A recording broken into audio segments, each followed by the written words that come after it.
Well, I don't have much money, and I don't have much time, and I don't have many friends I could call mine.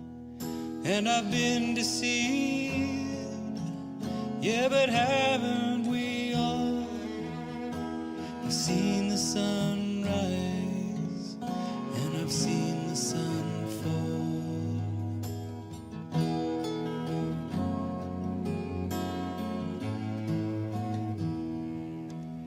Well, I don't know why, and I don't know where, and I don't even know how, and I no longer care.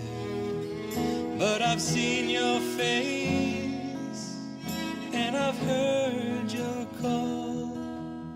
Yes, I've seen the sun rise, and I've seen the sun fall.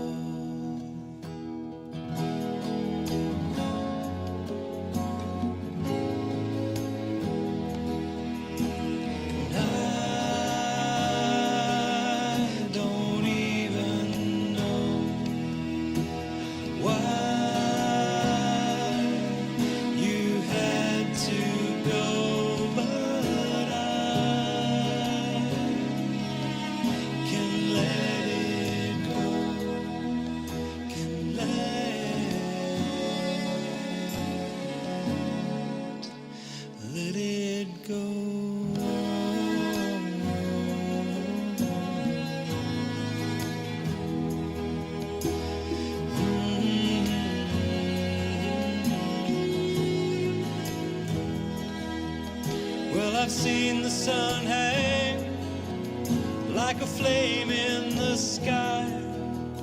Yes, I've seen the sun turn, and I've seen the sun die.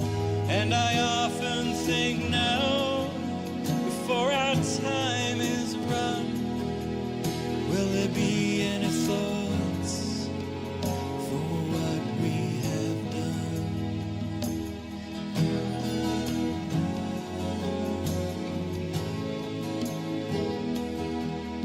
Well, I don't have much money, and I don't have much time, and I don't have many friends I could call mine.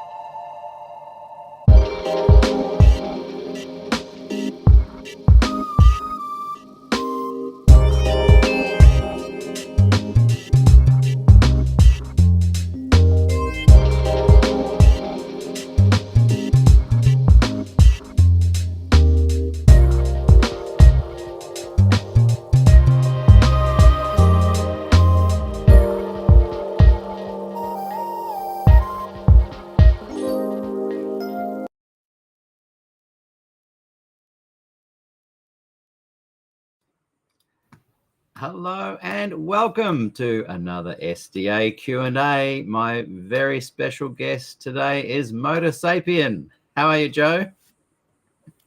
I'm doing good. How are you, Peter? Really good. So good to have you on the program today. And everyone's here. Everyone's watching. They're all saying hello.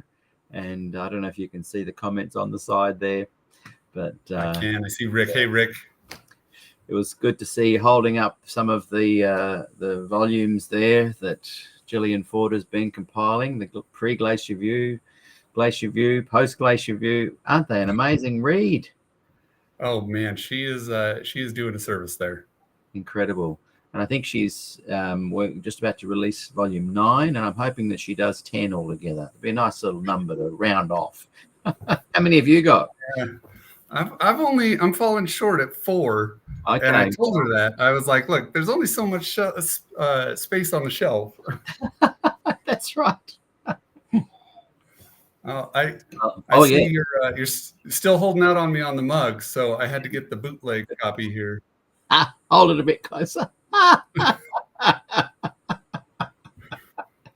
The shipping is just so bad from Australia. So I've managed to find a place that can do these now for only $10 Australian.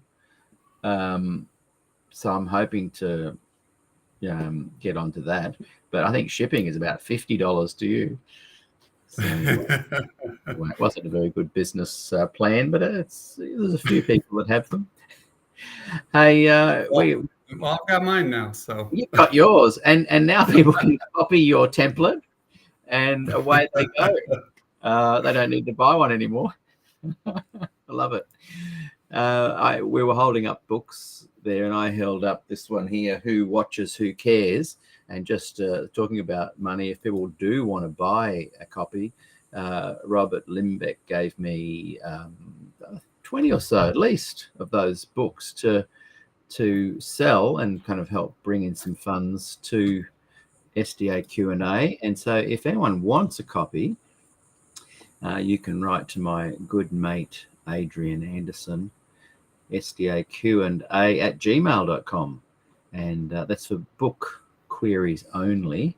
And it's $20 plus freight. So, yeah, getting it to the States is going to be $50 at least. But we've sold a few here in Australia, and it's a fantastic read. So if anyone would like a copy, there it is there. Who Watches, Who Cares? I'd say it's a vital book to have on your bookcase. So look, I'm going to read, and welcome everybody. Great to have you all here today. I'm going to read a bit of a bio that you sent to me there, Joe. And it's Joe Parle. We've given away the name now. And on YouTube, you've been a great member of the group, commenting pretty much, every show every week. It's great to see whenever MotoSapien comes in. I know we're going to have some good questions and comments. And it's good to get to know, the guy behind the name. And yes, that's pronounced Parle. Close enough. Yes. Like I'd mentioned to you, it's a French word, so the American tongue can't quite do it right.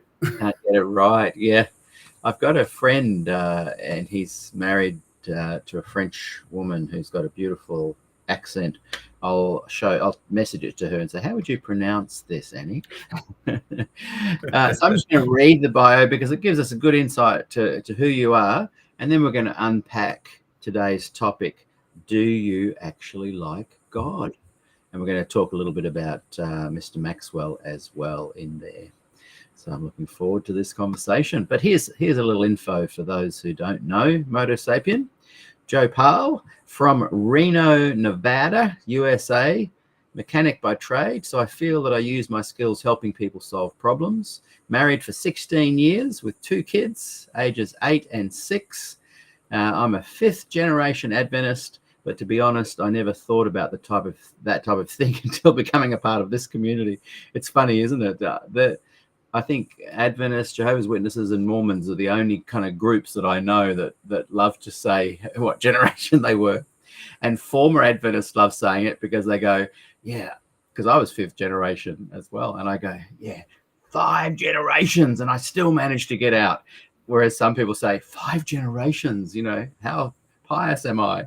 So it's a fascinating thing. So 5 generations, and you've added here, my great-great-grandfather was from Germany and became an Adventist after migrating to, is it Michigan or Michigan? Michigan, isn't it?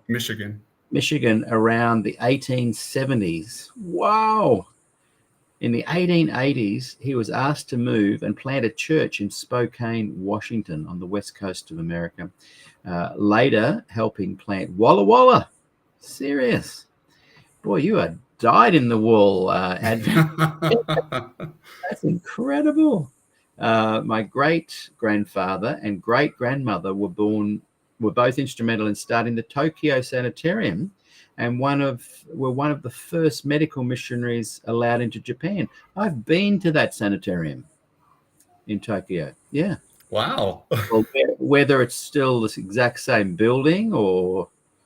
There are portions of it that are the same building. We've got some family heirlooms that have photo albums and whatnot. And looking at Google Street View, it's like, oh, well, that's the same. There's some of the main offices were still the same, but at the same time, it's also grown. But it's still there as a functioning sanitarium, isn't it?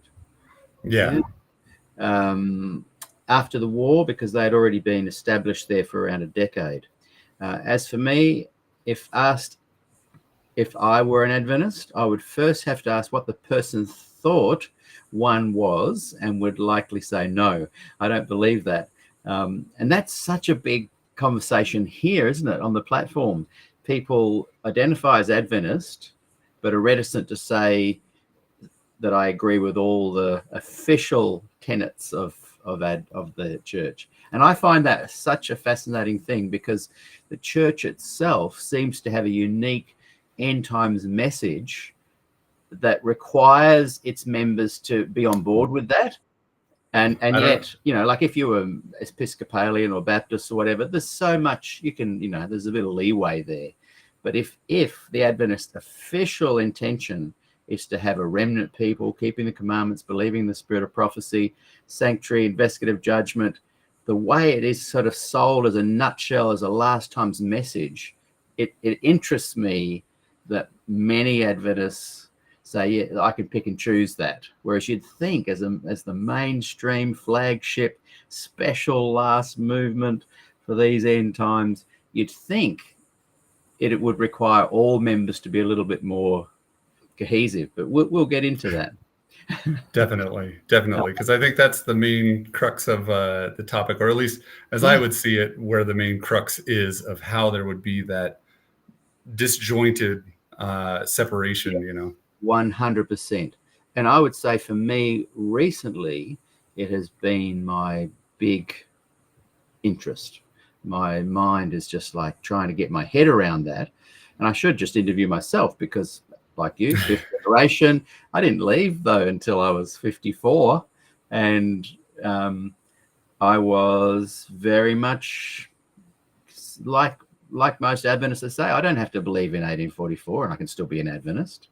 And part of me thinks, of course, yeah. But another part of me goes, oh, hang on a second. It's a little bit like a heavy metal band rocking it up, and the lead guitarist playing country music licks all the time, going, hey, I don't have to be playing exactly what, the lead singer and the band says I have to. It feels counterproductive if it's such a defined genre and movement. In the more benign other denominations, it wouldn't even bother me. But anyway, I can't wait to chat. Yeah, I think that shows where the church as an entity has done a poor job of really parsing out what it is that separates Adventism, as I would understand it, which I hate to even say that, because then it becomes just this whole like, well, there's yours and that's your truth. And, it's like, yeah, I know. And there are many truths. We're very much warned by Jesus about that everyone will just say this is their own truth, but there is actual truth to be found. Yeah. But Adventists drill down onto that truth even more, to the point my generation were raised to think we had the truth. Do you have the truth, brother? I don't know if your generation has that. See, I would, so as kind of a history on myself, I grew up with this kind of weird, I went to an Adventist academy from preschool all the way through the 7th grade. And would feel that I had a good grasp on what Adventism was and all. But at the same time, when I was about 16, I was working at a job that I could listen to the radio, and had a little digital radio that had no display. It was just buttons. And I ended up listening to hours upon hours upon hours of Calvary Chapel, so Calvinist, and a local station, Pilgrim Radio, that's more Presbyterian. So I ended up with this kind of skewed menagerie of what Christianity was. Yeah. And as a result of that, there was nothing that I came across through that, or either being a member of the church, getting married in the church, that ever really pushed back against that, any of these other kind of Protestant positions. No. And I think that the problem is that on a whole, many Adventists, leadership included, don't understand for themselves what the difference really would be. Yeah, that's a very good point. I'll just read that last paragraph of your bio. You've said it's a really good setting for getting into our conversation today. My hope that by coming to talk to all my friends here on SDAQ&A, I would be able, like what was said of Job, to say of God what is right. And that would be the most important thing to me. Yeah. So our topic, go ahead. I was saying our topic today is, do you actually? So I think, I'm going to hand it over to you to share some of your thoughts on that title and to talk about the kind of cognitive dissonance that Adventists face, where are we a special movement for these end times? If so, wouldn't that require some very unified specific things? Why did Ellen White often say the Lord would have returned if you guys had been following the third angel's message properly? Do the traditional Adventists have a greater claim to the official sort of focus of the church? And are you kind of gospel Adventists a hybrid that are just getting, in their way? Are you getting in both of each other's way? These are the topics we discuss. Fire away, Joe. Perfect. And I would not call myself a gospel Adventist, as Stephen Beagles puts it. Utmost respect for Stephen Beagles, and he comes in here sometimes and gets a lot of abuse in the comment section, and I like how he presses on. Presses on. I like that. Yeah, and you know what? The traditional Adventist, the historic Adventist, they like having a label, and they do all uniformly stick around that, love that, kind of gathering around that label. When I interviewed Dr. Bob Wolfgram the other day, he had a really great way of looking at these traditional Adventists and the other side as being revisionist Adventists. And within the revisionists, there's rebels and a couple of other types.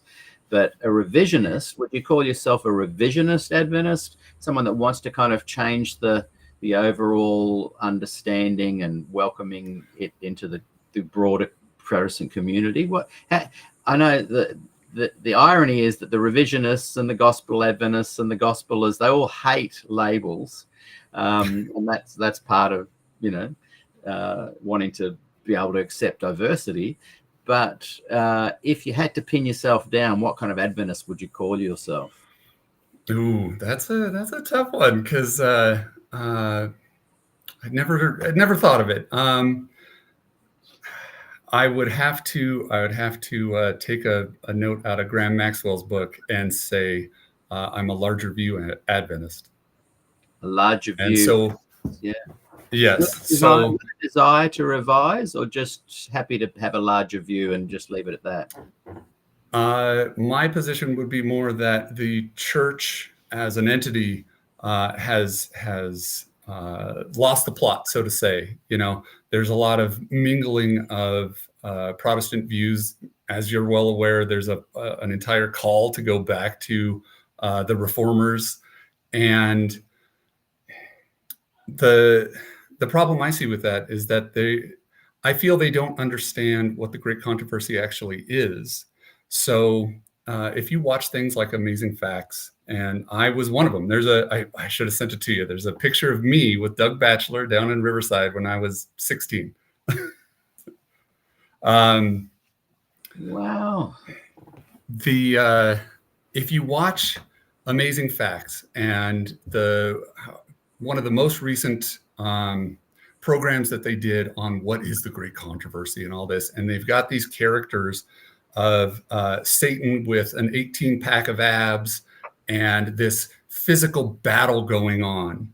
And it's like, there was no physical battle at any point. When Revelation says that war broke out in heaven, I mean, are they hewing swords and fighting with each other, and God's going, oh no, you almost got me? Or, I mean, what do we really think that means?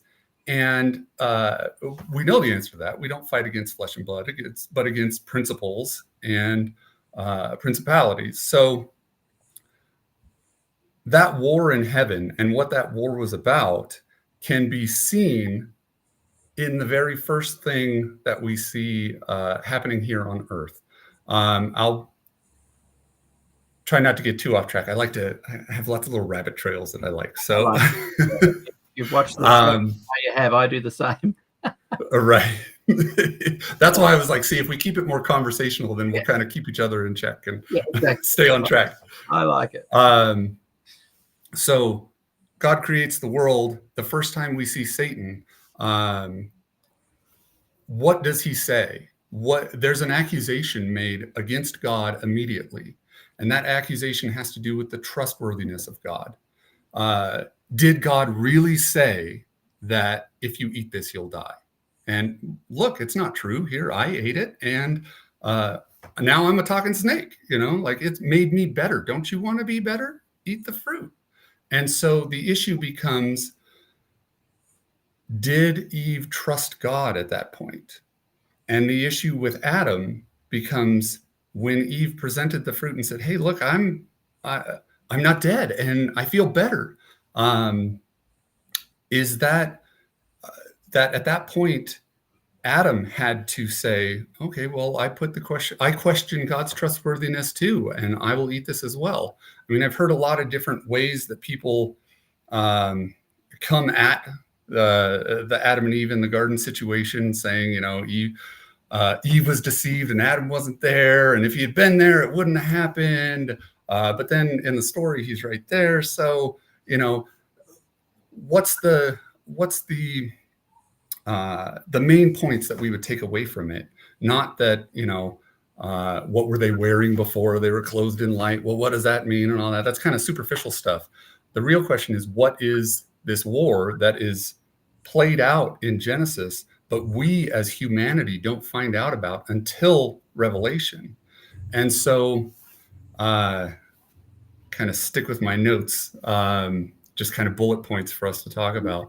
That's where the answer to that is the problem that I feel like we're not in the same ballpark. So most people look at this from a forensic position, that they have, and I'll define that as they have a legal problem with God. God doesn't like it when you don't do what he says. And as a result, there has to be some type of punishment. So punitive punishment, not something that's arbitrary and made up and imposed. So that sets the framework for, if you believe in a God who would set up arbitrary imposed rules to see if you'll do it, that colors the picture of everything else in the Bible as a whole. Because, I mean, the points where, like in the comments, we'll go back and forth, and every once in a while I'll kind of allude to, hey, Ellen White said this interesting thing here. And those are the points where I think she shines most, not in the obscure or in the, was she a perfect person or whatnot, but what does she say about God? Who does she say God is? And her advice was, we have to take every book from the Bible. We have to take everything as a whole, see how they intertwine to each other, and build our picture from there. So from that position, the question is, if in Eden, everything was perfect, God finished creating everything and said, it's good, it's very good. What went wrong? And if we have the position, a forensic position would say that what went wrong is God said, don't do this, and you did it. And in God's universe, there's only one punishment for any crime, no matter how big or small, and that is insert your view of hell. Either you will be annihilated, you will be tortured indefinitely, you will be tortured for only the amount of time you deserve. The only one of those that puts God into a potentially good light would be annihilation. But if God's the one who executes that annihilation, then that's also not good news. because the only response to that would be that would be a fear response. If I step out of line, then then X, Y, and Z is going to happen to me, to be imposed upon me, not just like, hey, it's an imposed law. So from that, out of fear, another point that I would agree with Ellen White about is when she points out that obedience from fear produces the character of a rebel. And we see that in humanity all the time, where if you have a dictatorship or an oppressive regime, there is no level of oppression that will cause that society to bend to it and to give in indefinitely. There will come a point that the fear is no longer enough of a driving force, and they will rebel. The way she puts it is that rebellion is boiling just under the surface, waiting to bust out. So that's where, if your picture of God is a legal one, is a judicial one, the only conclusion that I come to is that it's based out of fear. Well, you could also say that you agree with it, but you would be agreeing to a strong arm, a strong man as God,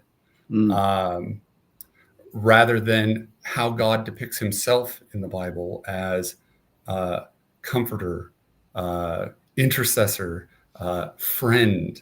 To me, those things are antithetical to each other, because with a legal model saying that if you step out of line, then a price must be paid and there's no way to get around that, that doesn't put God into the light of a kind, forgiving,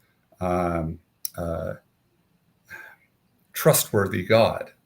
He's saying, I have all the power and you'll do what I say because I have the power. And don't you question otherwise if you do. But we see so many times throughout the entire Bible that that's not the case, that it's not by power, not by power, by might, but by my word, by the truth about God. That's how things get changed. If it came down to power and authority, Satan never said that he had more power or authority. If anything, Satan attempted to politically outmaneuver God in order to force his hand. Seeing it, so that's kind of rabbit trailing though. So no, that's good. Can I jump in and ask a couple of questions? I hope you would. With a lot of what you're talking about, the themes, law, grace, metaphor, literal, these are themes to me that are the great Protestant questions. James, Galatians, they're the great things that Christians grapple with. Right, I would agree. And within Adventism, people who love Jesus have been influenced by people like Des Ford and many others with a large, and Maxwell, Graham Maxwell, with a large desire to find what is Jesus about? What's the gospel about? What is Galatians and James? And they grapple with the normal Protestant themes that all Protestants discuss and have robust conversations over, and have since Luther nailed his thesis up there on the door of one of the Catholic churches. And Ellen White at times grapples and offers advice about these big themes, these important themes that you're talking about. What I am looking at and trying to understand is that when you find yourself an Adventist looking and grappling at these big themes, that somehow the defined aspects of Adventism that seem to want to bring a uniformity to these themes, for the very reason that Adventists have a unique and special message, it starts to kind of mean that the kind of Adventist you are has to fit the normal broader themes of Protestantism and justify them and make them fit into Adventist's official theme. And usually you either are very, not you personally, but people trying to do that are very unsuccessful. And they tend to have quiet little Sabbath school rooms and bolster each other up and support each other, because you can't discuss the broader themes of Christianity while also trying to squeeze them into some of the definite areas of official Adventism, the reason Adventism is here. You just can't do it. And people like your Doug Batchelors that are more traditional, they embrace the pillars of Adventism. So they don't really have the cognitive dissonance. I believe they're wrong, but they don't have that challenging aspect of, how do I make my Adventism fit my beliefs? But people who truly grasp the gospel within Adventism and Jesus and love exploring law and grace, they always come to a moment where they go, oh, I just can't quite make it fit, but I daren't leave the church. And my analogy there earlier of a heavy metal band, and they've been a heavy metal band for 50 years and they're old like me with long hair and they're still rocking it up. And they've had 3 guitarists and 2 drummers and whatever, but they're still defined as a very unique genre within the broader realm of music. Mm-hmm. That to me, the Adventist that's the gospel focused, let's grapple with these things as Protestants, as focusing on Jesus. Let's look at the love of God. They seem to be in this band that as a genre doesn't want them in it, but they still stay. They still play their country guitar licks or whatever inside this broader thing, and it just makes me ponder why the deep need to stay when you could embrace all of these normal Protestant topics out of that Adventist vehicle in the park with other Protestants and not have this constant banging together of these two forces. Those Adventists who want to be more gospel, more Jesus, more Protestant, and those that want it to be, like Ellen does endorse, a specific movement for these end times. And so they're willing to kind of stay in the Adventist church, support it, find all the good things Ellen said, but limit their ability to kind of more freely embrace the gospel of the Protestant movement. Now, that was a big, long ramble, but I think... Right. I got you. And that's where I try to point out that we're not in the same ballpark when we talk about those things. The law versus grace. You're not in the same ballpark, but you're in the same denomination that requires a certain specificity. Right. So I'm saying actually go into the ballpark where there are a lot of conversations and Protestant themes being discussed without being shackled to some doctrines and pillars of Adventism that a true gospel believer can never fully embrace. There's things about Adventism that I know you wouldn't be able to fully embrace and go, yes, I do believe that 1844 came along and God and Jesus began a new phase. Most Adventists that are, we're loosely terming gospel Adventists or Adventists or whatever, there's certain things within Adventism that grate against their beliefs, but they for some reason stay. And I'm just trying to, tease apart why that is, not as a disrespect to people that stay. And who cares whether I understand it or not, but it just interests me. Right. That's where I say, by saying we're in a different ballpark, like the premise of the standard Protestant view, and you touched on a lot. So why I would not say reject the Protestant position, but why move on from the Protestant position? And my blunt answer to that would be that we're called to grow up, to mature. I'm not saying reject the Protestant. I'm actually saying embrace the Protestant, reject the Adventist quirks. And what a lot of revisionists do is say, hey, I'm not going to leave the Adventist church because Ellen White said some really good things over here, and that's really good, and it led me to Jesus. And providentially, we have a really great church and teachers and education system and health message and hospitals, and I love my church. You know, don't deconstruct it, please. So I'm saying that the person who loves Jesus, loves the gospel, embraces a lot of the Ford kind of grace-based teachings, the Graham Maxwell stuff. You put me onto him, and I've watched so much of his stuff now that I'm like, wow, he's got it, he's grasped it, you know. But you cannot fully embrace all the realms of Protestant and even broader Christian faith inside a denomination that's going to constantly try and cookie cut you into believing a certain thing, and that actually came into existence based on this special message for the last days. I'm trying to work out why isn't that just done away with, and you walk away and play in the broader theme park of Protestantism or Christianity's even broader realms, where you can have a discussion about James and Galatians and grace and legalism and but still be embraced in a bigger umbrella of the gospel. Adventism is always a seeking gospel, Jesus loving person is always going to come to walls within Adventism that hinder them and slow down their true ability to embrace the gospel.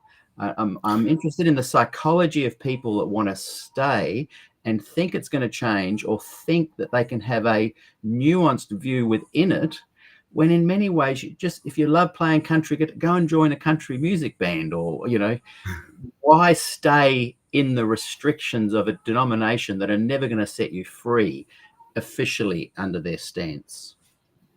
It's hard to explain what I mean. And that's why I'm going around it a bit. Well, I know how I would answer that, at least. And I have a note for that about okay, so if I think SDA leaders have a wrong understanding, but there's no alternative that doesn't hold a forensic view, what am I supposed to do?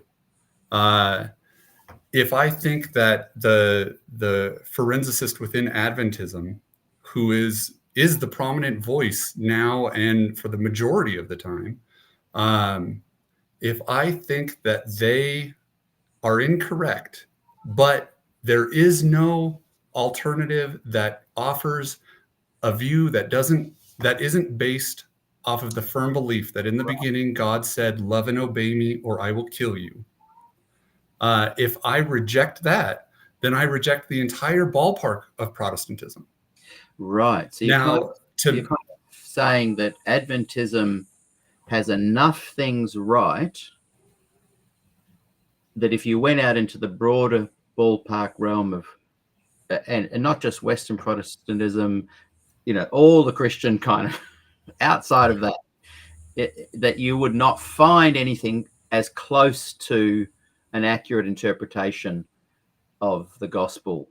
Are you saying there's things there's thorns within Adventism that are a bit prickly and annoy you, and you wish the leaders got it right, and you wished Ellen got it right, and you wish there was an official statement that got it right? But are you saying that it's close enough, though, and you wouldn't find that closeness in any other Christian movement? So this is where it's interesting, because growing up in Adventism, my picture of God was not anywhere near what it is now. And so what I'm saying is,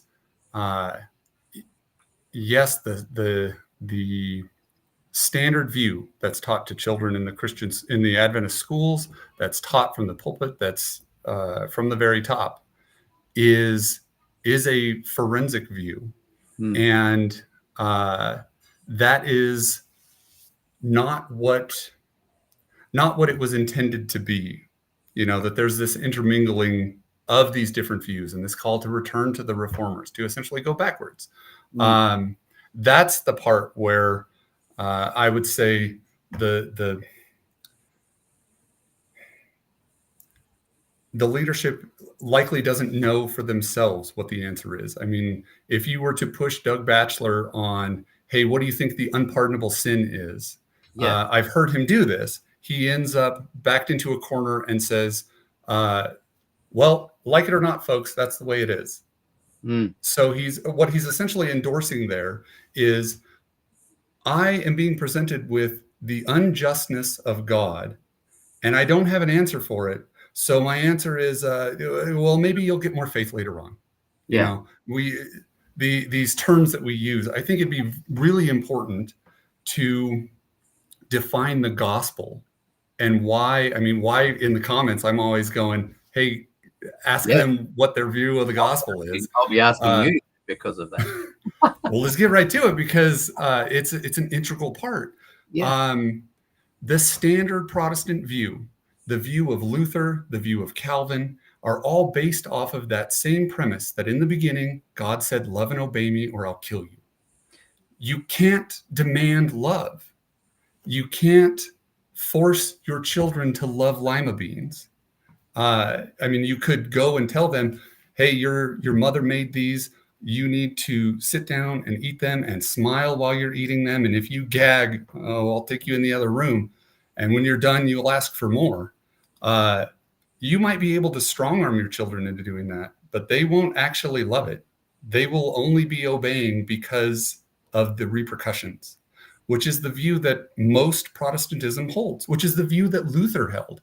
I mean, Luther, the point that he said, I'll give my life to God and become a monk, is because he was in a lightning storm and terrified.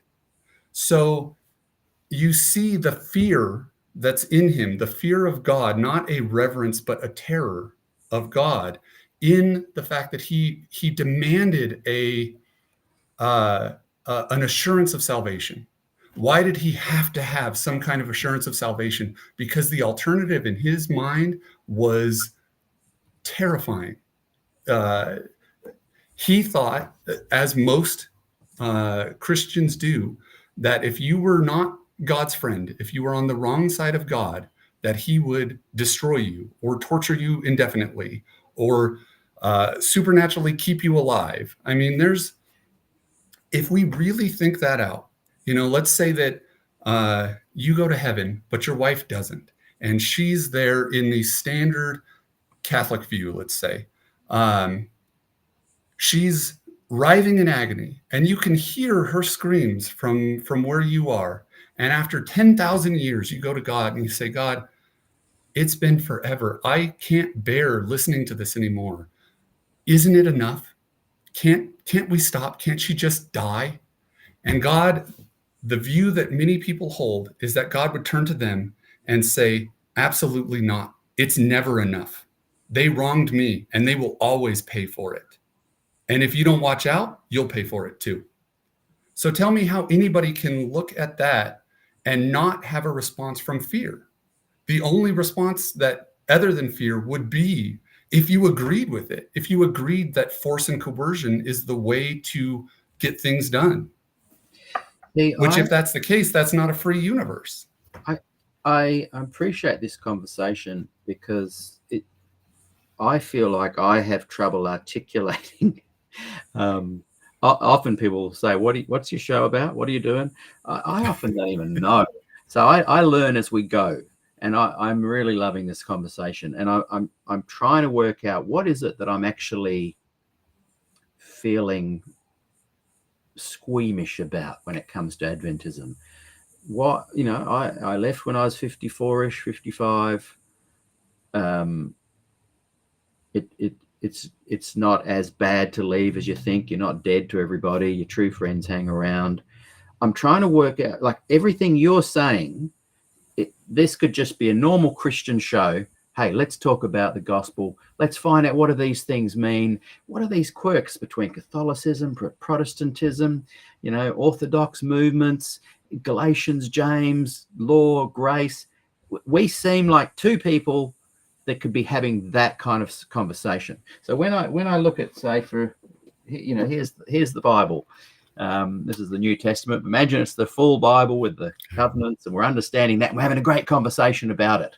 So here's our eyes, here's our brains, and we're looking at this. We're looking at the word, and we're trying to work it out. And there's plenty to discuss, and there's plenty to agree on and disagree on, and enjoy a deep conversation.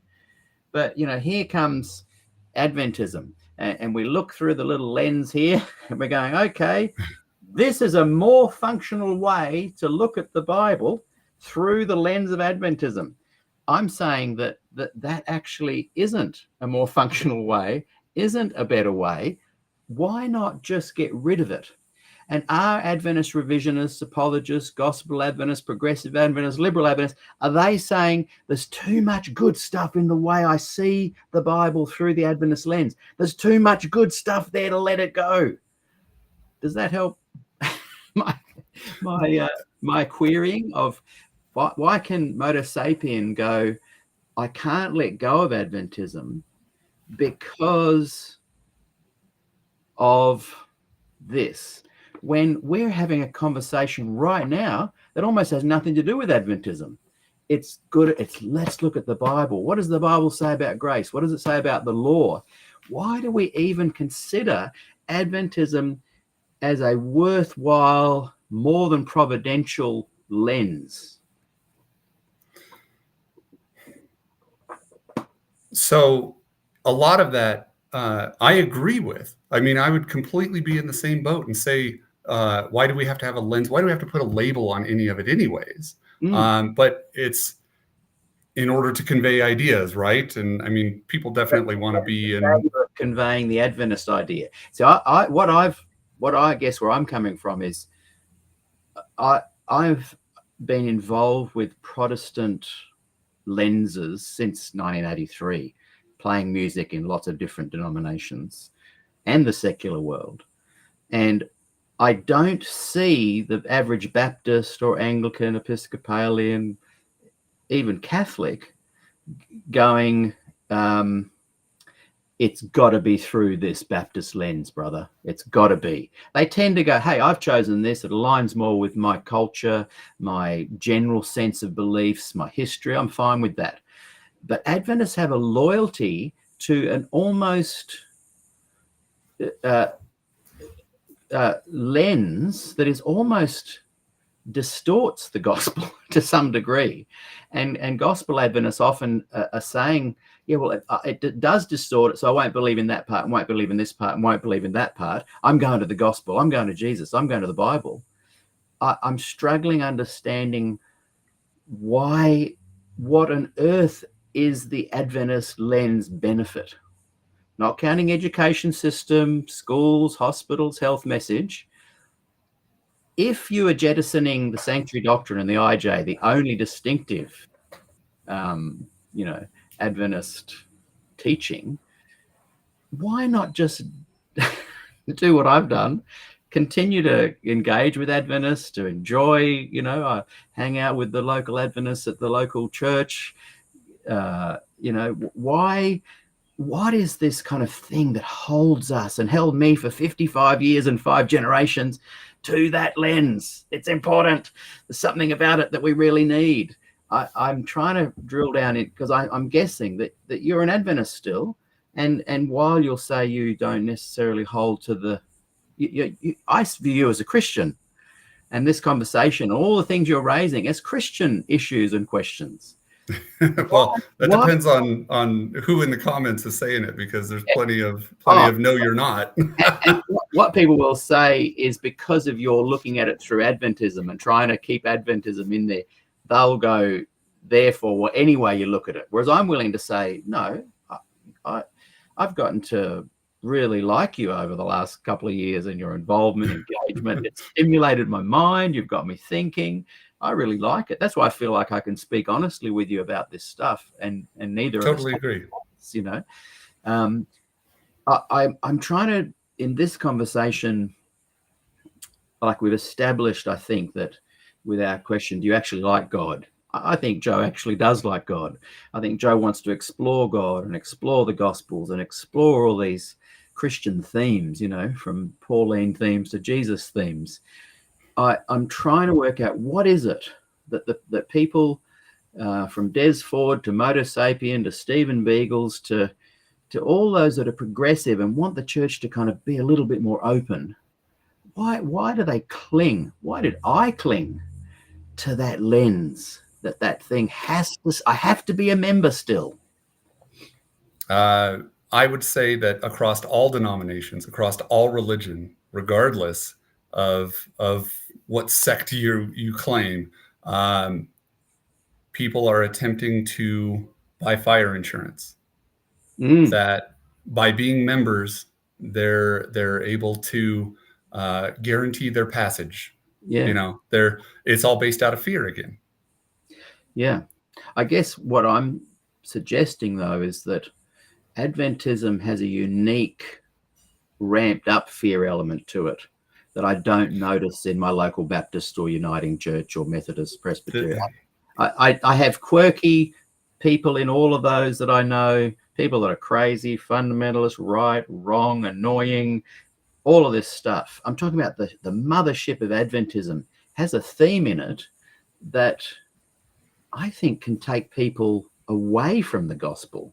It has a lens. I would agree. And the weird thing is, though, that the people who grasp that really want to defend it as well. I'm trying to work out what is the defensible elements of Adventism for you that keep you within the church. So again, you're touching a lot of rabbit trails. For me, the one central theme that is not found in any other denomination, and even in anything, in the way people define gospel and the way people say that they're saved by grace and all these things, the one central theme that's independent from that is the focus on God rather than on us.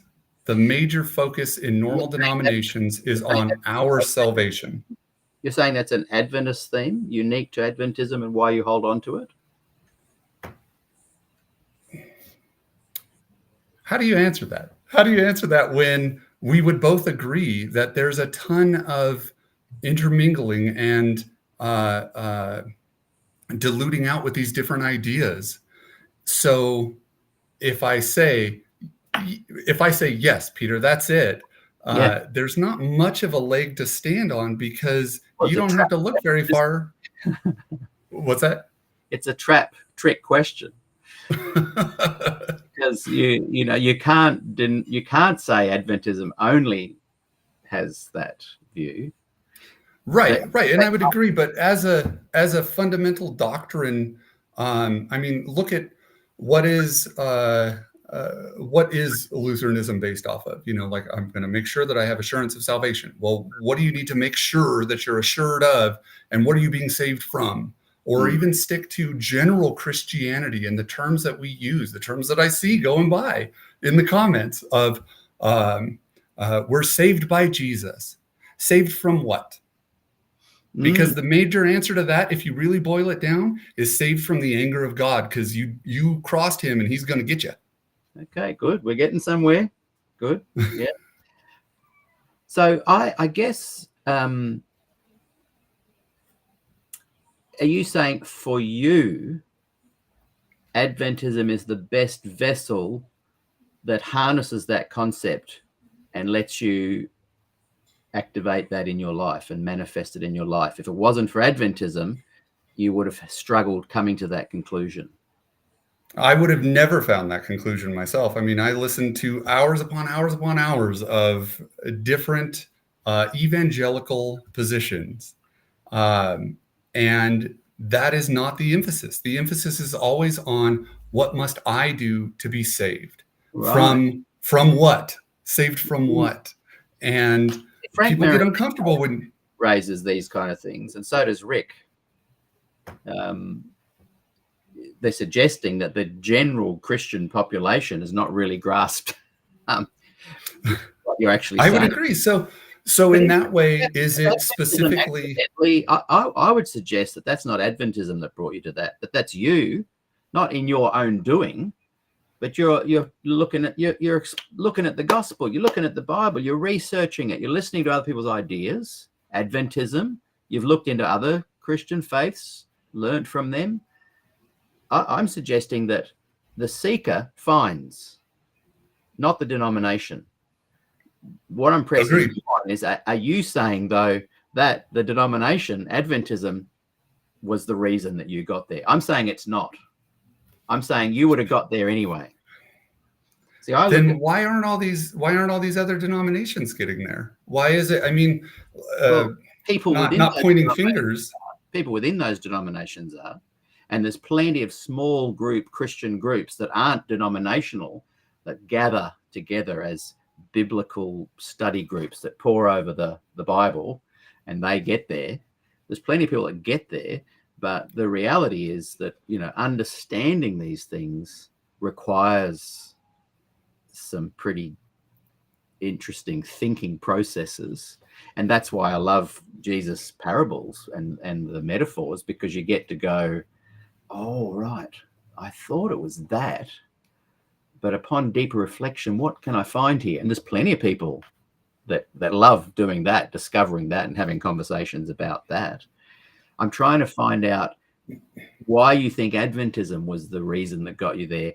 When I hear what you're saying, I don't even think Adventists really have got that officially. I think there's Adventists within it that are incredibly talented. Agreed. Yeah.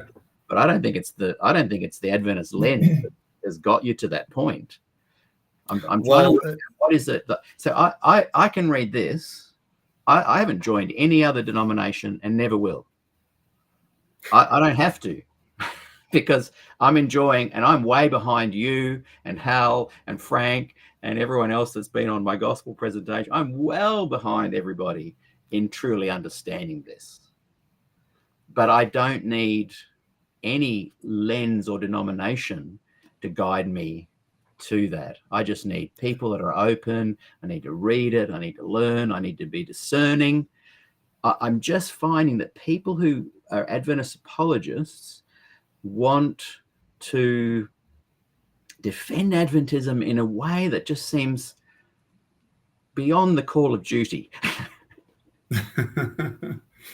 Peter, I think the thing that you would find yourself in agreement with Ellen White about is her saying that we shouldn't have needed her, that if we had looked for ourselves, this is what we would have found.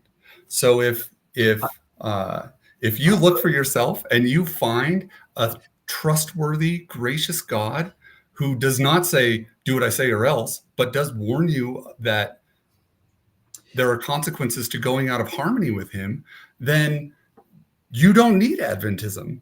For me, growing up with the different mixes of things coming along, I didn't come to that either.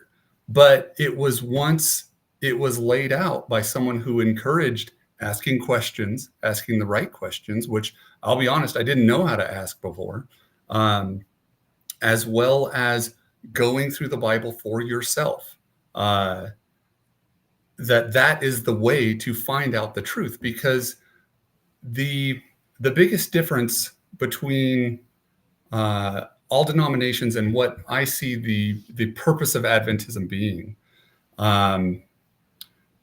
is in that of the mechanisms of salvation. You know, it's are we saved by we're a member of this church or that church or whatever? No, exactly like you've said, there are individuals throughout that have this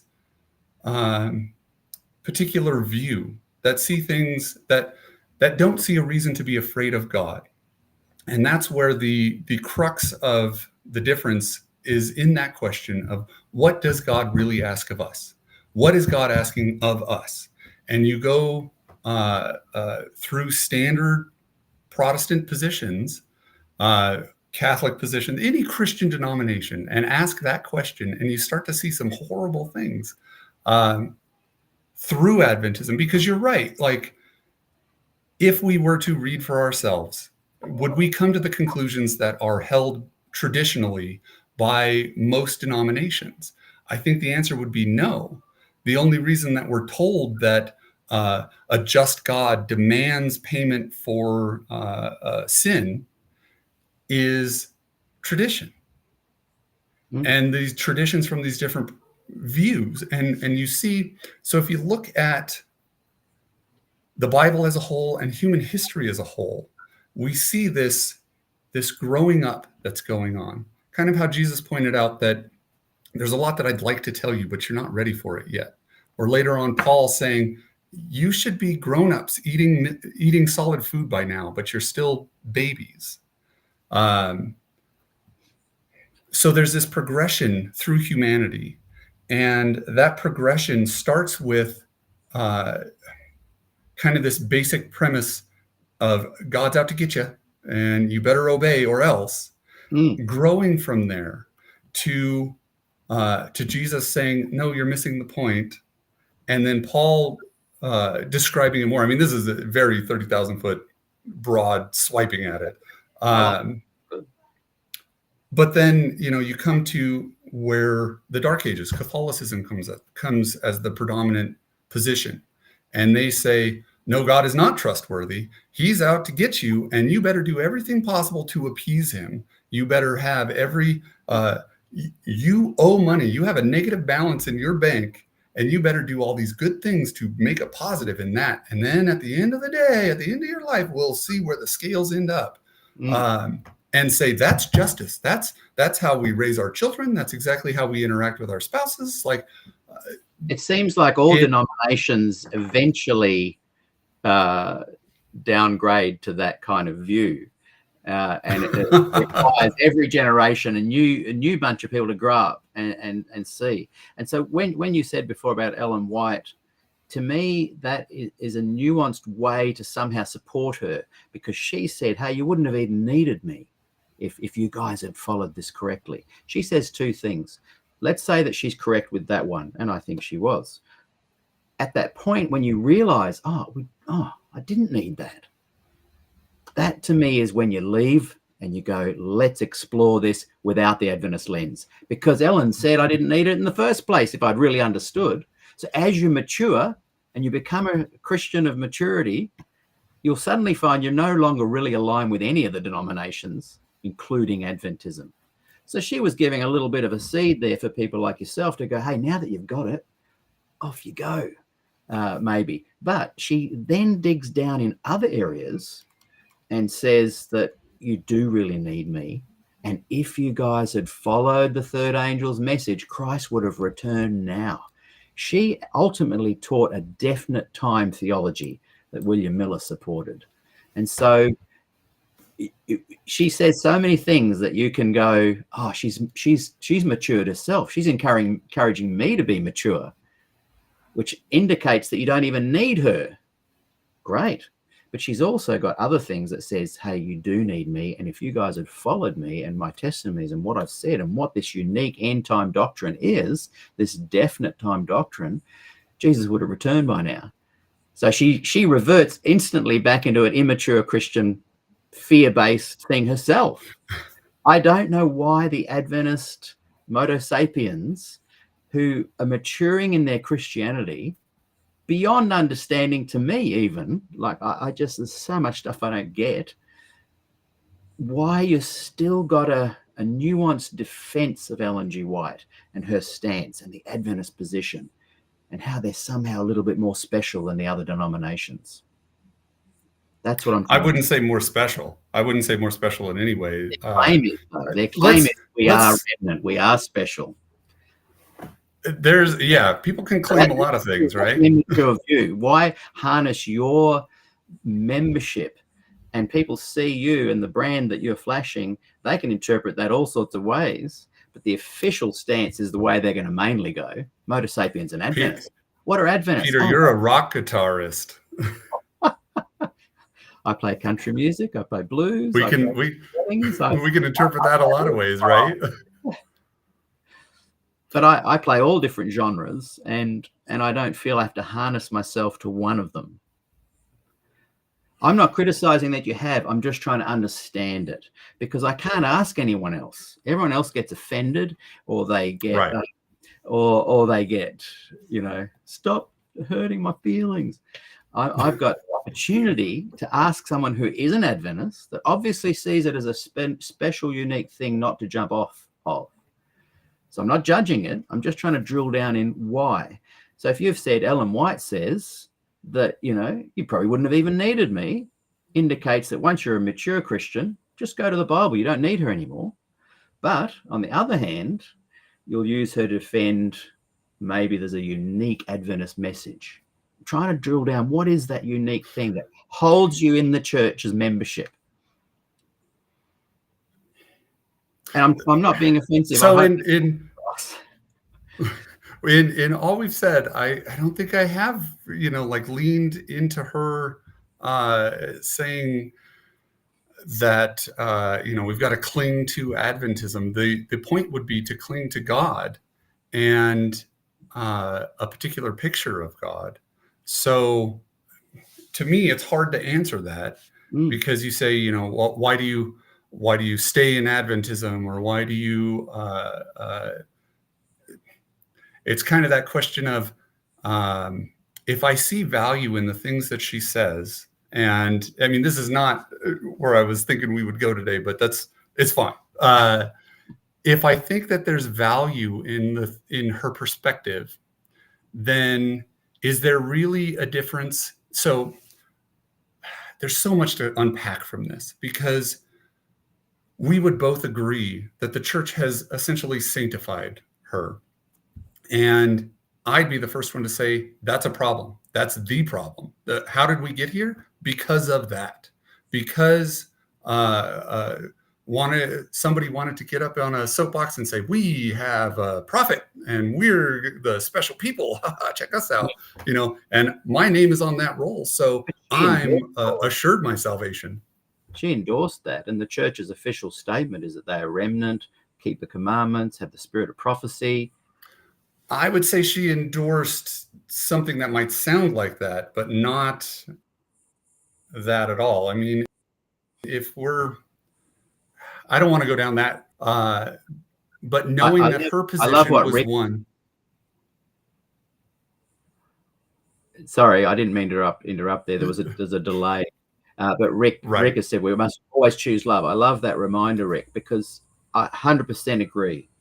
And I'm just concerned that people can come into the Adventist church because it's not one that you enter into from the outside or grow up into as a young person and totally avoid all these minefields that Adventism puts forward.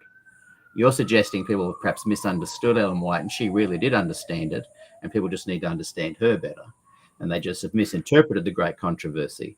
Whereas to me, you walk into Adventism and you go, whoa, minefield. And people run to the MotoSapiens and they run to the Ricks and they run to the Des Fords because they find safe harbor.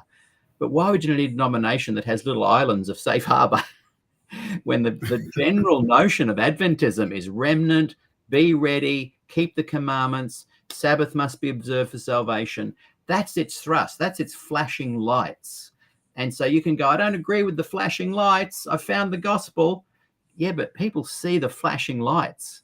And you can justify those flashing lights and find your gospel in nice little safe harbors and islands within that.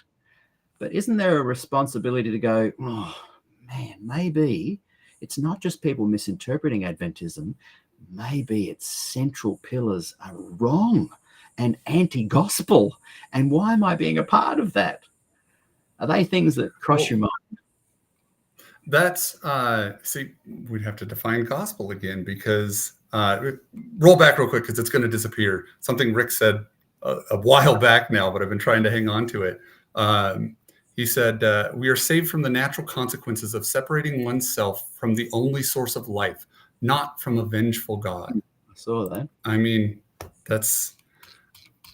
but so many times, and I would push Rick on that a little bit to say, then what's the point of the gospel? What is it that God is asking of us?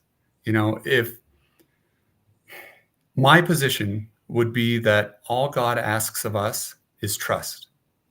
That's the Greek word pistis is translated variously: trust, belief, faith, assurance, conviction. It's essentially the best way to put it in our language nowadays would be trustworthiness. So God says, if you trust me, I can heal you.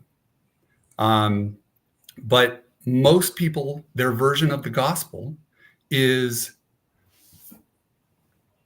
Jesus came and paid the price that I could not pay to appease God. So that doesn't say that God is saying, trust me. He's saying, obey me. And those things, an interesting thing to point out, there's essentially three types of obedience that can happen.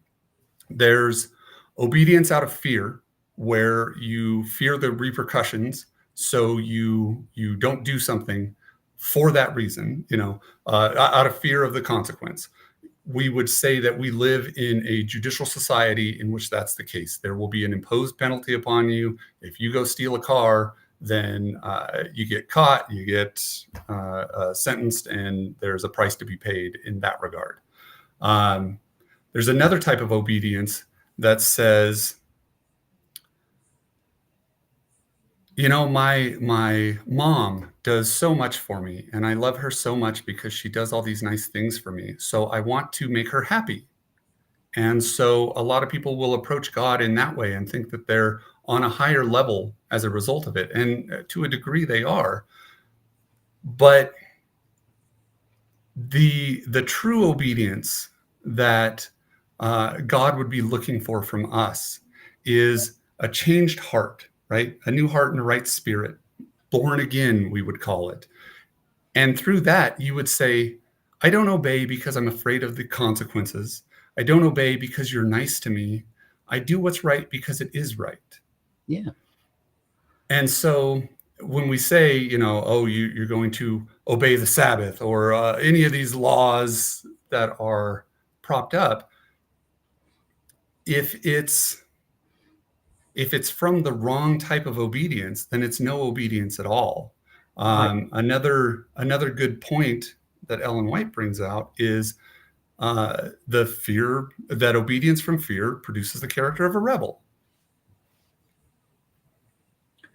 I feel like, and ignore the flow of comments.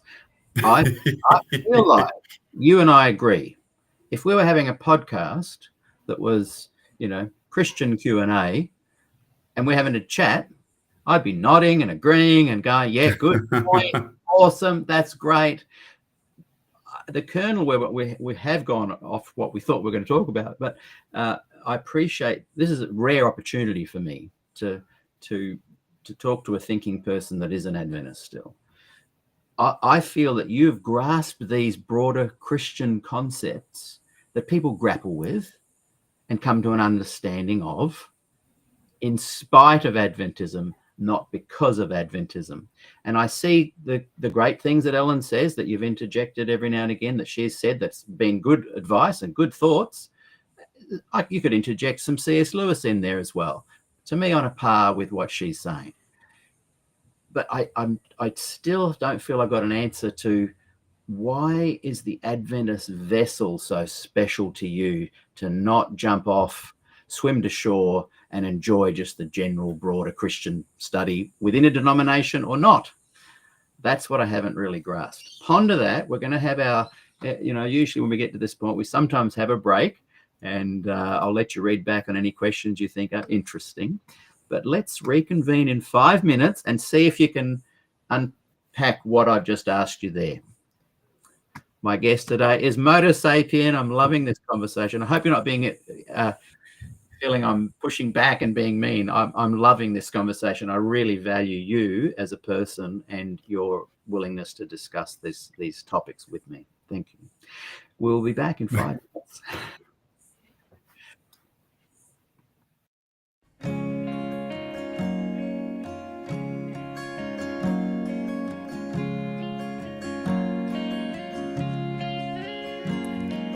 You love me so much more than I could ever know. Your love is deeper than this world will ever show. and all of life's beauty shines around this moment now. The sky and the cliffs, they seem to change my life somehow. And I will never be the same, will never be the same. Whoa, whoa, whoa, I will never be the same, never be the same ever again. Well, here I am waiting, Lord, my life is just for you. Please unfold all the plans that you would have me do. And if all the world's just a breath and nothing's here to stay, and all of the love we feel will save us anyway. And I will never be the same, will never be the same. Whoa, I will never be the same, will never be the same ever again.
And welcome back to our second half of today's program. My very special guest is Joe Parle, better known as MotoSapien in these here parts.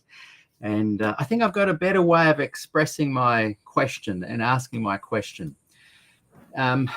Because, as I said, if you were sharing the gospel, your views, I'd be sitting back going, awesome, thank you, this is great.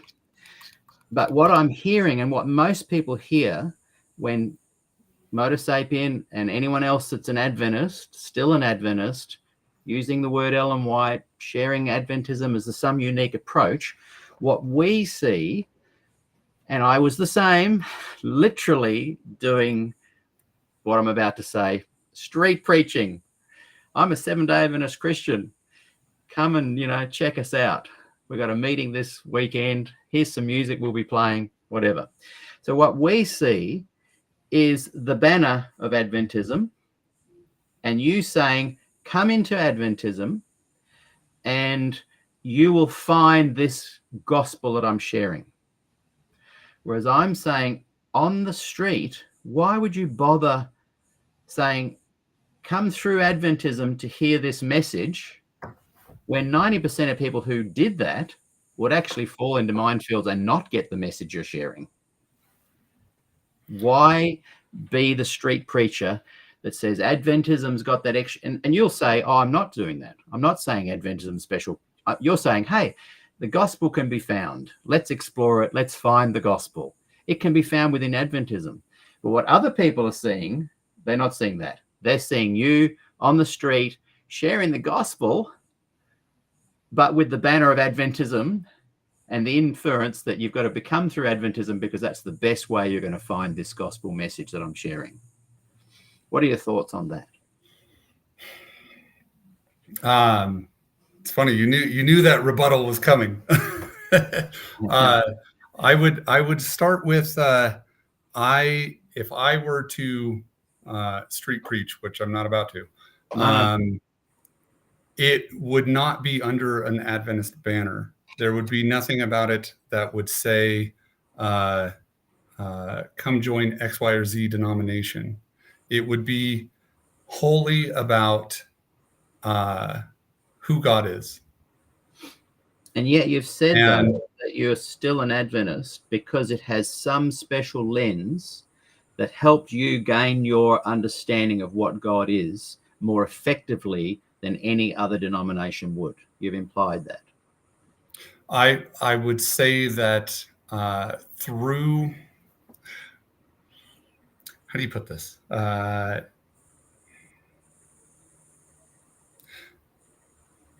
The goal would be to know God, right? To know God as life eternal, and there's an entire history around the word know in the Bible and the importance of it. And the fact that it says to know God is life eternal. So I would not, I didn't come on your show saying, hey, I'm an Adventist. This is what I feel, No. I came on with the premise of talking about God and the character of God and why that matters. Now, you put it in those terms of character of God and people immediately go, then you must be an Adventist and you must have all this baggage that's around that and that's word. What I'm saying is what people see. And they see it for valid reasons. And I was the same. I'm just saying, come to Jesus. It's Jesus. Focus on Jesus. Come. All my music, 30 years of just Jesus, of worship. And I didn't talk about Ellen White and I didn't talk about any of these things. But people still saw me through that lens. And people can't get to what you're saying because all they see is, what, he's still an Adventist?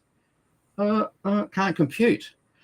And that, look, and this is the interesting thing, where, to share what is God, to share the trust, to share the life in God, to share the gospel that I believe you have discovered, I'd suggest it's in spite of Adventism. You're saying that, no, maybe it was because of Adventism. And that's what people struggle with. You'll say, I'm not putting Adventism as the big banner, but you're also saying, it is because of Adventism as well, that has a special way of looking at things that really gave me the chance to find God, who he really, really is. So even though you're saying I wouldn't put Adventism first and say, I'm an Adventist, come and find Jesus through my message, even though you're saying that, you're still inferring, and tell me if I'm wrong, that Adventism does have something unique that will lead the person to a better understanding of God more than any other denomination. Are you saying that? I would have to answer yes, but with an asterisk, of course. Of course, yeah. And that's what I'm interested in, the asterisk, the caveat. So it would be, that's why I think that the crux has to be about what we think, who we think God is, what we think he's asking of us, and what is the gospel, what was revealed through the life and death of Jesus. And that's where, like I said, I've kind of explained But that's not my unique position to Adventism. on what's that? That's not unique to Adventism. You've said, yes, Adventism does afford me and I believe others with a unique opportunity to understand God in a way they wouldn't have outside of Adventism. So that is saying, I'm an Adventist, come here, through this unique message, you will find God the way I have. And I'm saying, well, what's the caveat then? Your caveat appears to be that there are other ways, or there aren't. Well, I would say through many and various ways, and ultimately through his son, God has tried to reach us. Do you see the loop there, though? Like at one point you're saying, yes, Adventism is the unique thing, but there's a caveat. And the caveat is that it can be found elsewhere, not just Adventism. And I then say, so Adventism isn't unique? And you say, no, it is unique. It is the way I can find it. I go, okay, well, what is that unique thing? Well, it's not necessarily unique. You can find that elsewhere. I'm trying to say, would you say that it's only because of Adventism that we're having this conversation today? Well, then you're coming through cultural reasons. That just so happens, you might do a tour of the Philippines playing music and you bump into like-minded musicians. And so you have a conversation about a certain style of music because you just you've landed in the landscape of this kind of conversation because the show is SDAQ&A. So yeah, of course, Adventism has led to this conversation, but has Adventism led to you directly having a better grasp of the gospel than via any other way? What's unique about Adventism to your journey? And why is it special as a way to anybody that you'd recommend? Essentially, you've got to, if you're remaining an Adventist and you've grasped the gospel that is clearly not really Adventism, what you're then essentially saying, hey guys, Adventism does have a special pathway that I recommend to you guys. I'm trying to work out what it is that you're recommending. Oh, I see a wedding ring. Yeah. I wondered why you held up your hand there. Yeah. Thanks, Cindy Lou. You know what's interesting about that is over in England, they always wore wedding rings and it wasn't a problem. The problem over there was... Over here, we wear them all the time. Yeah. It's only right. And so a hot potato. If you had fake flowers in your hat, if a woman had fake flowers in her hat when she went to church, that was a problem. Yeah. They had to be real. So they're crazy. Cultural stuff. Cultural standards. Yeah. I'm trying to work out why are you recommending Adventism as being above and beyond other religions and denominations that can get you to a true understanding of God?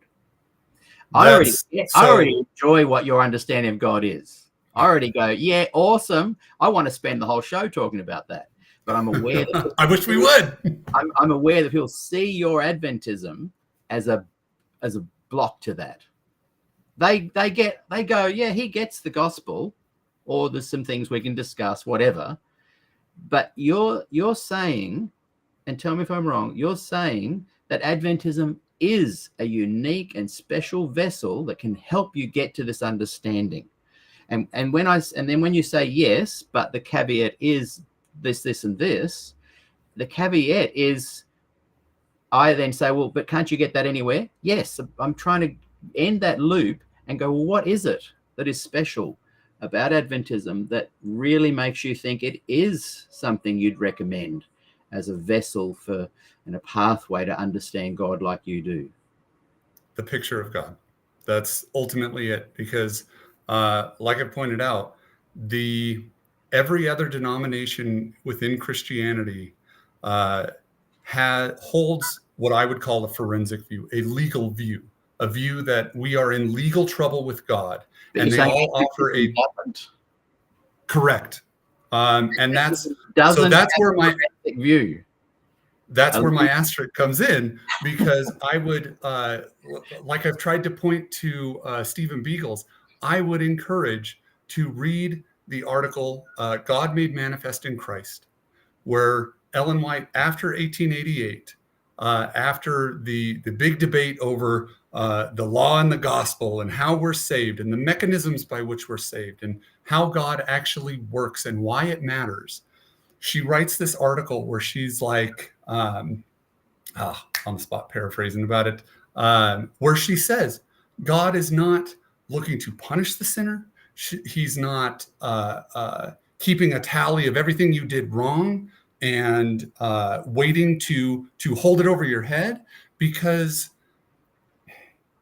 that's where we get into back to the picture of God. You know, the standard Adventist view, which I will be the first one to capitulate, like, this is what I grew up with, was a forensic view of God.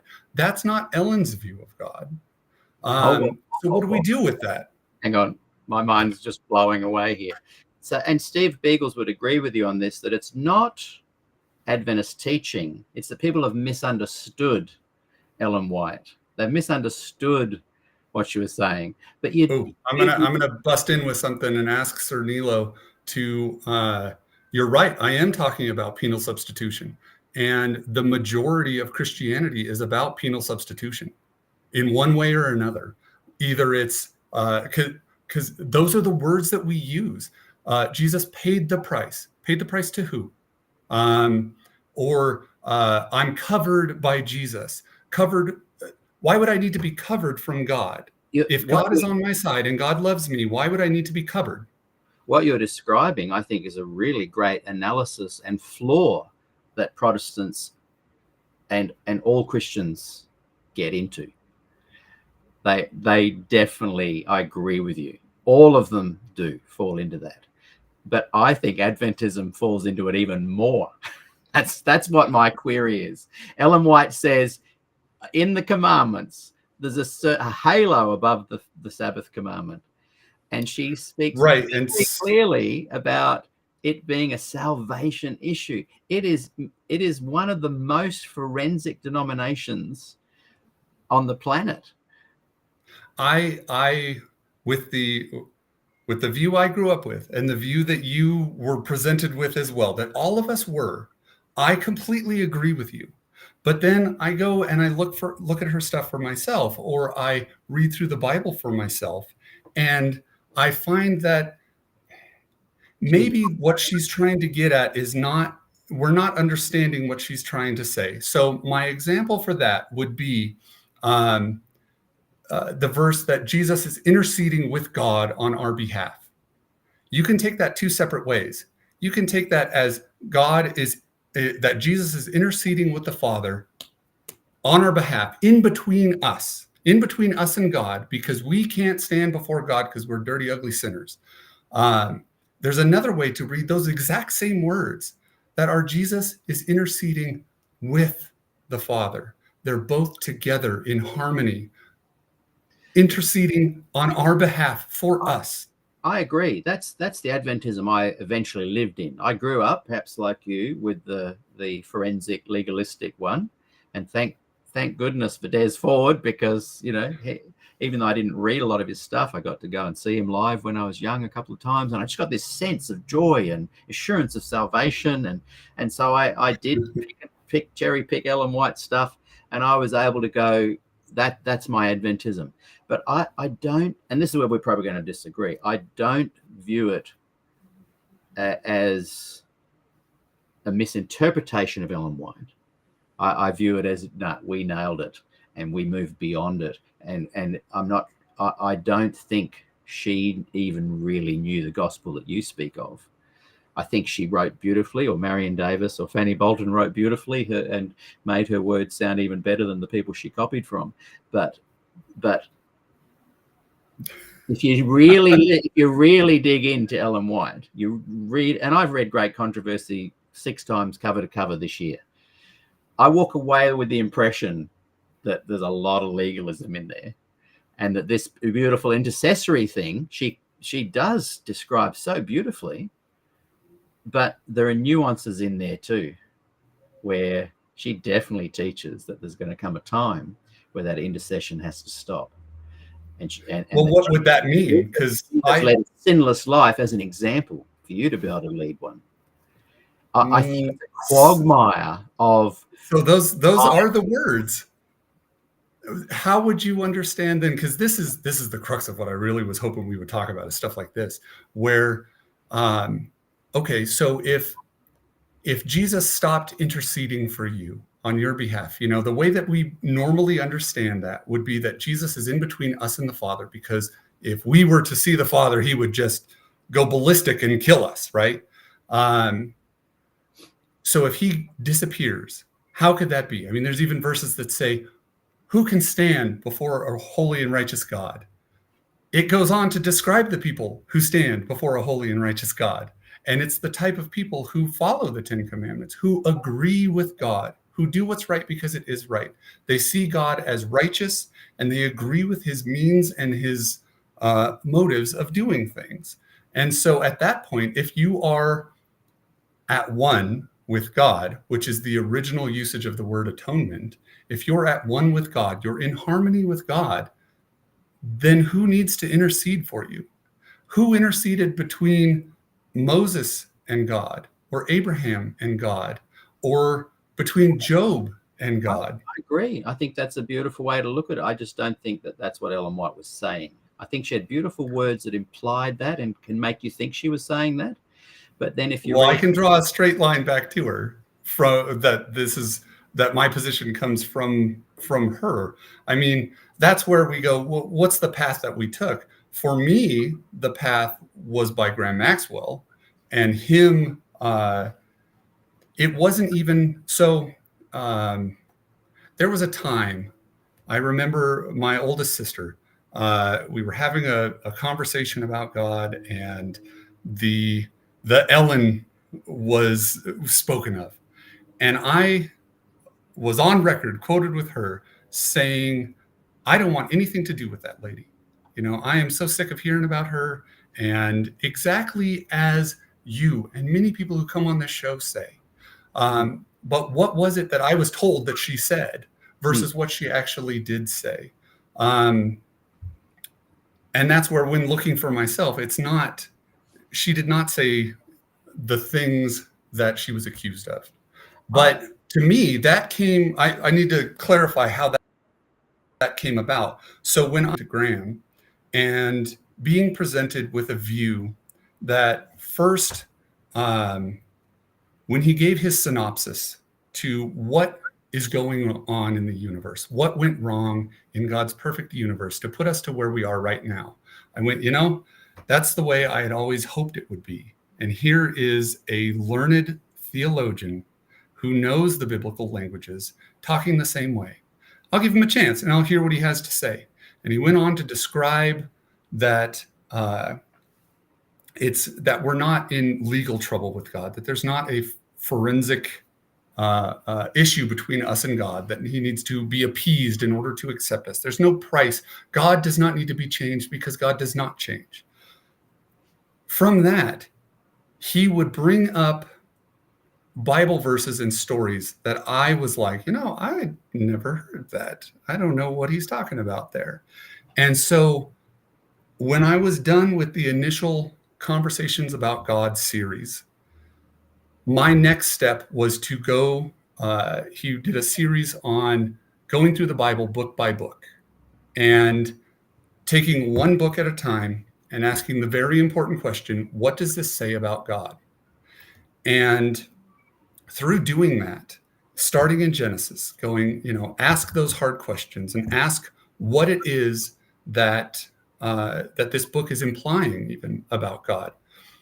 You get to things like the Exodus. And for me, the first time reading through that for myself, I was throwing my arms up going, how, God, as I know you, how can you bear with these people? If you say, obey me or else, here are these people who 30 days after walking across the Red Sea are saying, Moses has been gone for a while. My time's a little off there. Moses has been gone for a while. He must be dead. God's dead. Make us a new God. After they just lived all of these experiences firsthand, all these miracles they saw. So to me, it went, okay, clearly I'm misunderstanding something here, because the way that I thought God was, that said, obey me or else, is not correct, because here he is bearing with these people and dealing with them. And then you go through the rest of the Bible and you see these horrible things like in Judges, where, the dashing babies against rocks, that's used against us as Christians to say, what kind of God are you talking about? And coming to realize that that wasn't God's decree. He never said to do that. He warned them that this is the kind of stuff that's going to happen if you go down this path. The same way as when they got into the promised land and they said, we want a king because everybody around us has a king and that's the way to be. And God's like, you don't want a king. These are the things that are going to happen. And so fast forward all the way through, getting to the end of that book by book series and having an entirely changed perception of who God is and what he asks of us. It was at that point that, exactly like saying, I don't know those stories in the Bible, I'll go look for myself, that Graham had mentioned enough about Ellen White that I was like, I should probably go and look at those myself as well and go through the entire conflict series.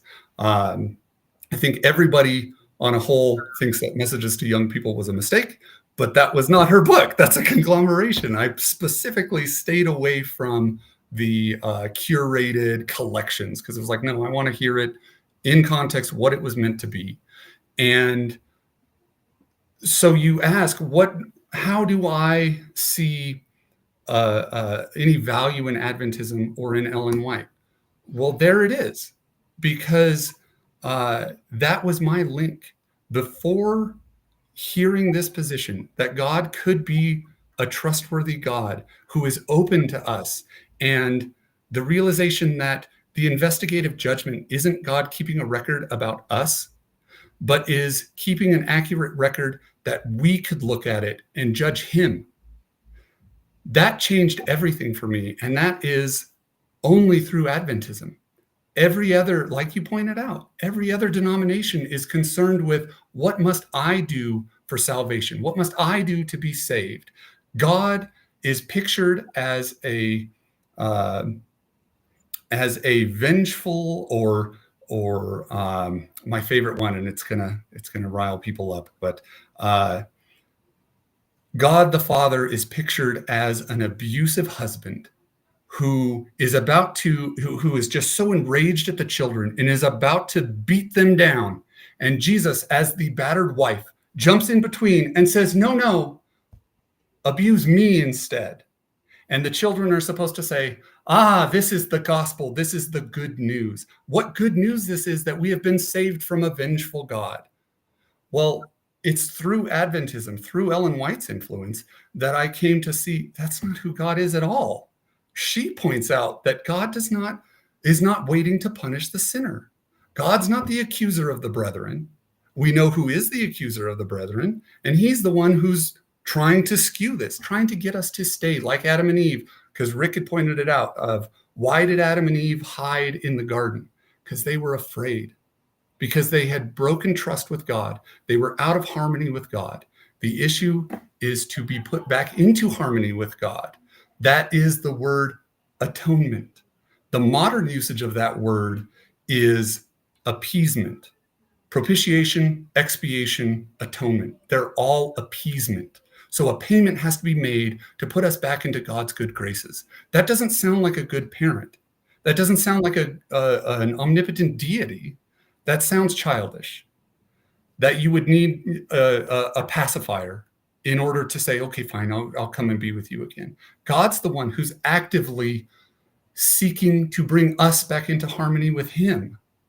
So for me, sticking with the history of atonement, it literally is a conjunctive word of at one mint.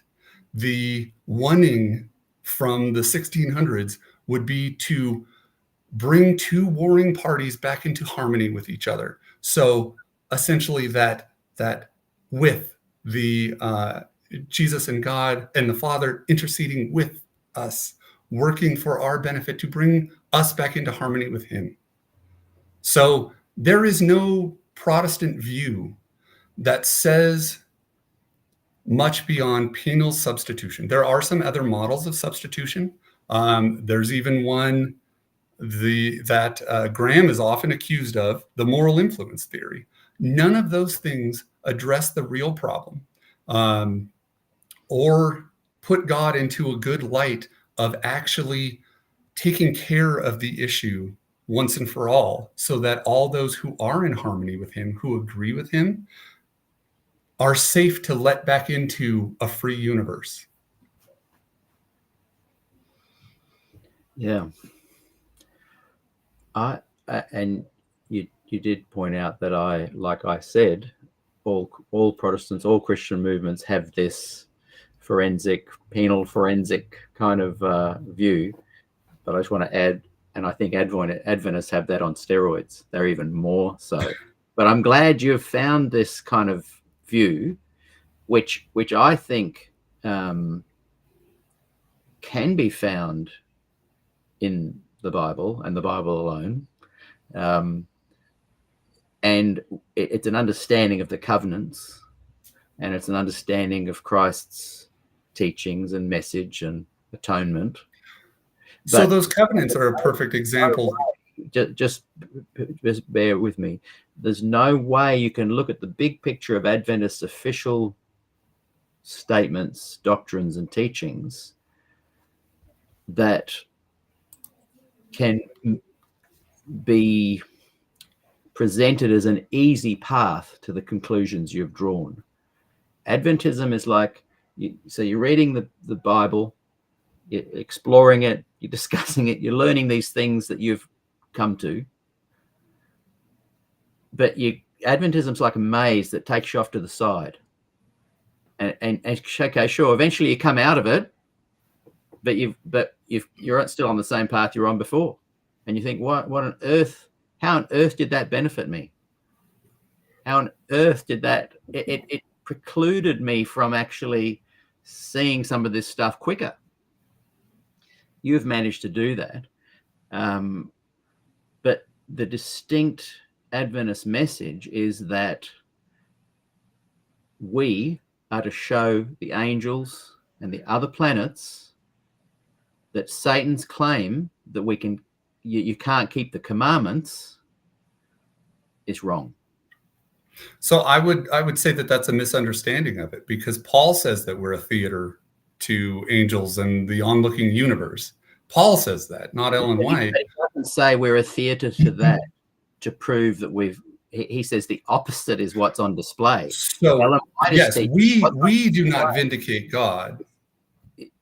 She's suggesting that we're here to prove Satan's claim wrong. You can't keep the commandments. Why? Because Jesus come back any day. What's the requirement to be ready to keep the commandments? That's where we would differ on the understanding of what's being said there, because collectively we agree, though, that people coming into Adventism could easily see that view. Yes. I'm not saying they're right. And I guess that's my whole point to you, is that if you're encouraging this view that Ellen White's been misunderstood, if you really look at her deeply, you'll see she's actually full on about love and God and trust, and she's just been misunderstood. Okay, let's say that's true. But 90% of people looking into Adventism, even deeply, are not going to think that. They are not going to think that. So why would God place on earth this remnant special people that are going to confuse 90% of the people, when he could just say, hey, guys, I just need to bring in inspiring people every now and again to direct you back to the Bible. And then you can keep looking and you'll find it. Adventism is a clearly leads people to a misunderstanding of what you're saying Adventism is. So that's where I think there is validity to it, what you're saying, and the position that the show as a whole has taken, because that's where it makes it hard, because I agree with it. I agree that is the problem. So why would God create and raise a last day people to confuse people even more, and have to go, man, I've got to do some pretty big leaps to be MotoSapien and come out with the real gospel, because it's not easy to draw the conclusions you have, when quite clearly even if it's being misrepresented, Adventism is clearly confusing on all these facts. My mother-in-law, who I'm very fond of, is watching as well, and she says that the Bible isn't clear about it either. There are separate ways that you can take things, and it's not a if God was requesting of us to simply follow the rules or obey in a particular way, then the Bible could have been 2 pages long, 2 paragraphs long. Why would God give us this entire history? I'll scroll back a little bit. Barry brought up, why couldn't Adam and Eve? How do you do this? It jumps around so much. I don't even look. Why couldn't Adam and Eve be reconciled to God the day after their sin with your theory?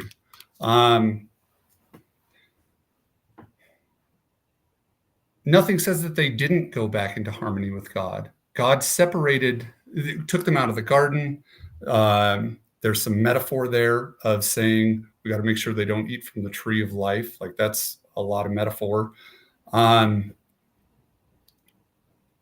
That's where the sacrificial system started, was to hearken to God bringing this all to resolution. If you think that the issue is whether or not we're going to obey or whether or not we're going to bend the knee, well, that's pretty simple and could be done very quickly. But if the problem is winning hearts and minds, so to say, and revealing the evidence, which God tells us that once this is all done, and I would say it is finished, Jesus said it's finished. The evidence has been given. That this will never come up again. The issue of sin, of rebellion. So that's an important point too, of how do we define sin? Most people would define sin as disobedience to the rule, and that's what it is. Or they'll point to sin is transgression of the law. The word that's used there, the Greek word, is one that actually speaks of lawlessness or rebelliousness that leads to lawlessness. So the issue isn't that I told you not to drop that cup, just thinking of something ridiculous. The issue is that we believed that God was untrustworthy. And so in order to bring us back into harmony with God, to a trusting relationship, that's not something that can be just dictated. The only way to restore that relationship is over a long period of time, through many and various ways, and ultimately through his son. If we distrustingly say that the consequence of sin is that God will destroy us, then it takes the entire Bible and the entire life of Jesus to look at that and say, is that what we see at the cross? Or are we in the wrong ballpark thinking that? Because there is no verse that says God poured out his anger on Jesus. What it says is that he separated, that he treated him as though he had sinned, though he knew no sin. So he treated him as a rebel, as a hard-hearted, untrusting, untrustworthy person. And rather than us seeing God pour down his wrath on him, we see him pour down his wrath on him in the biblical definition, which is he gave him up. He said, there's nothing more I can do for you. We see that throughout the Old Testament and in Revelation, that God gives them up. The loosening of the 4 winds in Revelation is simply God saying, rather than protecting you from the consequences of these things that you're doing, that I've warned you that this is what's going to happen, I'm not going to cause these things to happen to you. I'm just going to slowly remove my protection because you don't want it anyways. And then I'm going to leave you. And you're going to say, Why have you left us? And God is left with, what more could I do? You refuse to listen. You refuse to have a heart of flesh. You continue with your hard-hearted ways, and you distrust me. There's nothing more I can do. I've given you all the evidence to the contrary, but you continue to believe this way. I love what your mother-in-law said, that even in the Bible, there's those mysteries and confusions. When I look at music, and you know me, I'm always drawing analogies into music. There's music, there's harmony, there's sounds. I'm still trying to understand what the modes are. How do the modes apply? It's the major scale, but starting from different places based on different chords. Or how do I remember all of that? And there's a good quote about that, about someone playing a trumpet or a horn and having the right sound to it, you know. Yeah. And there are so many paths to gaining this, what your mother-in-law said, understanding of source material. Understanding the Bible as you just read it is going to be complicated enough. I guess the whole thrust of what I'm suggesting is not the conclusions you've drawn. And hallelujah, you've drawn these conclusions that I think make your life happier, better, more abundant, closer to God, give you a sense of purpose and meaning. Awesome. I'm pushing it against this notion that Adventism somehow helps you with understanding the beautiful music of the Bible, the harmony of the Bible. Sure, you've navigated in there and found how it does, but I think in trying to understand the source material, the harmonies, the beautiful nuances and perfume of the Bible, that most people looking at Adventism are not going to find an easy path to the conclusions you've drawn. That's kind of my theory. That right. That's where I point back to a bad music teacher that has totally confused me, but I persist with it, and I ask him other questions, and I learn. I go, okay, well, he's a good player, and he does this, and I'll try. If I do grasp playing the beautiful harmonies of music via a bad teacher, I don't have to then go away and defend that teacher. Hey, everyone, go to this teacher. He's great. I won't. I'll say, look, I did find the beauties of music via that person, but the reality is there are way better teachers, way better guides, way better inspirational pathways than Adventism. I can't justify that Adventism is somehow a uniquely gifted and beautiful modality that will lead you to understanding the Bible and all its incredible nature. I'm glad you have, but where would you point to then? Sorry? Where would you point to then? Every path that you've had a journey of a seeker. Jesus says, seek and ye shall find. So go out. I would agree, through many and various ways, right? Go out and seek. And there are many paths and many ways to that understanding. And I would not claim that any of them are more special than any others. Your claim is that Adventism is more special. That's where I would,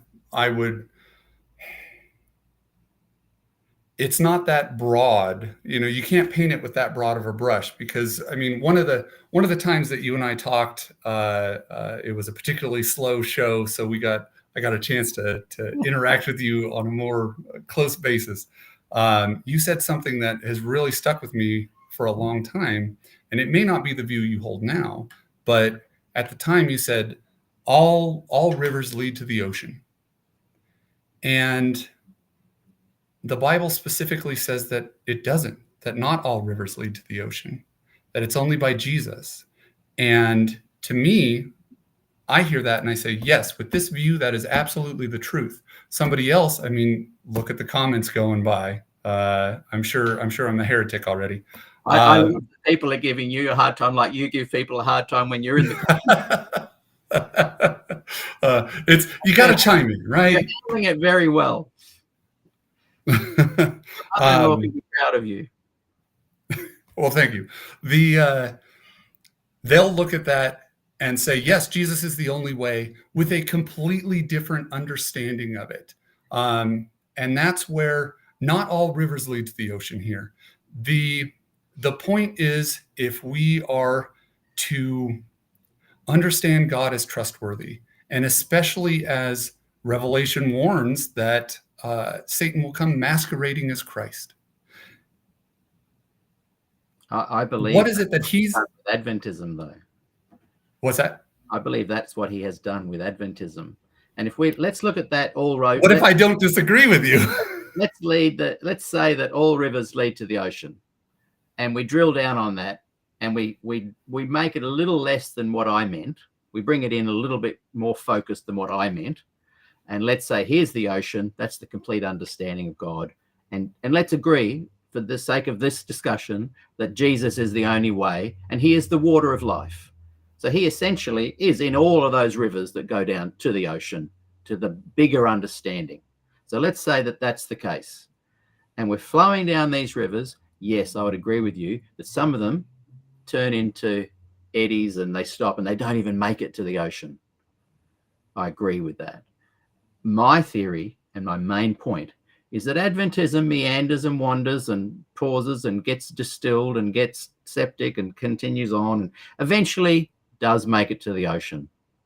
It isn't an eddy at the end where it stops people. Maybe I'm being a bit hard on it, saying it's deceived even the elect. I'm simply saying that there are Amazon rivers that will get you to the ocean if you seek. And you better, and sometimes when you realize you're in the one that's flowing around and stopping and starting and going dry, and then you have to carry your canoe up and over into the water, that's Adventism to me. Instead of just that, just lift it up, go through the bush, seek, get some brambles on you, get some thorns, and plonk it into a bigger river that's going to let you flow more freely, like water to a rock, engaging in the process of learning and understanding, unhindered by the stream of Adventism that goes dry, that goes through rapids, that gets stuck all together, that you have to climb over the bog and back into the stream.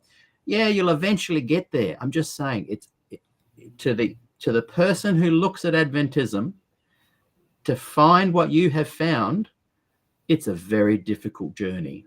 And God is offering up faster rivers that will get you to the ocean, in my humble opinion. I would respectfully disagree. How so? Jesus says broad is the way to destruction, right? Yeah.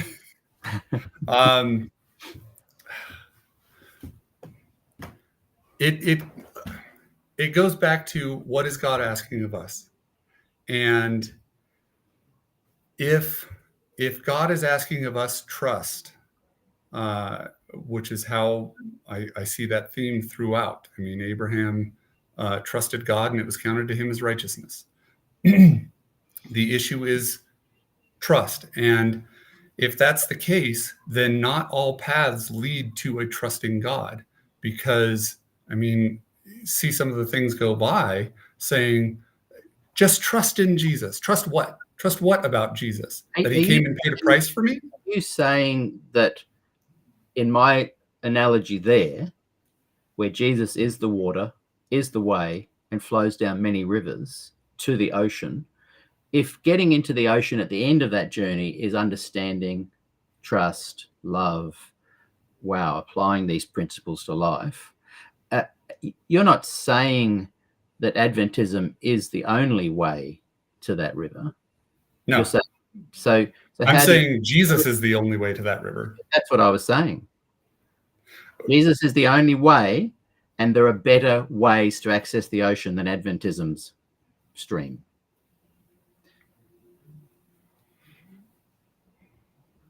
But the theme of what you're saying is, no, Adventism is a better way. Jesus is the way. All rivers will get there eventually, but Adventism is better. And I'm just saying, if people zoom out and look at Adventism, they're going to see it as a little brambling brook that goes through swamps and trickles out. And that they may not look at it like you have and worked through it and found it. So, because Jesus is the water through there, I'm just saying it's a very unusual way to get there, and it hinders and stops more people than, like, you're a rare case that finds the gospel within Adventism. Most people get stuck within Adventism.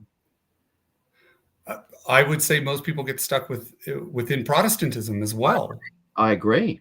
And therefore, another beautiful thing about the Bible and its complexities, and Christ says, seek and you shall find. Not many people get there. Not many people get to the... Not many people seek. People are going the broadest, beautiful ocean, the beautiful pathway straight there through the gospel, and they still stop on the side of the riverbank and get caught in the reeds.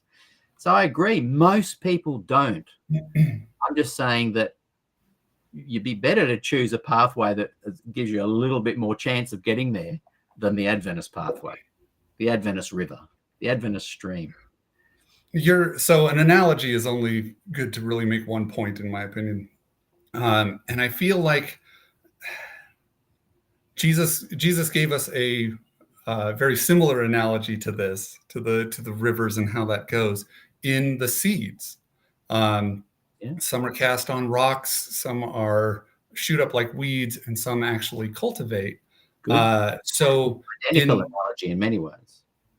Right, but in that analogy, not all those seeds grow, and even if they do grow, it doesn't turn into anything legitimate. Exactly. And I'm saying, if you look, if you threw out 1,000 seeds, some on fertile soil, some on rocks, some in kind of areas that some grow and some don't, that's Adventism. Some really flourish, but in every aspect, not all the seeds are going to flourish and make it. In every aspect. On the rocks, they're 100% not going to. In the fertile area, higher chance. In the Adventist area, less chance. Right, and you've grown. You've been thrown as a seed into that area, and you found Graham Maxwell, and I think Des Ford has helped it as well. You found the gospel within Adventism. And I'm saying, I have to push back on that, Peter, because Des's position. So I have to push back on you, Peter. And I pull back the analogy about Des and Graham, because that's a whole other story. What I'm saying is, your seed was thrown, in my opinion, into the area that some grow and some don't, and you've grown, and that's awesome. Whoever influenced you, whoever you stumbled across within Adventism, you did great. But my whole theory of today's conversation is, why would you therefore say, come here to this part where I grew, when you could be saying, hey, there's rocks over there, don't throw the seeds there, go over there to the soil, that's the better way to go? Why are you suggesting that this kind of half rock, half soil area is the better way to go? Well, it's all confusing, all hard. All pathways need to have Jesus, if we're going overall agreeing with that. You're saying that Adventism isn't that. Adventism is the fertile soil. What if, by your analogy, it would be that there is fertile soil there. It's not, the Bible doesn't belong to Adventism or to any denomination. It's for everybody. But broadcasting those seeds out would go to everybody. I think that's God's way, is that it goes to everybody. And what grows, yes, with your particular bent against it, yes, that even there, my opinion would be that rocks have been thrown into Adventism, and that a lot of rocks have been piled up, because if it really is about trust, then Satan would be very keen on making sure that there was never a view of God that put him in a positive light, that as long as people were hedging their bets, buying fire insurance by going to church every Sunday, or at least every Easter and Christmas, and punching their ticket for this fire insurance in the hopes that, okay, well, when the end comes, then it'll be okay because I went to church those 3 times. That's exactly where he wants you. And so anywhere that's going to be saying, hey, there's another way to look at God, then he's going to be attacking that. He's going to be throwing rocks on that fertile soil. The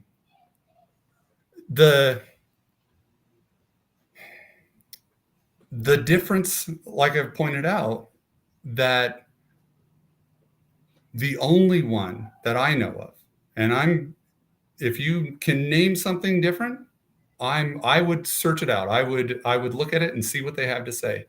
But there is no other denomination as an organization, and that's very loaded. So, I mean, we would both agree about that. With you, and I include Adventism in that. Yeah, but I'm not actually saying Adventism or horror, devil, keep away. I've done a lot of shows where I'm trying pretty close. I'm trying to find them within it. I'm trying to enhance what you've found and help other people find it. There's lots of shows where I do that. And I'm also critical as well. But I'm not saying that it is any different to any of the others, that you will find the same forensic problems in all of them. You'll find the same legalistic view in all of them. My main point is that I'm hearing you say it is a better path than all the others. I haven't found any of the others. Show me if you find one. I'll check it out. I'm saying you won't. You won't find it anywhere, and you won't find it in Adventism. You seem to be saying Adventism is just a little bit of a path that will actually give you a better chance. I'm simply saying I don't think it will give you a better chance. It'll give you an equal chance. Pretty hard anyway. So that's where I would say apologist that you're so saying no, Adventism is a legitimately valid, better pathway to go than all these others. And I'm just saying, I would say the thing that it offers that's different is a different view of God, because like you said, you can find a forensic view within Adventism, but if we stick to the core tenets of what Ellen White points out through the Great Controversy, it is not about a forensic position. It's the only one. It's not the only one. It's the only one. What other one is there that doesn't say that God must be appeased or paid or propitiated in some way? Well, Adventism says that as well. That's why my whole point is that it's not the only one that doesn't say that. It is like all the others that you need to seek and find, like all the others, within all its flaws, within all its faults. And sure, I think it's brambles, not fertile soil. I don't think it's rocks. I think it's the brambles, and some will grow, some won't. I think here's the other Protestant religions. Here's some, don't go near them. You're going to be walking into a cult. Here's your average ones. You're going to have forensic problems. Here's Adventism. There's even less chance of getting there. I don't understand the thought process that you've gone through. I'm not criticizing it. I don't understand it. I'm probably not very smart. I think there's things I really grasp, and there's things I go, huh? And I'm trying to learn that the Adventist that says this is a better way. I can't see this anywhere else. Steve Beagle says it too. This is a better way. I can't find what Adventist says anywhere else. I'm going, nah, I think you'll find that it's the same as everyone else, and perhaps even a hindrance. There are people I've had on the show that are, huge respect for their progressive Adventist views, that are still Adventists, but they say, not only is the Adventism not the gospel, it is anti-gospel. Another one, Milton Hook said, not only is it doesn't understand Jesus, it is anti-Jesus, and they are still in the church. And I have the same queries to them. I don't get that it's a better vehicle, a better river, a better bit of soil. I don't get how the claim is that it's better than the rest when it's the same as the rest. I would push back on that and say that talking with Stephen Beagles, he does not hold the same view. He doesn't hold the same view as you, but he thinks Adventism is a special vehicle that other churches. So he shares that one thing that you do. But he holds a forensic view, I asked him specifically, using the definition of a legalist as somebody who is concerned with their legal standing with God. He answered in the affirmative and said, yes, that is exactly how I feel. To me, that's just confirmation of what I'm saying, though. But that's not what I'm saying. So that's where clearly... It's confirmation not of what your content is. It's confirmation that Adventism isn't the vessel, the best pathway, the best river, the best soil. It's not right. So to find what you've found. You have found it. And how amazing that you found Graham Maxwell, which I still want to have a bit of the conversation about. How great that you did. Some you haven't, but some have found it via Des Ford. How great that they have. I didn't even know about Maxwell till you.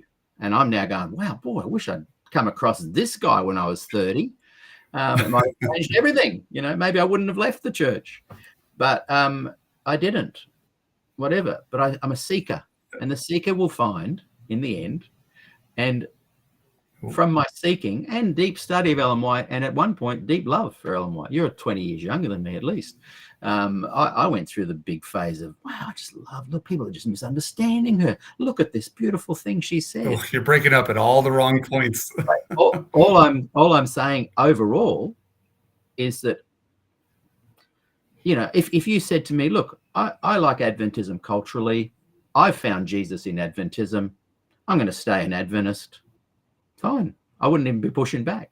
But it seems that you're saying, hey, it's got something that all the other Protestant movements don't have.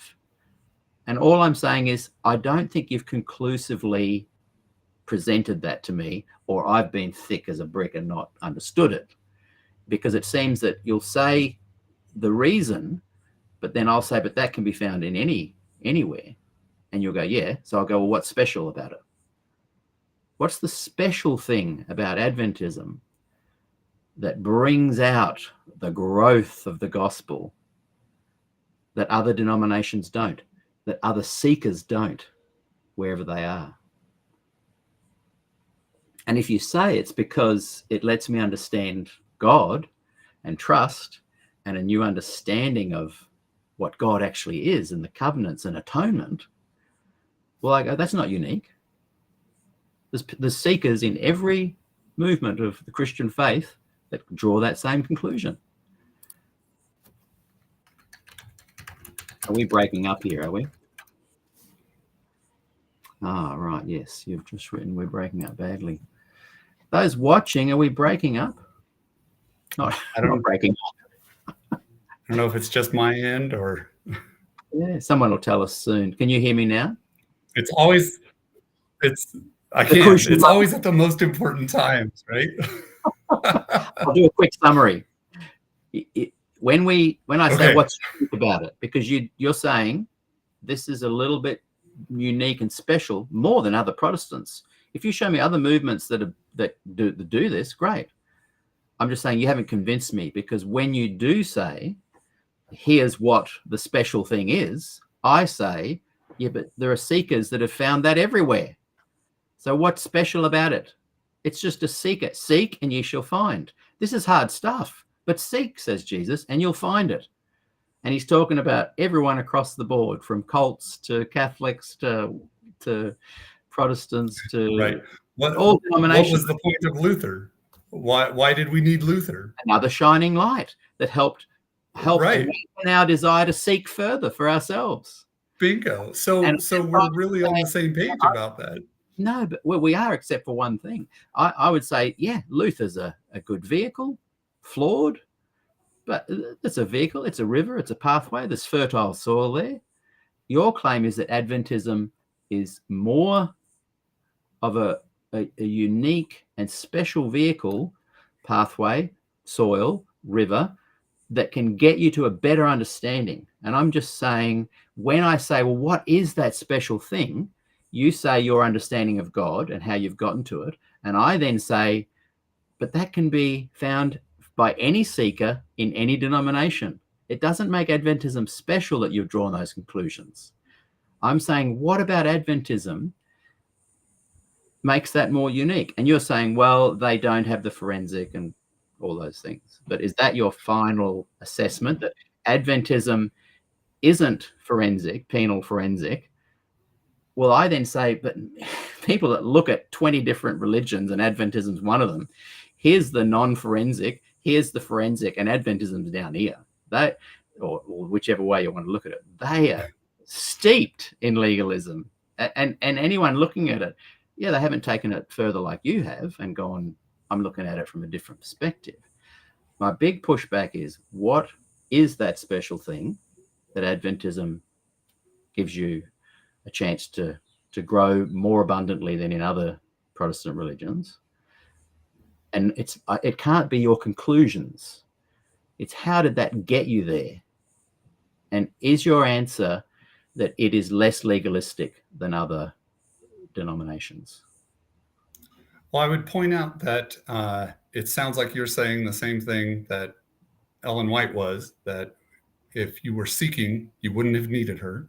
The same way if Luther had a job to do, obviously, to break the fetters of Rome, as she puts it, because the Bible was not in people's hands at that point. The Catholic Church says, we'll interpret it and we'll tell you what you need to do.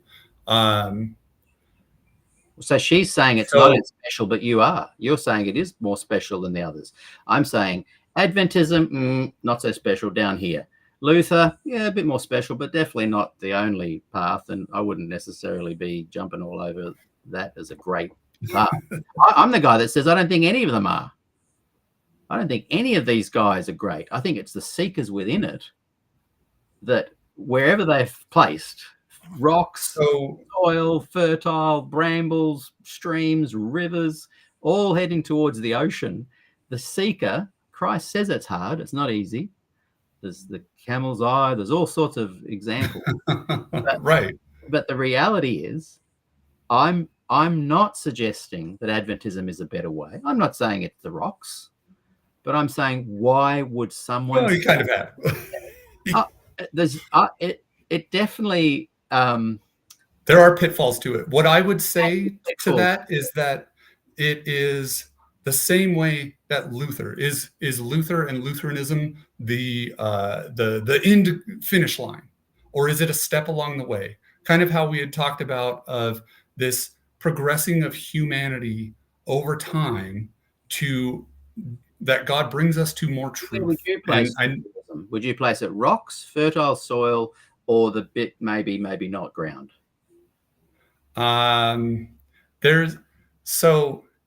Look, even Luther was a hero of Ellen White's. So there's no ill will. This isn't a hierarchy thing. It's just I'm not making it a hierarchy. I'm not making it a hierarchy. I'm literally saying, there's your rocks, there's your fertile soil, there's your brambles. Some will grow, some won't. Right. So if we look at Lutheranism, so like to me, what are the pitfalls of Lutheranism? Well, he's the reason that we use sola scriptura, and we speak the one Latin term that anybody who speaks English can seem to repeat for some reason, rather than just saying the Bible and the Bible only. We want to sound fancy. He didn't accept every book in the Bible. He didn't, because of his view of God, because he was so concerned about his assurance of salvation, he didn't know what to do with Jude, James, Romans, or Hebrews, and Revelation, Esther. I mean, books that... You're all just proving my point. Right, he's a step along the way. Yeah. And what is our ultimate goal? To get to Jesus. So for me, if it weren't for Ellen White bringing up this, that there's a different way to look at it and saying, hey, you shouldn't have needed me. If you went and looked at it for yourself rather than following tradition, then that was the benefit, and it wasn't just a benefit to me at that point. There's Graham, who is the direct link of how I got it, because it wasn't through Ellen White's writings. I read her and come to the same conclusions that you do, that there is a lot of legalistic language that's hard to get past. And I think that the answer is that that's she's speaking to the audience that she's writing to. And that's the kind of language that they talk about, because in amongst it will be these definitions that are like, that's something I can get behind, but this, substitutionary atonement propitiation is not. And so it comes down to what would be meant by that. And it's only the same way as the Bible, only through reading her widely, that you would be able to understand what she has to say. But that's even just a step along the way, because it's not the finish line. The finish line, and what I see her saying to do, is to keep your eyes fixed on Jesus, to keep your eyes fixed on God. That's where all seekers end up. And if you were saying Adventism was just like Lutheranism, was just like all the other Protestants, I'd go, cool, I agree. Yeah, for sure. I'm probably leaning to it being a bit more the rocks, but I'm not totally saying that, because I know lots of Adventists that grasp the gospel, including you. I'm not. So therefore, it's not the rocks. The rocks would be a full-on. I'd be going, don't go near it. I'm only pushing back on your claim that it is a better way for understanding God. You're not even saying it's your way. You're supporting the denomination as being a better way, because it's doing something that all the other denominations aren't doing. So I'd have to pull back from there, because as a denomination, is this the view of the denomination? Not particularly. It's in there, but not particularly. What's that? That it's a legalistic church. Yes. You think that? I think that. I don't get your point. What is my point then? This is why, like you're defending it. My point would be that it's a stepping stone along the way, not the end zone. But you've said it's a special thing that has things that other denominations don't have. It's not just a step. And that would be confusing. You're saying it's a stepping stone. You're saying Ellen would say, "Hey, just go to the Bible. You wouldn't have needed me." If that's all you were saying, I'd be cool. It's just a stepping stone. Great. It's a stepping stone you might stay on. But your claim is that it is the only denomination that doesn't have this forensic teaching. All the other denominations do. Or say that God is against you and had to be changed in order to accept you. Yeah. And I'm just saying that you get 1,000 people look into Adventism and study it for 10 weeks. Most of them are going to say, boy, that's a legalistic church, including you. So why is it the best vessel? Why is it the best stream? Why is it fertile soil over and above the touch and go? Some will grow, some won't. I believe most Christians are seeds planted in that area, the shallow soil. Agreed. Very much agreed. But I can include Adventism as being that fertile, that shallow soil. All I'm hearing you say is that no, it's better than the others. It's the fertile soil. So not better, but a step along the way. If the end goal, if the end zone, that's better. If it's a step along, it's better than a step forward. Back. Okay, I would agree. I'd have to say yes then. So if the end zone is trust in God, and every other denomination says that God had to be changed to accept us or to be bought off to accept us, then this is the only one that says, no, God has been on your side the entire time. The only one that you've interpreted as being that. Yeah, I think you're conflating the claims of denominations with individuals' journey.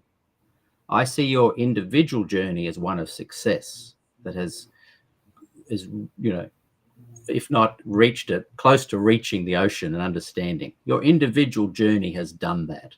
But I see that as the journey of all Christians to have the Pilgrim's Progress story, the Job story. They're all on that journey within all the flawed places. And some places are rock, and some places are shallow soil, and some places are a bit more fertile. Very rare, I think. I see your Yes. I see your defense of Adventism as a reflection of your individual journey that has achieved success. And so you're conflating it with, well, maybe Adventism got me there. It must be a better vessel. It must be more fertile soil because it got me there. But as a person that steps back from that, and now I believe reasonably objectively looks at Adventism, I was that guy that thought, yeah, I got here because of Adventism. And now I'm going, far out. How did I get? I'm not even in the ocean yet. I'm kind of walking between streams. I've gone, now I see it differently. I'm not conflating my individual journey towards the ocean as being helped by any of the flawed religions. I'm glad I wasn't on a seed on the rocks. Wish I'd been over there on the fertile soil. But Adventism was shallow soil. That's all I'm saying. I'm not defending Adventism. I'm defending your individual journey. I'm confused as why you defend Adventism as being somehow a step ahead of all the others, when demonstrably it's not.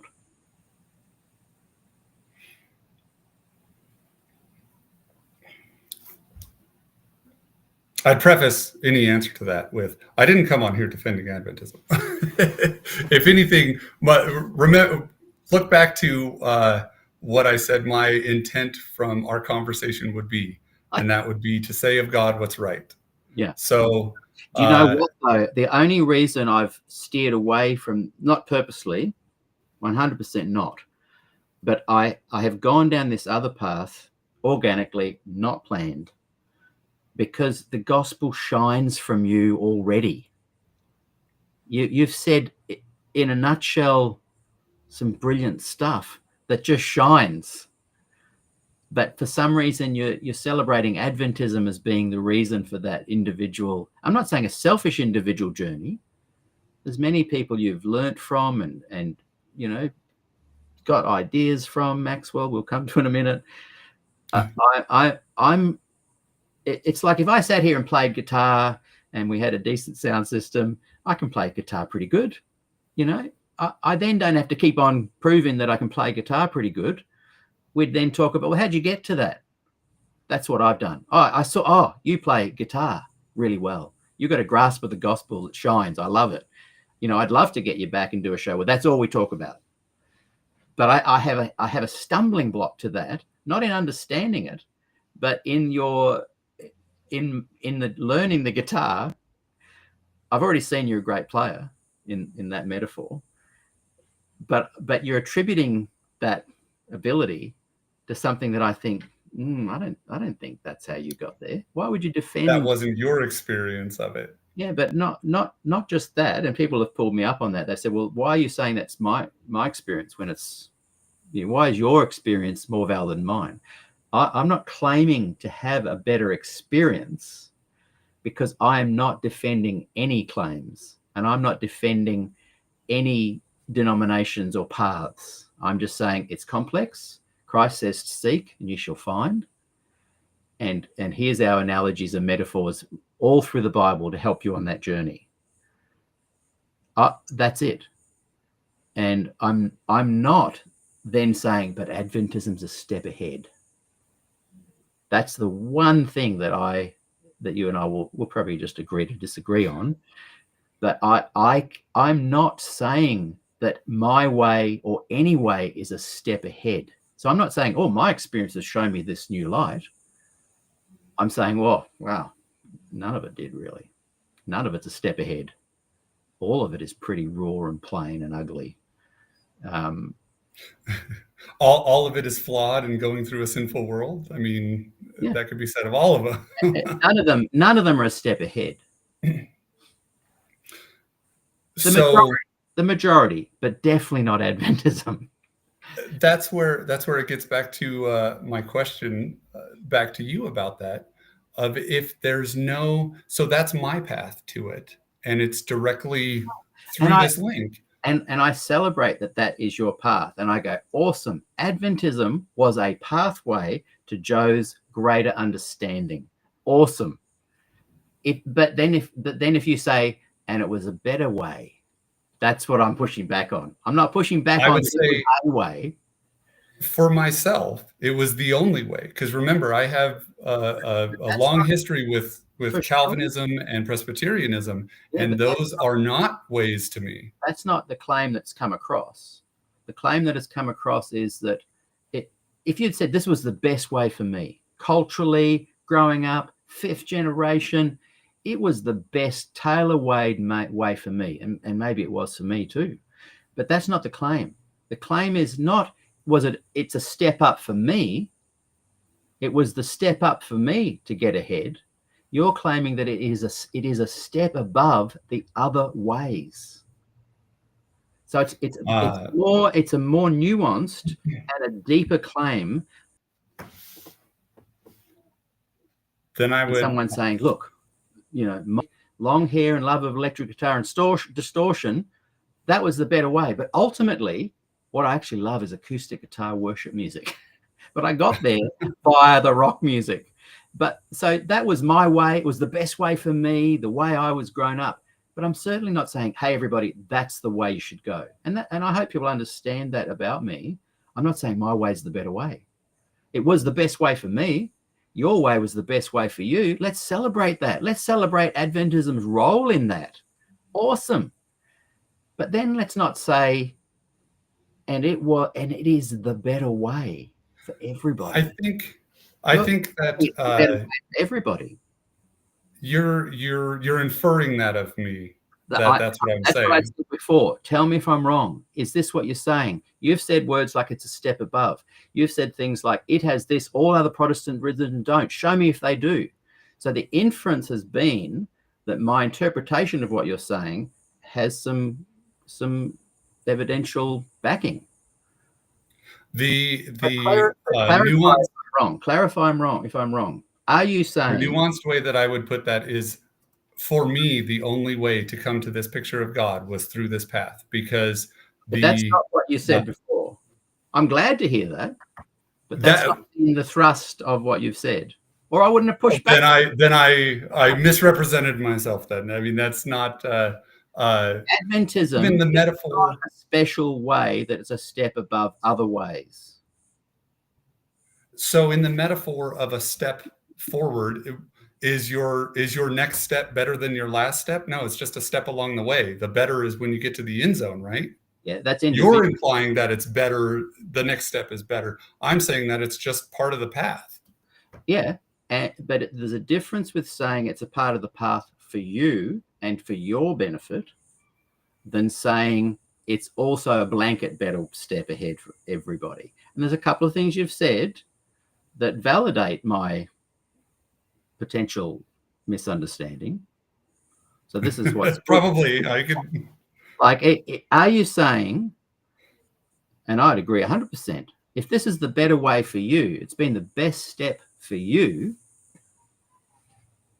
to gaining an understanding of where you are now with your understanding of God, or are you saying what I must have misunderstood? That Adventism itself is a step up, that people who truly understand Adventism will have a step up to understanding this understanding you have of God. Is it, in fact, a unique step above the other Protestant faiths that you have said, show me another one that's like it, and I'll go and look at them? Am I misunderstanding you, or are you saying Adventism is a step above as a better pathway, a more fertile soil? I can only speak for myself and say not just was it a better path, it was the only path.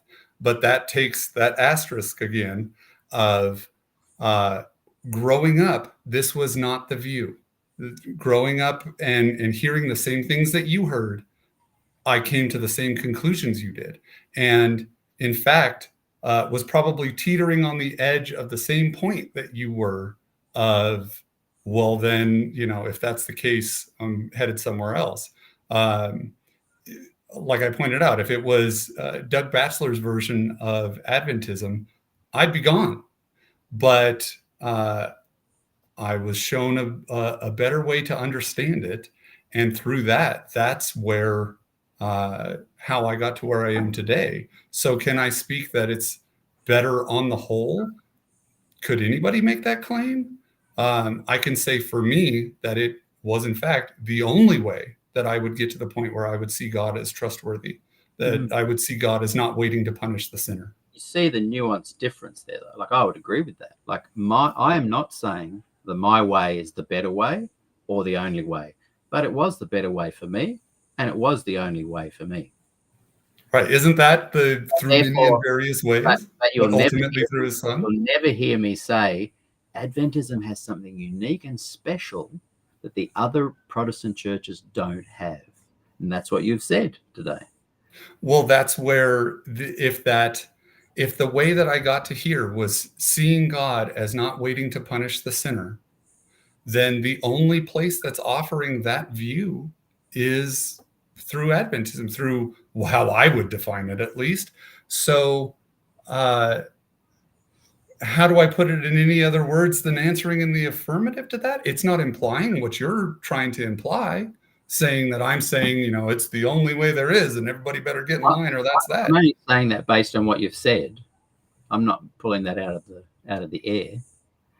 Then I definitely misspoke, because that's not. So if you're proselytizing, and you've said you wouldn't be a street preacher heralding people into the Adventist church, but let's say you and I are sitting here, and there's a guy or a girl that comes along, and they're chatting to us, and we share our ways with them and whatnot, and this person says, look, my three options are Protestantism, Catholicism, or Adventism. Would you say that Adventism is the better way, or would you say, in my experience, it worked out for me? Because I think you and I would answer that person differently. Right. I bet we would, because I would immediately have to say, well, let's define all three of those and what it is that I would be saying through them. Without defining, you don't need to define it. She's just saying, what do you reckon is of those three options? She's saying, Joe, what do you reckon? Peter, what do you reckon? Then I wouldn't answer. It's too much. Why? I would say, why would anybody be making a decision like this based off of a single word? You wouldn't suggest that Adventism was a better way? If I couldn't explain it out, then I think the better answer would be no answer. But if you could explain it out, you'd explain it that once you understand the definition of Adventism, you'll want to choose it. It's a better way.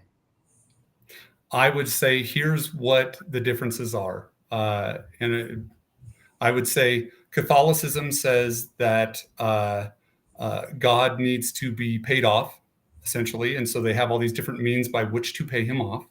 That doesn't sound like a righteous God to me. Standard Protestantism says, yes, God needs to be bought off, but it's okay because Jesus paid that price for you. The price is too high, but luckily Jesus paid it for you.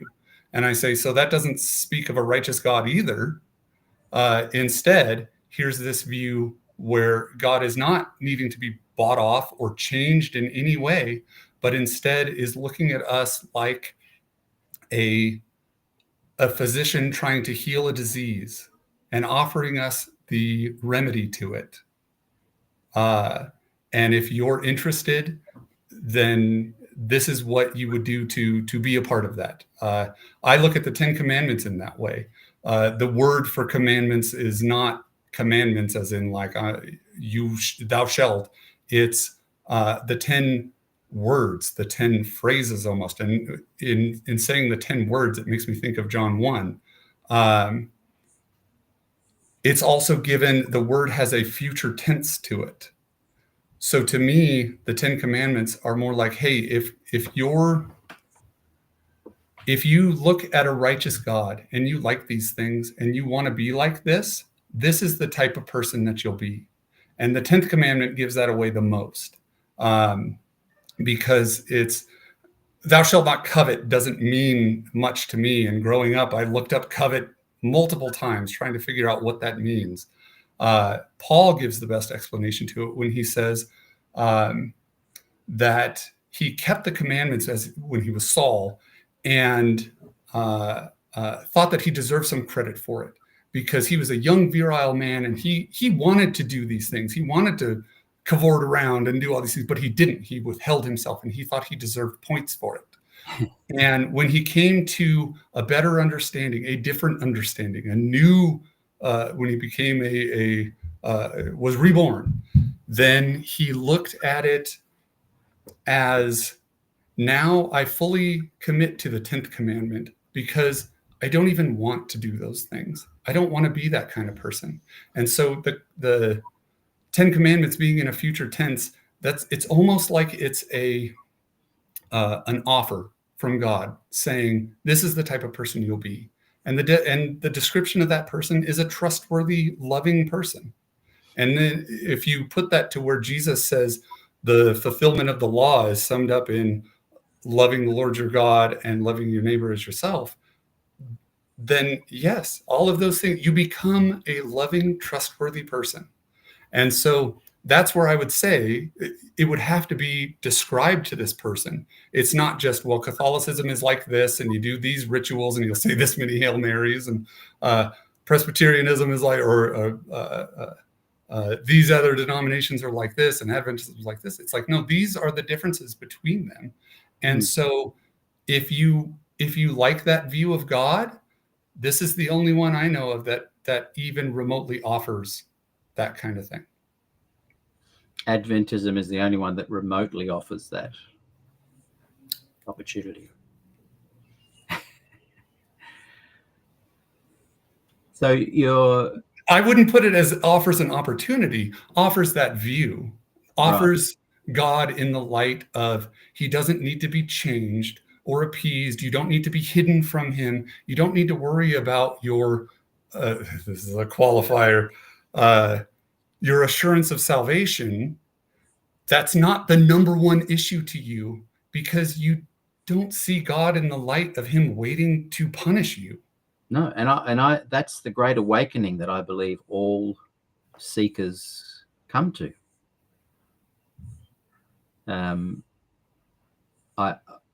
I just don't, and I see, and I thank you for explaining, I see that it's been the best way for you, and it was the best way for me.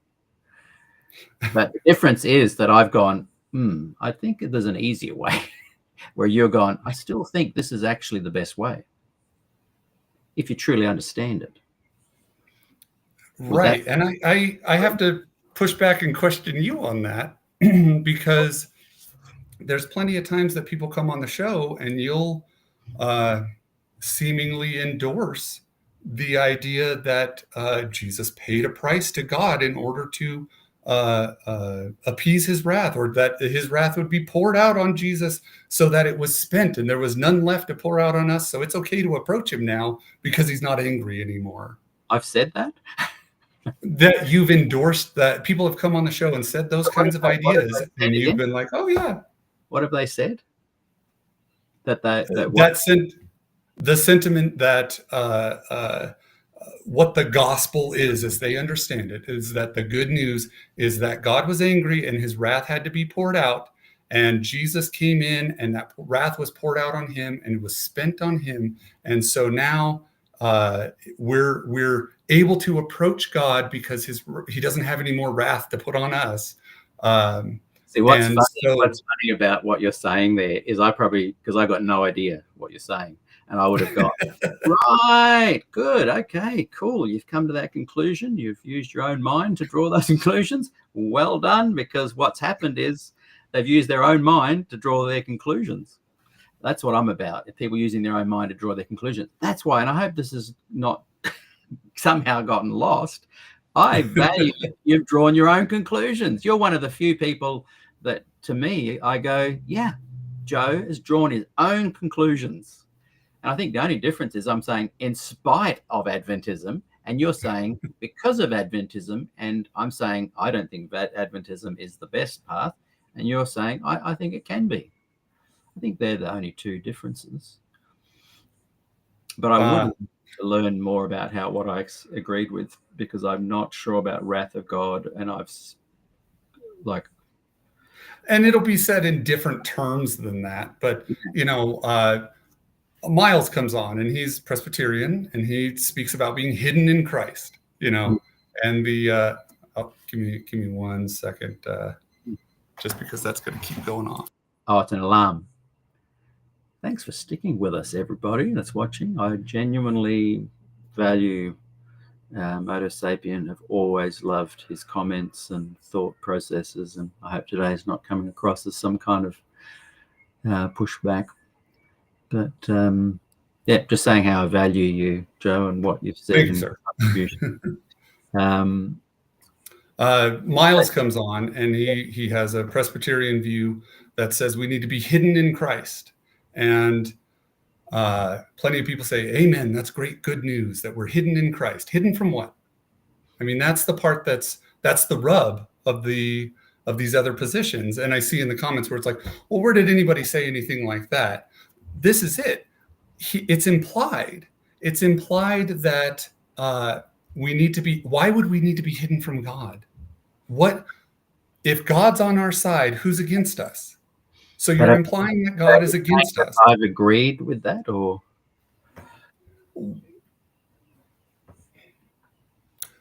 I'd back off from that, because your purpose is to interview and to, exactly like you said, but people will come on. I don't know. I'm not saying you're wrong. I'm just wanting people will come on and do the gospel presentations and say what the and I've shifted how they understand the gospel. Yeah, absolutely, you have. Because I lately am frustrated with the Gospel Adventist for offering me false hope, and for continuing to offer false hope, but for speaking more openly now that they've retired. And I go, come on, guys. And I've also learned that what I thought was this gem of Adventism that they've grasped is not as expansive as yours. That's why I've always liked your comments, because I'm only confused because I see I don't put you in the same Gospel Adventist basket as others that are Adventists. I put you in the Christian basket, and you're unpacking the Christian view. I don't even see you as having an Adventist view.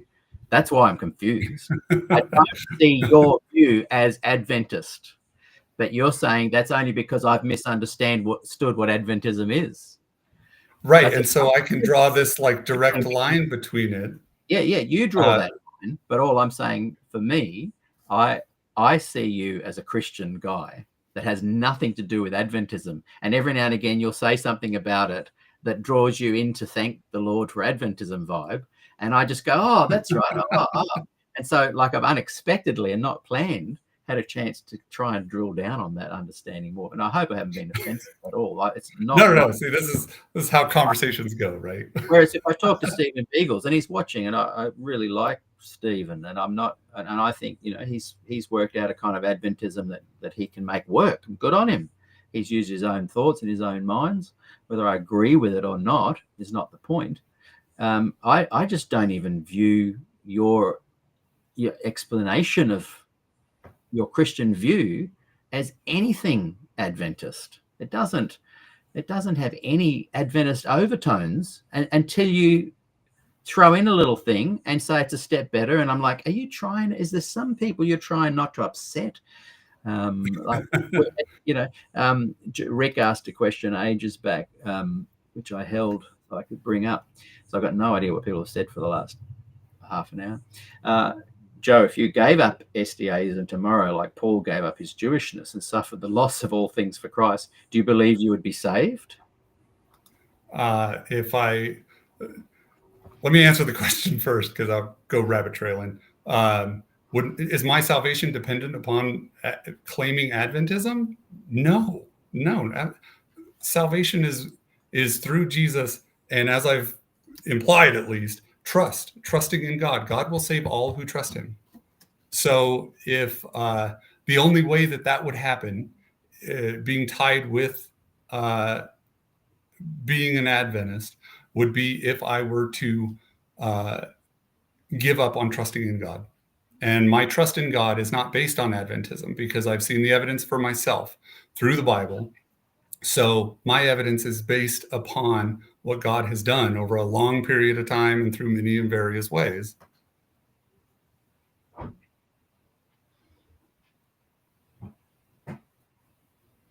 seeing you're reading the comments. Right. Easy to be distracted. Let's just shift. I think I understand you better now. I think I get a lot more of what you're saying, and I, again, you're one of the stalwarts of this group, and your contribution helps kind of almost. It's an ingredient that's so important for the conversation. So I think I think drilling down deep, because a lot of people get confused about your stance and my stance. So it actually gives us both a chance to explain what we're doing and what we see. And we've both been surprised, probably hearing words coming out of our mouths and go, oh, okay, well, yeah, I can see that now, or I understand that a bit better, or whatever. But I want to just, if you're happy to just jump away from all of that for a minute, is there anything you wanted to? Yeah, of course. I mean, it's based off of what you said there, I would love the opportunity to say, I feel the same way about you, Peter. The interviews you put on are important. I talked about my favorite interaction we've had, where back before it really kind of blew up, and there were chances to you put a comment in. There's only like 4 or 5 of them, and you'd reply right away. You can keep up with them. Writing comments. Same thing with Jillian is my absolute favorite guest you've had on. That lady, she's doing the work, and just very patient, and to go through what she went through, where I feel like it's objectively, anybody who objectively looked at what she went through, the Fords together. It's amazing that they did not throw off religion altogether and just throw their hands up in frustration. I mean, it's... Yeah. And actually meeting Des a few times, particularly season 1, I drove all the way up to Caloundra where they lived. It was a good 11-hour drive at least. Took all my computer and recording gear, and I just had a sense of this is going to be one of the last times people were going to get to kind of have a in-depth interview with Des, and it turned out to be just that. And sadly, he died before I released those 3 first interviews. It was I was working, as you know, I'm very unorganized, and I was trying hard to get stuff done and make it happen. That's why I love these shows. I don't have to edit anything. They're just live, boom, done, off I go. Back then, I had to do the interview, edit it, upload it. But anyway, one of the sad regrets is I didn't move fast enough for him to have heard it. But what a pleasure it was to meet him. So I wanted to just shift gear a little bit. Tell us a little bit about Graham Maxwell. How on earth did you come across him? There's 3 brothers, I believe. There's Arthur, the famous storybook writer. The dad. Bibles. Oh, he's the dad, is he? So there's a Bible. And then there's 2 brothers. And there's Graham and George, is it? There's Mervyn. That's Mervyn. The one who was up in Walla Walla, and then Graham. And then a single sister, I believe. And sometimes the content of what they've provided, people mix up as well. And it's often Mervyn that gets referred to, not Graham. And we've had a few like when Bob was on stuff up, and we've brought the wrong people up. But I eventually was able to explore some of his stuff myself, and did a couple of long trips and just listened to a lot of what he said. And so thanks for putting me on to him, but how did you come across him, and why was it such a landmark thing for you, the Graham Maxwell connection? And when did he die? He died in 2010. Did you ever meet? No. I did not come to know anything about him until 2020. So wow. As a wedding present, my mother-in-law gave me a tape or a box set of the Conversations About God series. that's the one where the emphasis is on asking those hard questions and laying out why it would matter God's ways.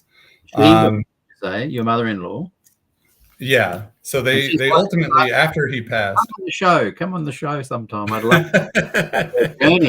Knowing her, I bet she wouldn't. And I'll be very gentle. I won't do what I've done. I won't be a dentist for you. I can be very pleasant and listen. They actually turned the audio and video series into a book. Let's see. There we go. Right. This alarm. Give me 1 second. Sure. Well, there's been some great comments coming through. And by the way, everybody, thanks to Cindy Lou and someone else. Was it Rochelle? Someone else taught me how to know. Marie, I think, taught me that you can go to your comments on YouTube and just where it says comments, you can slide across. And so after an interview, I'm just letting everyone know, Joe, that after an interview, I used to think that the live comments were all gone. But no, go to the YouTube clip where it is and where it says comments, slide across, and you'll see all the old ones there. You can go backwards and forwards between new comments and old comments. And I'm just suggesting that, that's a great way to engage and keep the dialogue open. That's what I like, is that we're having conversation. And I've never liked shallow conversations. This is definitely not one of those. Well, thank you. That's quite a compliment, I would think. Yeah. So yeah, I was given the set when we got married in 2008. It went onto a shelf. It survived a couple moves and things.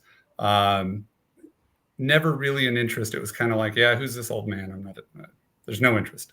Then this is not a proud testimony to give, so to say. But the pandemic hit and I was like, this is an attention getter at a worldwide scale, like it has never happened before. The whole world is shut down right now. If God were trying to draw attention, this sure seems like it. I mean, what a like I said, this is a stupid testimony in my opinion. So I started reverting back to the same type of obedience that I knew when I was 16, 17 years old. And I just said, okay, the way to be saved is to be just so entrenched in religiosity that there's no chance you won't be saved, right? So I started listening to the same old things that I did listen to, Calvary Chapel, Doug Batchelor. And it was like, it took a very short amount of time to say, yeah, this is the hollow stuff that didn't appeal to me back then. So I commute an hour each way every day. And it's like, I've got those tapes sitting on the shelf and I'm driving a car that is the only vehicle left that I have access to that has a cassette player in it. And so I was like, well, you've got kind of a captive audience here. Let's listen to what he has to say. And the first episode of the series is okay. Doesn't really have me hooked yet. The second one is when, like I had mentioned, it became, well, that's kind of the view that I've always put together and the way that I've always hoped that it was. And here he is saying that that's how it is. Okay, let's keep talking. And so for me, that grew. And like I said, after listening to that, he spoke so well of the Bible that it led me to reading for myself. And the first couple of years, in the first year and a half, I went through the Bible 7 times in different versions. And it's fun to see the difference between the versions and the nuances between them. You can almost start to see, well, not almost, you can see the theological bent of the translator in how they understand it to be in the particular words that they'll pick for different verses. So that was my foray into it, is being afraid of the end, like a Revelation seminar, and saying, well, I better start shaping up, or I'll never be accepted by God. And it is not a proud moment, but that's the way that it happened. Interesting. Wow. So it's quite recent. I felt like, do you mind me asking how old you are? You did tell me once, but I can't remember. Recently 39. Yeah. I thought you were still a young pup. There's a little bit of gray coming in. Happy birthday for recently. Well, thank you. Yeah. Boy, we've had an interesting conversation. Totally out of left field. Totally not where I was planning to go, but totally glad we did. Here's a question, because I know a lot of us here disagree but still get on. I want to try next year gathering. Hawaii or Fiji? So out of LA, Fiji would have to be a good 8-hour, 10-hour flight, maybe. Hawaii from us is about 10 hours, but how far from LA to Hawaii for you guys? Oh, I've never made the flight, so I'm not sure. So somewhere in the 4 to 6 range. Those watching, give us an indication if you would come. My plan, it's easier for me to organize Fiji. Hawaii has got lots of kind of hidden costs that someone like me does not know. Whereas Fiji, I can get a really great resort, really cheap, right on the water. So just out of interest, I'm serious. If people would like to come, I'm just talking to the camera now, everybody, not to Joe specifically, but if you'd like to come and think it's a possibility, now's the time to start letting me know, because I'll start organizing it. And I would be aiming, I think, for around August next year. So give people a chance to save up. But yeah, just give me an idea. If I can get about 10 people on board, it'll make it a worthwhile venture. And how much fun would it be to sit? It's not going to be a big preachy thing. It'll just be hanging out, sitting by the water, snorkeling, swimming in the lagoon, having conversations. So if you are interested, just send me a message somewhere, either on YouTube or in Facebook, and I'll start thinking about it. So A, are you interested, people, in coming? And B, Fiji or Hawaii?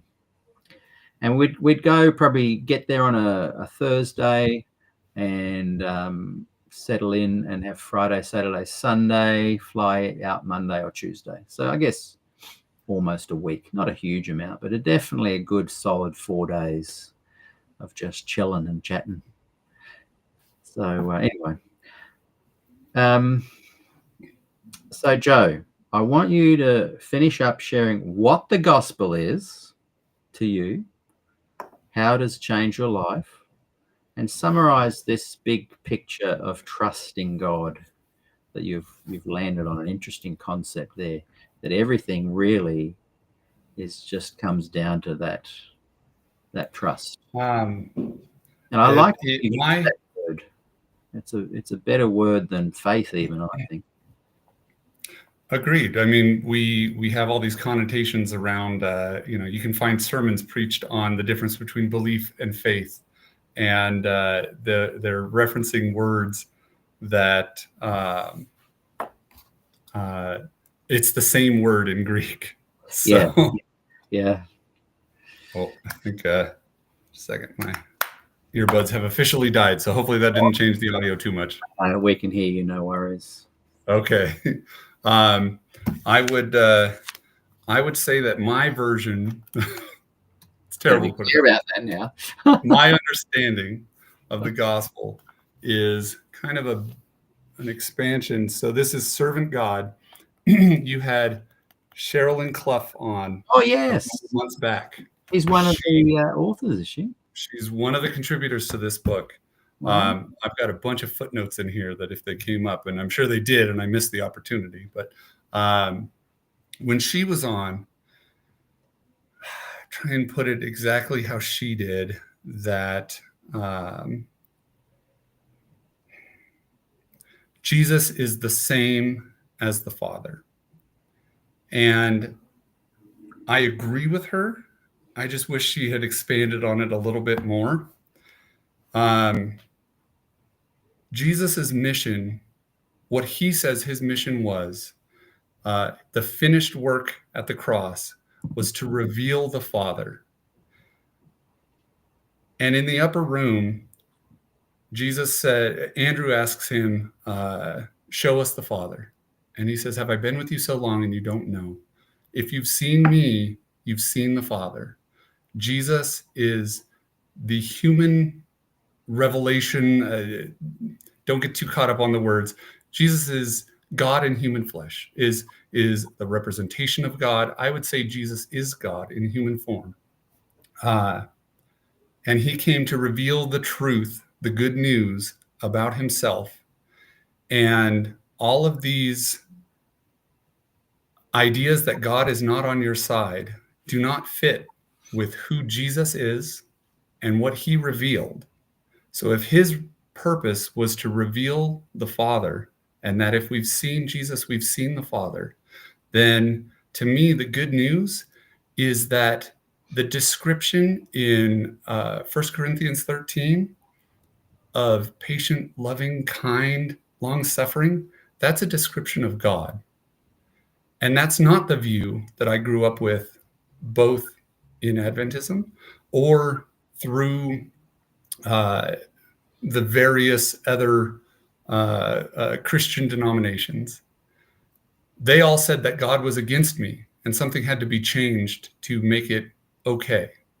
And the good news that Jesus talks about is that God was always on our side. He was never against us. He's not the one who accuses us. That is the good news, that God's on our side. Yeah. God's on your side. And then that can be unpacked in what does that look like? What's that process? I think that the process, the mechanisms by which we're saved are extremely important. Because it paints a picture about God and what God's priorities are. Ultimately, I would say the most important one is that God is not arbitrary, saying you will obey me or else. He gives evidence of what what sin is and what it will do to us, because that's the ultimate truth of the cross and in Gethsemane. To me, when my view changed, Gethsemane was a pivotal moment, because it was like, what happened there? Jesus fell to the ground dying. He's not being crucified. He's not suffering for our sake. What is happening there? And whatever it is that's happening there has to fit into the fact that an angel comes and encourages him to carry on, because there's something more to be said. If simply the death of Jesus was to pay the price for us, then he could have died in Gethsemane, and that could have been the end of it. But he was encouraged to carry on because there was something more to be said. So the mechanisms by which we're saved, God's ways, make a difference. And that's why there's such an emphasis on the character of God, the trustworthiness of God, and our willingness to trust him.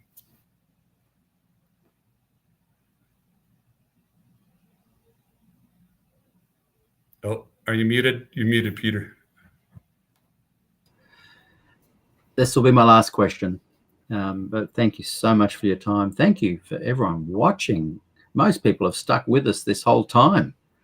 It's incredible. We're nearing into 3.5 hours. We're getting into that long form interview that I love doing. I'm always pushing everybody else to make the records. So yeah, that's right. I think Matthew Cortman has got it just over 5 hours. So what are you doing? Oh, by the way, if you comment later in the comments, I encourage people to go and join your YouTube channel, which has 1 subscriber, me. Well, thank you, Peter. and 2 videos. Yep. But people can go and check out Graham Maxwell there. There's 2 videos of his there. So Yes, when I you write in took 2. comments, I encourage people to go and click on your little purple circle with M in it for MotoSapien, and it'll open up the group and hit subscribe, and you can keep the conversation going. But what is it, that you're doing, like you and I, we've talked about this childhood raised in Adventism that got us along the legalistic path, perhaps? Your suggestion that that's just because whoever was telling us that didn't actually understand what Ellen was really saying. That's where we disagree. But what are you doing to help correct that wrong and show people the true teachings of Ellen G. White? What are you doing, and where would you point people to go to learn more about the real Ellen G. White and what she was really teaching, the thing that's managed to bypass 90% of us watching today? I would modify your request there a little bit, because the emphasis isn't on her. The emphasis is on God.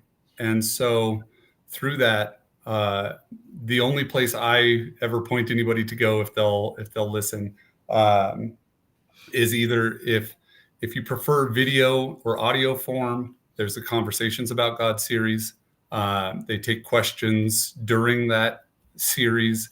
It's a little bit dated simply because of when it was recorded, but the views of God are not dated. But your suggestion is that Ellen White has been misunderstood. I'm trying to find out where we can go and find information to correct that misunderstanding. I know that your arching suggestion is go to God, go to the Bible, seek and you shall find.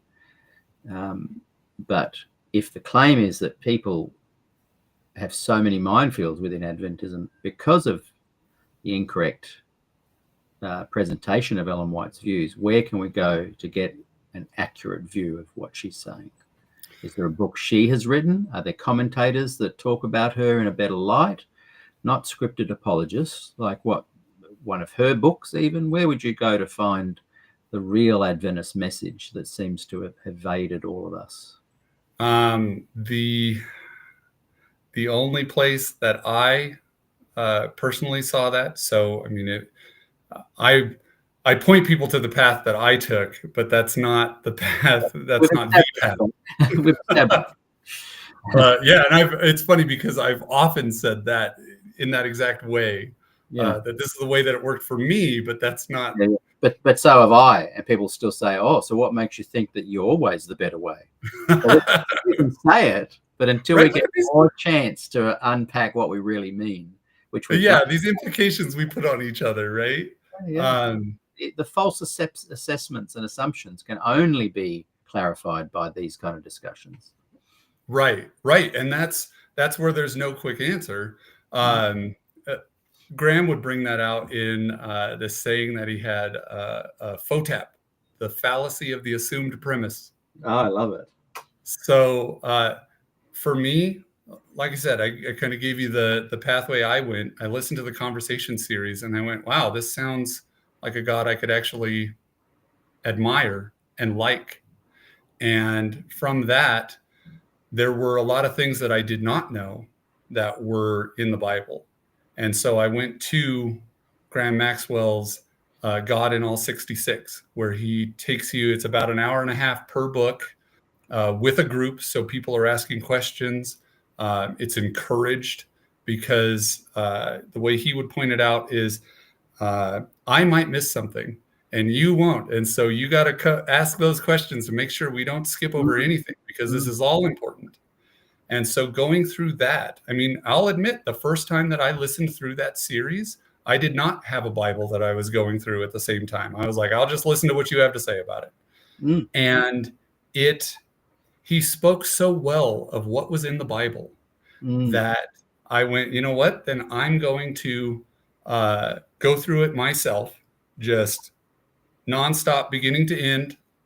And then I did it book by book with his commentary, asking questions and talking about it afterwards. And that's where the fallacy of the assumed premise started to fall apart, because like talking about the Israelites going through the Exodus and being like, God, how can you be this patient with these people? You start to see the evidence of who God is through that. And it's not, no claims cannot be made to answer it. So in that series is where Graham will drop little comments that Ellen White had pointed out through the conflict series.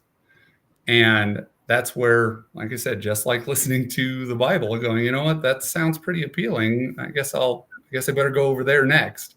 That was my path. So Graham made her sound appealing enough to get a kid who once said, I don't want anything to do with that lady. And that was not said in a flippant way. It was said in a very angry way when I said it, to actually go and see what she had to say. Was he employed by the church? Was his role like a... So he was an ordained pastor. His role was as the president of the theological department at Loma Linda. He taught New Testament theology in Greek. He started his teaching career up at PUC, and ultimately through his reading of the Loma Linda messages, it persuaded him to go down to Loma Linda when the offer came up. And in the Loma Linda messages, and what his point would be, is that there should be more of a symbiotic relationship between pastors and physicians, because the model of atonement is more in harmony with that of healing. So a good physician should be able to represent Christ through their methods. And he agreed with that, and so went down to Loma Linda. Now there is a flip side to that, because full disclosure, and it makes for good conversation. Wait. When Jillian was on and Graham was brought up, she made a comment that was, yes, that Maxwell taught an entire generation of dentists and doctors the omega of apostasy. Yeah, who was she referring to? Because I know she got it wrong, which Maxwell it was, I think. She was referring to Graham. Those words are the words of Hans Laurendel. And she, in a subsequent interview, said that her and Des were good friends with Hans Laurendel. Yeah. I find that particularly interesting because Hans Laurendel rallied against Graham Maxwell and Jack Provencha that they would be barred from Adventist pulpits for teaching what he said was the omega of apostasy at Loma Linda, because they taught a view of God that was not forensic. And when I say forensic, that's a pretty broad term, but they did not see the issue with God as a legal one. And he did, and thought that they should be shut out from the pulpit. So especially as all the things that happened to Des panned out, it was an interesting contradiction. Yes. That's interesting news. I didn't realize. And his brother, Mervyn, he was involved with Glacier View, I think. I don't know. And as best that I've been able to tell, Graham was not present at Glacier View proper. You know, there were events leading up to it that he was a part of. There were events after it that he was a part of. He was on record about the idea of barring Desmond in any way was a bad idea, and that's not the way to do things. But obviously that fell on deaf ears, and they did what they did. Yeah, unfortunately. And people That leads to an interesting thing question I was going to put to you as well there. So you'll often bring up that people don't often question back to me and ask questions. Fire away. Don't hold back. You'll often bring up, how can you stay in Adventism if you don't agree with it? Well, Graham was on record while an ordained pastor, while on the payroll of the school system, while in a position of authority.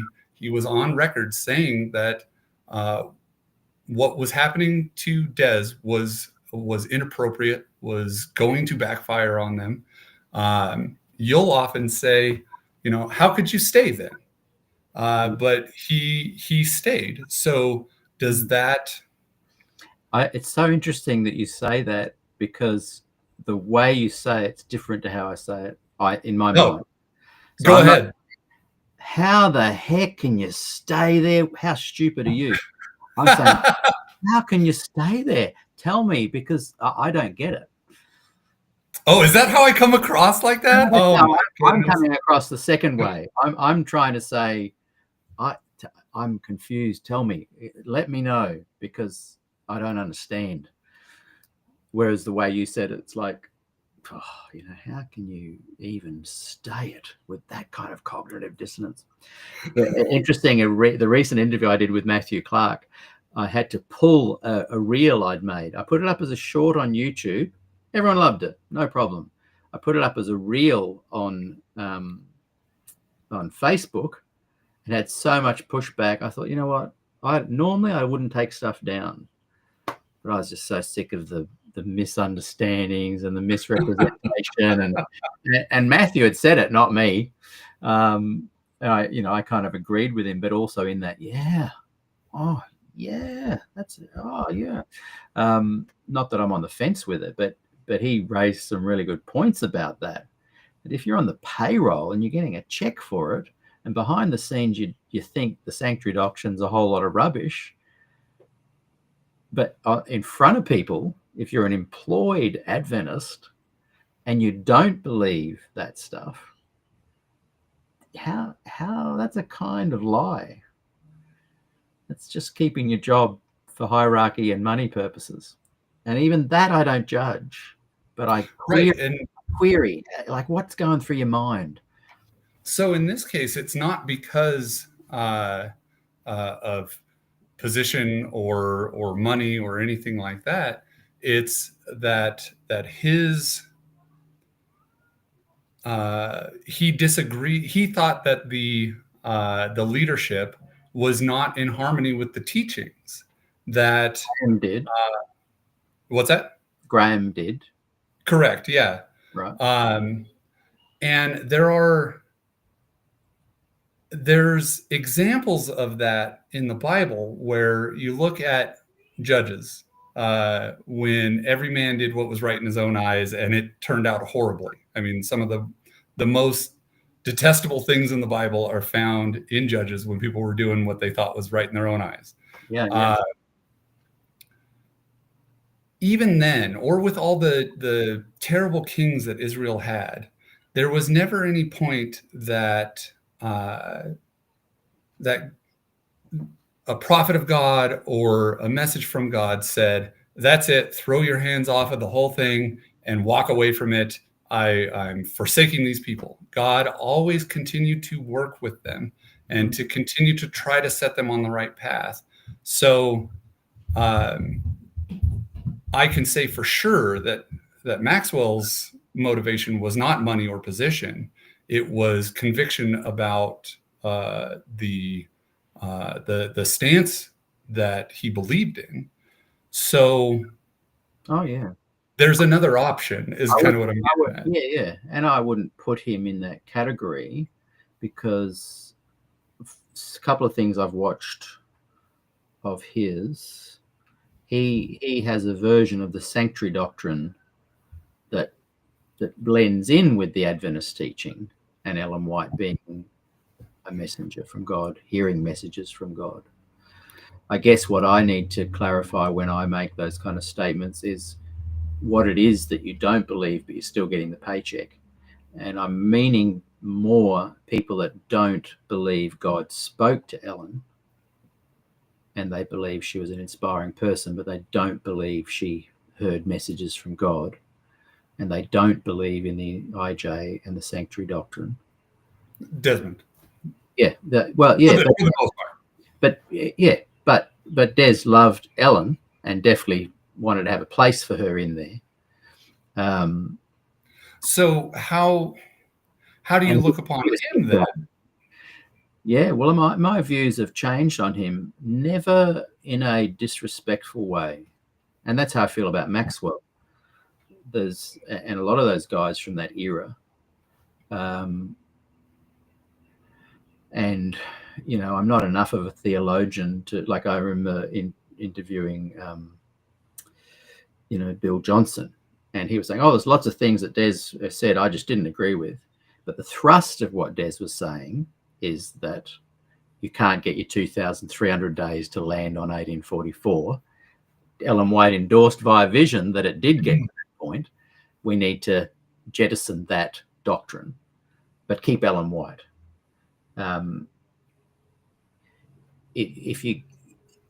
That's not. So if I disagree with some things on Des theologically, it just doesn't even matter. None of that matters. I support his right to have spoken what his conclusions were without being shut down or kicked out.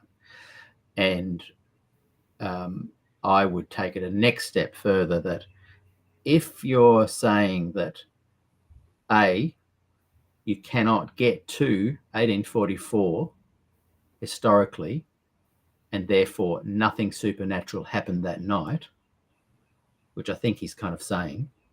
He's saying something providential, maybe. I don't know. I know some of his supporters say that. And then you say, but I want to include Ellen White still. That's where I eventually went, hang on a second. But if you're still including Ellen White, she endorsed that Millerite view, the 2,300 days, date settling on 1844. If you then still want to somehow keep her in the mix as more than just an inspiring woman, but as someone that God spoke to, you have to go, what was said to her that in the ensuing days that made her confirm that William's dates were correct, just the interpretation was wrong, if you are now saying nothing happened that night? What's the next level? What's the next step that you must take? She was deluded. She was false. She was fraudulent, or she just got it wrong.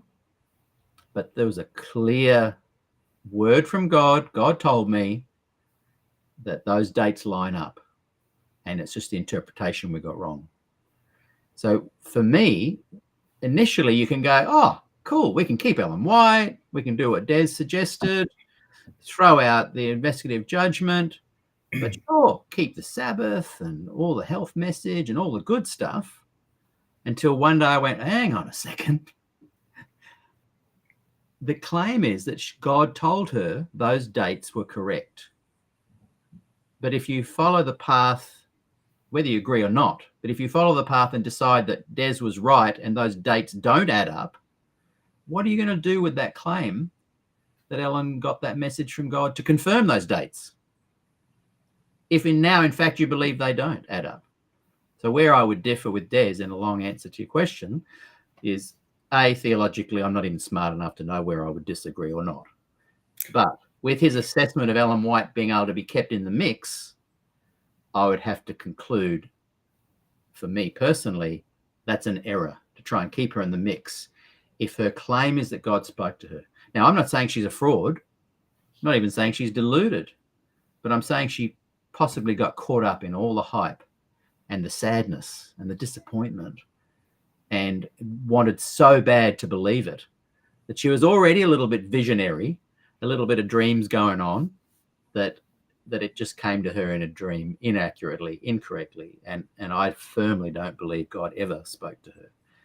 So for me, that revelation does tease me apart from the Des Ford and from potentially most academics and scholars and gospel Adventists and people who stay in the church, because I couldn't rationalize, if I think God didn't talk to her, that means the whole premise of Adventism that night, confirmed by Ellen White in vision, didn't actually happen. And that, to me, is everything crumbles under that. And so my frustrations are when people try and justify it, when they know in their mind that those dates don't add up. So people that I chatted to Roy Gain, I think, and he believes those dates and he rationalizes them. I think Andre Rios does as well. There's lots of smart people that rationalize it, and therefore they conclude they can remain an Adventist. Great. My point is that if you conclude, and I don't think Des was this, but if you conclude that Ellen White did not get those messages from God, those dates are wrong, you have to at some point dig deep and go, therefore, wow, God didn't actually talk to her. She got it wrong. There's something going on there that doesn't add up, and it's massive. So for me, I couldn't ever go back to Adventism because of that, regardless of the standards and the music and the politics and the women's ordination. It to me was built on a confirmation of an incorrect prediction, and it's just reverse engineered ever since. If I were to play devil's advocate here, please do. Push back. We have plenty of examples where God will say, hey, this is the way I'd like this to play out. This is the way this can play out. Look at the original covenant with the Israelites. The original agreement, that's all that means, is just an agreement. And they fell short. They broke the agreement. They chased after other gods, all this. And through that, God did not abandon them or cut them off, but worked with them through those shortcomings, so to say. And even, this is God we're talking about. So knows the end from the beginning. So maybe even knowing it would go that way, worded it a particular way, or said it would, as a catalyst for that. And this is just playing devil's advocate. I'm not saying that this is how I feel about it at all, but what if the 1844 time period were a catalyst to the very conversation we're having now? To, in my opinion, for me, the entire larger view of God and his character, compared to if there was not that, then we would have, as humans, we love tradition. So we would have just kept on keeping on doing the exact same Protestant legalistic views of God. So what if the misunderstanding of 1844 was still a catalyst to propel forward the questions that we're looking to answer now about God, whereas before we never would have? I would say before we would have. We're that kind of people. We're seekers. We'd be trying to find the way to the ocean. So we are going to have those conversations. My observation is that if you remove the incorrect doctrine of sanctuary doctrine and the IJ, the investigative judgment, totally out of the equation, or you put it back in, it makes no difference. There is no benefit to this 1844 teaching of those dates and something happening that night. There is no benefit out of it other than it clustered people together. You could be a Scientologist. I could be doing Scientology Q&A, a former Scientologist looking in from the outside, and you could say the same thing, but we wouldn't have had this conversation where we've both grown. We've grown it out of that sect.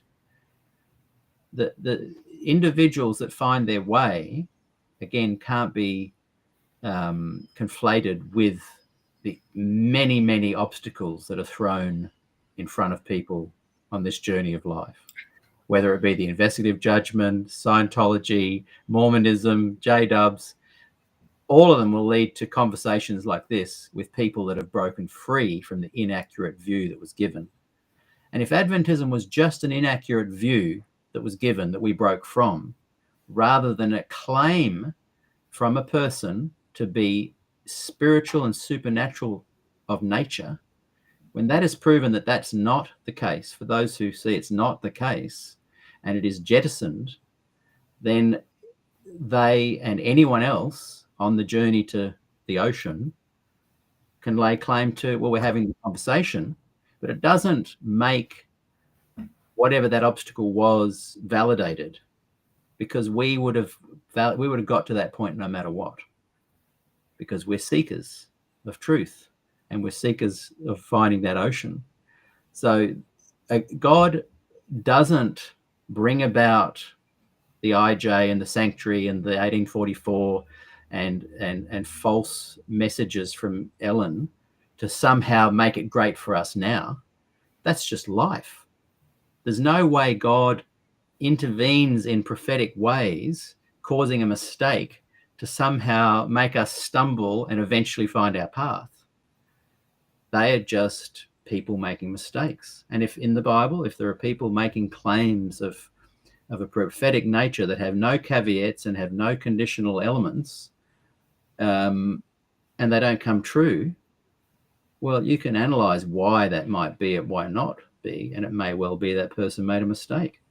But whatever the stumbling block, whatever the incorrect thing that has come your way, that doesn't validate it in any way as being anything special, because the history is just pockmarked with 1844 style stuff. They're just part of life. It doesn't validate it in the slightest. In fact, her claim that it was a supernatural message she got from her angel, that William Miller's dates were accurate, but his assessment of what happened was wrong.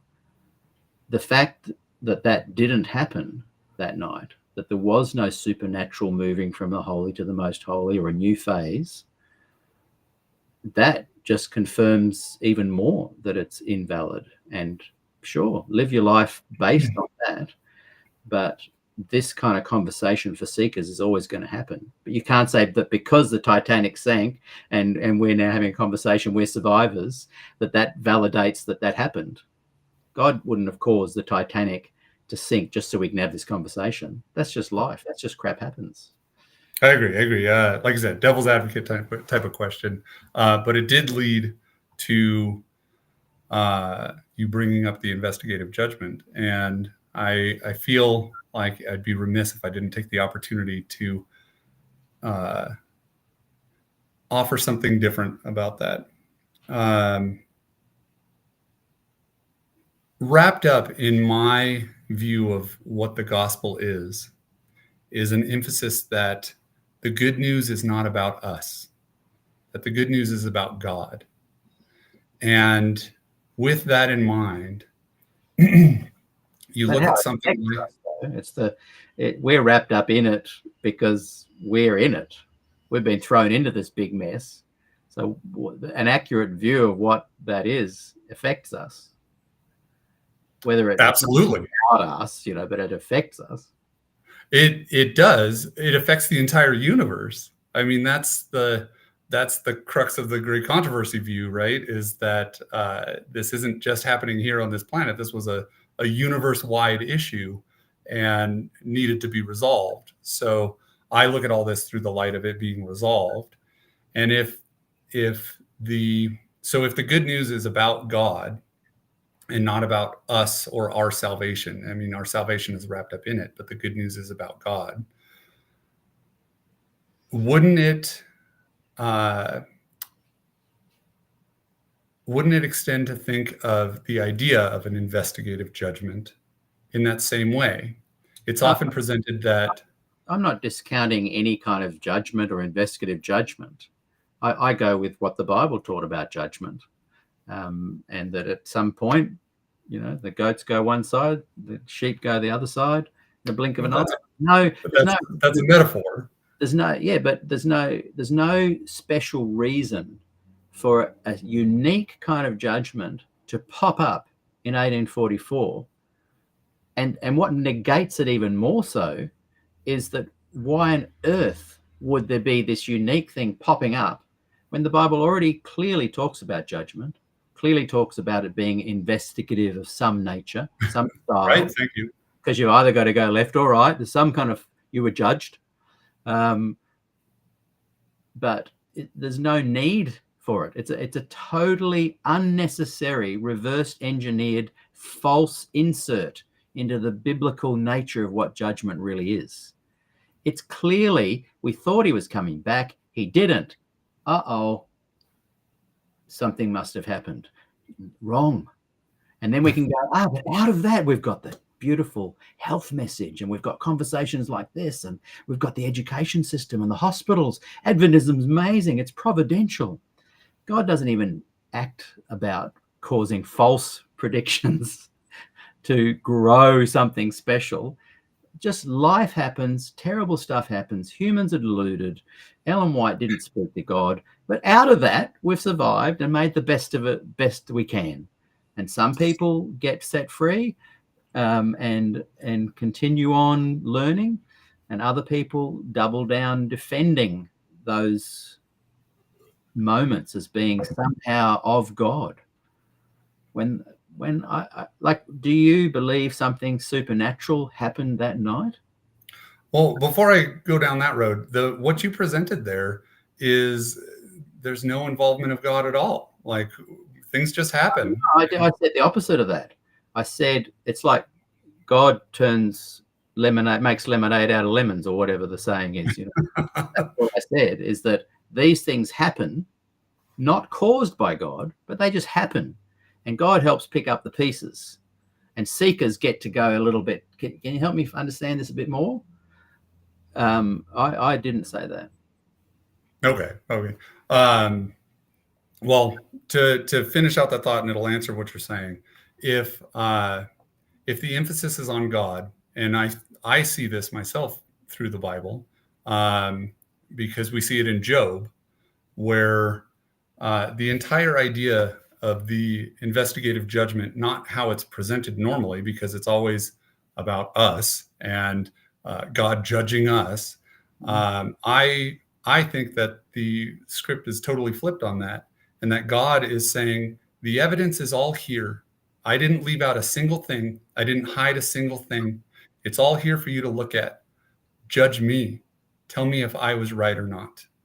To vindicate. You know, like, there's the idea that we're vindicating God. We can't vindicate God. God has vindicated himself. We have the evidence of it. Yeah. Like, what's so funny in Job about some of our conversation is you're preaching to the choir. You know, we don't actually disagree on much at all. The only thing we disagree on is somehow defending Adventism, when I think it's indefensible, and I think it's a stumbling block. And sure, people will find it their way through it. It's shallow soil. I'm not saying it's rocks. I'm saying it's shallow soil, and some parts of it are so shallow that it's almost on the rocks. But I think it's indefensible, and I think it's a dangerous theology. Lurking in Adventism is dangerous theology. And sure, you've managed, you only a few years ago, you've stumbled across Maxwell. You've got this incredible new insight. But wow, if you're bringing people into this church, lurking everywhere is dark theology. And that's why I said earlier, what are you doing to help people avoid that? Because they come into the church, 90% chance the lurking bad theology is going to jump out of the woodwork and out of the trees, and it's going to deeply affect people's mental health.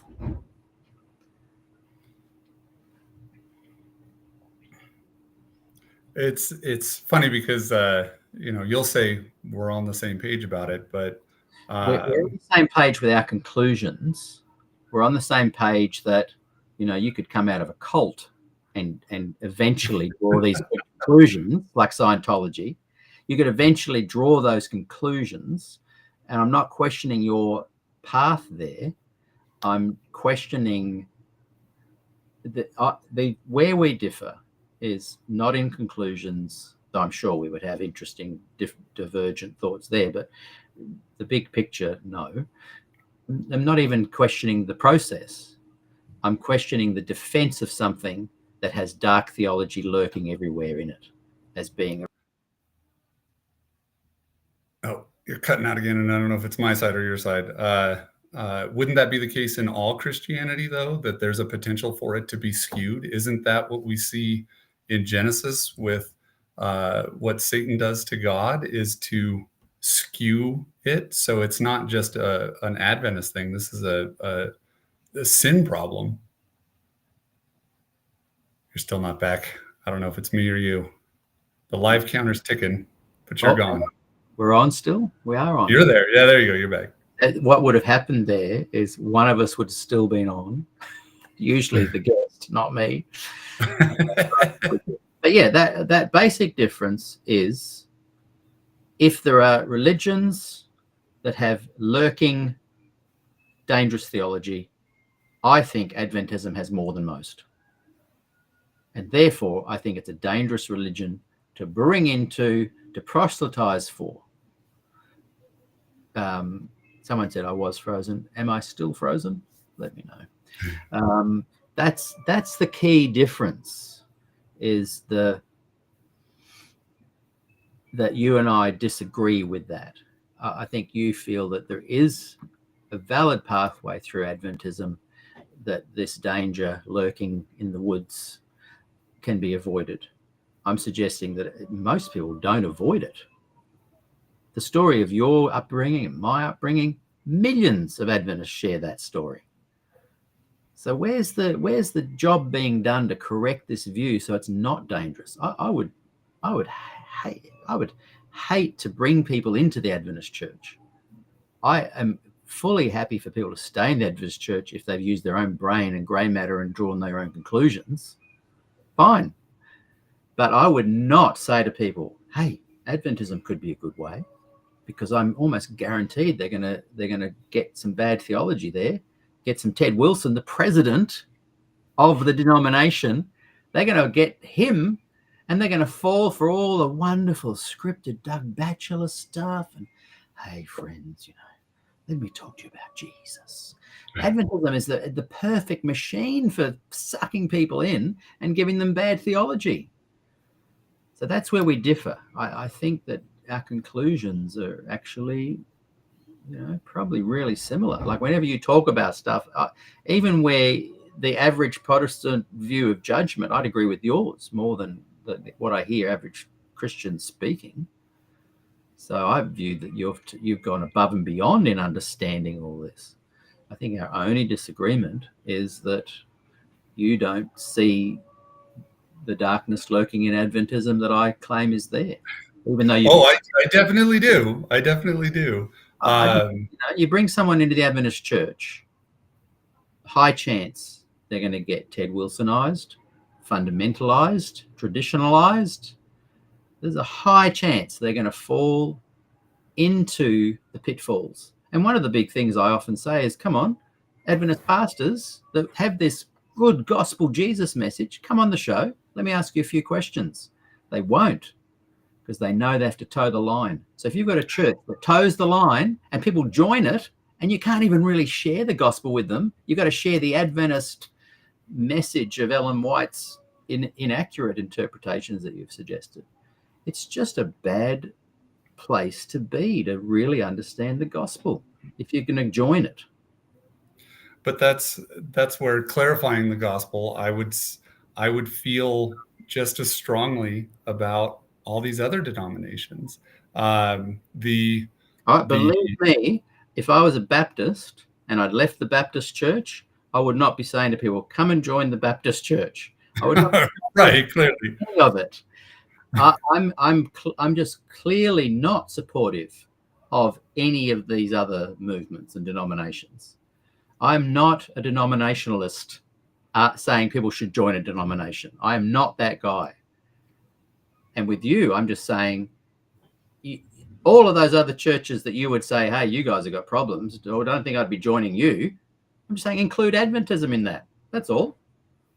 I don't think it has the special step up that you've inferred.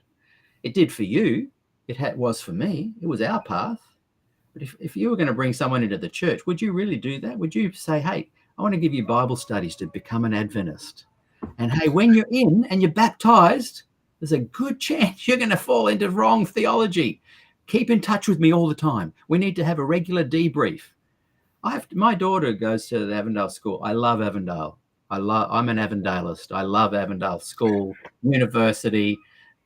I love it. I've got no criticism. But they have visiting preachers that come and do chapel every week. And every week I'm having a little debrief. But would you bring someone into the Adventist church knowing full well they could fall into all these pitfalls? Would you feel comfortable doing that? To have an upbringing?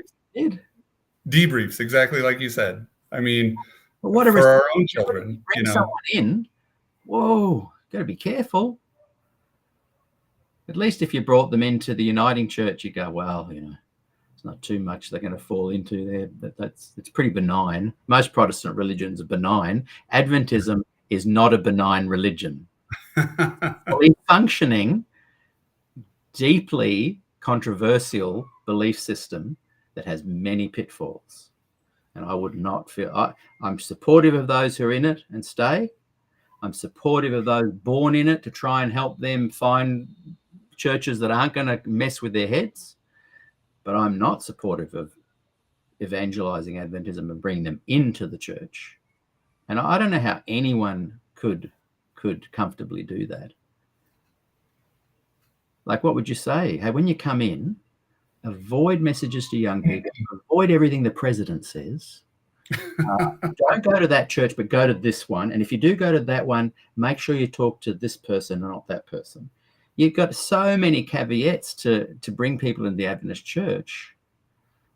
Right? Could you honestly say that that's something you'd like to do, is bring more people into the Adventist church? The question would be, what would the emphasis be on? What would if they're looking at it through the light of the emphasis on God? That's my point. You bring little babes into the Adventist wood, and you're bringing them in and saying, hey, focus on God. Focus on Jesus. That's your emphasis. And then off they go. Ted Wilson, Doug Batchelor, CBs, misunderstood. It's a minefield. You'd have to maintain constant debriefing. You can't say, hey, focus on God only, because, I've got the understanding and here it is, and good on you. And I'm glad you've grasped my concept here. And they expect no danger. But you do that with your own children, right? If you're watching a Disney movie, you have to kind of debrief with them. Yeah, but you don't have the ability to maintain that kind of control and contact. I remember 1 year, in 1 year period, myself and another guy, we did. I can't remember, I've written it down somewhere, but we got 61 baptisms, people come into the Adventist church. 61 it was a 1 year period. We kept a record of it. We followed up. We had a pastor at each place we sang that would do follow-ups. And there were more than 61 people applied, but there were 61 got baptized in that 1 year period. And I think, boy, what have I done? I would wonder how many of them are still there now. I couldn't follow up with them. I couldn't brief them every week. We were into the next town. Hopefully the pastor we trusted. Of those 61, statistics would say half have left. Or more. Of those that have stayed, what pitfalls have they fallen into? What have I done? I would not ever do that again. But if I was a traveling Episcopalian musician and I brought people into the Episcopalian church, pretty benign, unlikely that they'll, fall into the pitfalls of Adventism. There are pitfalls in there that your life, you almost were at the point where you really despised Ellen White. So you just those pitfalls would be across. Not many people have the benefit of stumbling across a Graham Maxwell. The pitfalls, though, are there across all denominations. I would point to. No, I'm saying there are unique pitfalls to Adventism. I agree. We've already established that I agree with you. They all have pitfalls, and I wouldn't recommend any of them. The main focus is the suggestion, the implication, turned out might be wrong, that Adventism is a better option. Was for you. But would you you'd be happy to bring people into the Adventist church now? You'd be happy to say here publicly, look, if you're not an Adventist, look into my eyes, contact me. I want to give you Bible studies. I think you will really benefit from becoming a Seventh-day Adventist. Would you be willing to do that? There's a lot of lurkers. I don't mean bad theology lurking. I mean there's a lot of lurkers that watch the show that aren't Adventists. I've got a lot of right. watch and criticize me even for doing this, but there's a lot of non-Adventists watch. We've got over 8,000 people, kind of filter around and zoom in and out. Here's a chance to witness to them and bring them into the Adventist church. Like, would you feel comfortable saying that they contact you and do some Bible studies? How long could you follow that up for? That 61 baptisms was probably 25, 30 years ago. I couldn't follow up them. Where are they now? Did I help confuse them? Are some of them gone down real rabbit holes of mental health? Right. That's where with my view on God and what he's actually asking of us, it fits right in with what you're saying, that there is a degree of personal responsibility, that there's a degree of being what you're calling a seeker, that you have to go and check for yourself, that God doesn't say, believe this because I said so, that he gives us the evidence to go find. So that's where I would say it's across the board. It's a human condition that if you take my supposition that God is asking of us trust, then that trust cannot be founded on nothing. So to say, hey, send someone to any denomination, the response and the responsibility would be the same regardless, for them to seek for themselves, to ask questions. Now, that's where I agree. Somebody like Graham helped me to ask those questions because I didn't know how to ask those questions before. So like when you say, hey, you're in the comments and you ask some good questions, it's a direct result of that, of knowing enough about it to be able to ask even seemingly informed question. So there's a personal responsibility. So if you were to walk, if I were to say, hey, go join Adventism, and just leave it at that, there's an implication that do they think that they're saved because they walked through the doors? Because it's not. The point would be that they would have to learn and grow for themselves. Yeah. It would just be, hey. How many people do you know that do that, though? They don't. They all rely. Most people are sheeples. And most people rely on people like yourself to say, hey, Adventism is a good way, and their ears will prick up. Oh, okay. Most people, I believe, need mentors. I think we've lost that. The Adventist Church has lost it. But they've had 44 years of not having Des Ford, where they could have had a great mentor like him in the church having discussions. Bill Johnson having discussions. Graham Maxwell, open, honest discussions. Open, honest discussions, yeah. Leadership has squashed that. And so you 100% you need to bring people into discernment. What I think what you are doing is bringing people into the Christian faith. And I'm only confused by how in any way Adventism could help you with that. Yes, you found it because of that. You found it because of that. It was good for you. But that's where I'm saying that what the difference was, that what was offered is the picture of God, is what God is asking from us. And that's where a standard Christian view, I mean, how would we define that? I would define it as... Christians I know say what you're saying, and they're not Adventists, never have been. It's a common thread. The conclusions you've drawn aren't unique. They're special. Very few get there, but they are broadly found in all of Protestantism. I wouldn't discount that at all, but I would say that that's not a denominational position. I mean, I agree. here we are.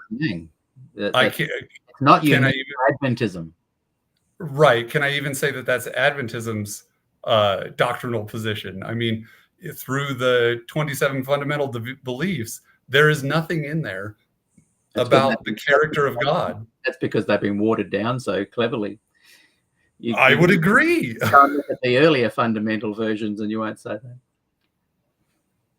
But I like that we can agree to disagree on that. And I'm how awesome that there's an Adventist like yourself that is within Adventism.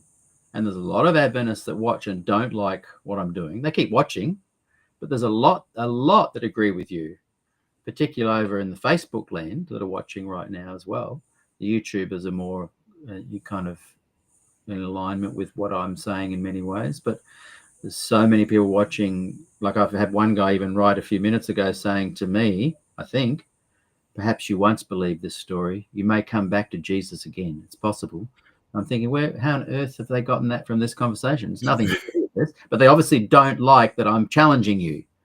And even comments like that, do they think that they're effective? That it's going to bring about change? I mean, you see on the YouTube side, because that's the only side I ever see, and people coming in with the same attitudes every time. Yeah. And it's like, you stepped out of Adventism because of the way you were treated in it, or yet you turn around and you're doing the exact same thing. You're attempting to frown people into the kingdom. I know, it's classic. Having said that, that was one I pulled out of the hat there. There are a lot of people that really agree with what you're saying. And I often say to people like yourself, why don't you guys network a bit more and actually do something that's proactive in helping people not fall for these pitfalls? Why is that not happening? There's no independent Adventist ministry of any, what's the word for it, substance, that is propelling. They all get squashed and shut down, and Ted Wilson makes sure they get exposed. Why don't you guys rise up? Why has there been no one rising up since Des 44 years later that's dead? This gospel that everyone says, stop giving Joe a hard time on one side and the others say give him a harder time. Like, why don't these gospel Adventists, call yourself whatever you want, revisionists, why just quietly sit and not have any sense of responsibility to, you need to get coordinated, monetized, organized, networked, focused to try and stop this descent back into traditional Adventist dangerous theology. Anyway, that's my reprimand for the day. I don't know what to say because I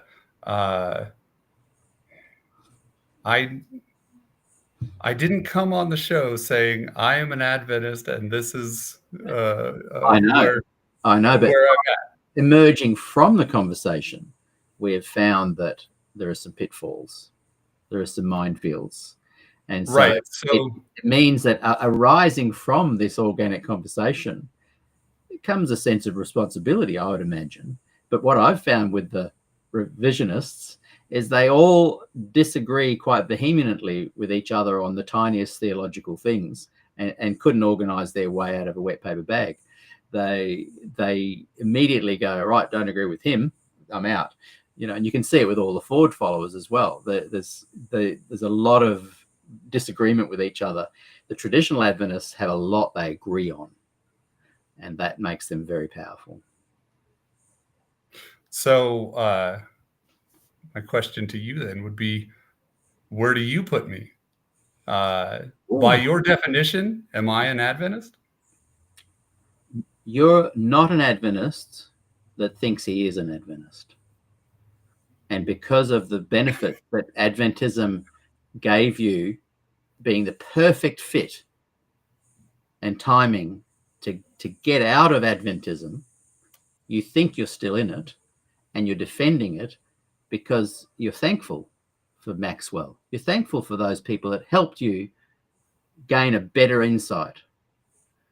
But it wouldn't surprise me in 20 years' time that you're not an Seventh-day Adventist. And once, you've probably got friends and family that would be very upset if you left. And that's keeping you in. But one day, when you're older, I'm not saying you do it, but I would not be surprised if one day MotoSapien's writing, 20 years' time, I'm still going to be doing SDAQ&A, but I'll have a little blankie. It'll be just even worse. And MotoSapien's going to write, hey, I actually left the Adventist Church. I realized that it was never going to change, that its doctrines actually were false. And, thank God it was there for me at the time I needed, and the timing was great. I'm just saying I wouldn't be surprised because, like Rochelle says here, MotoSapien, your view is not the SDA view, nor its doctrines, nor its policies. Your view of who God is not what Adventism teaches. Why don't you turn that seeking lens onto Adventism itself?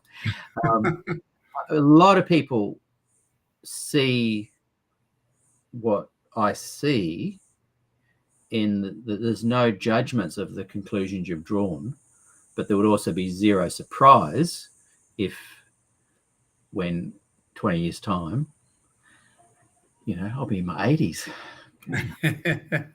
that you'll come on at, age 60, you'll be my age.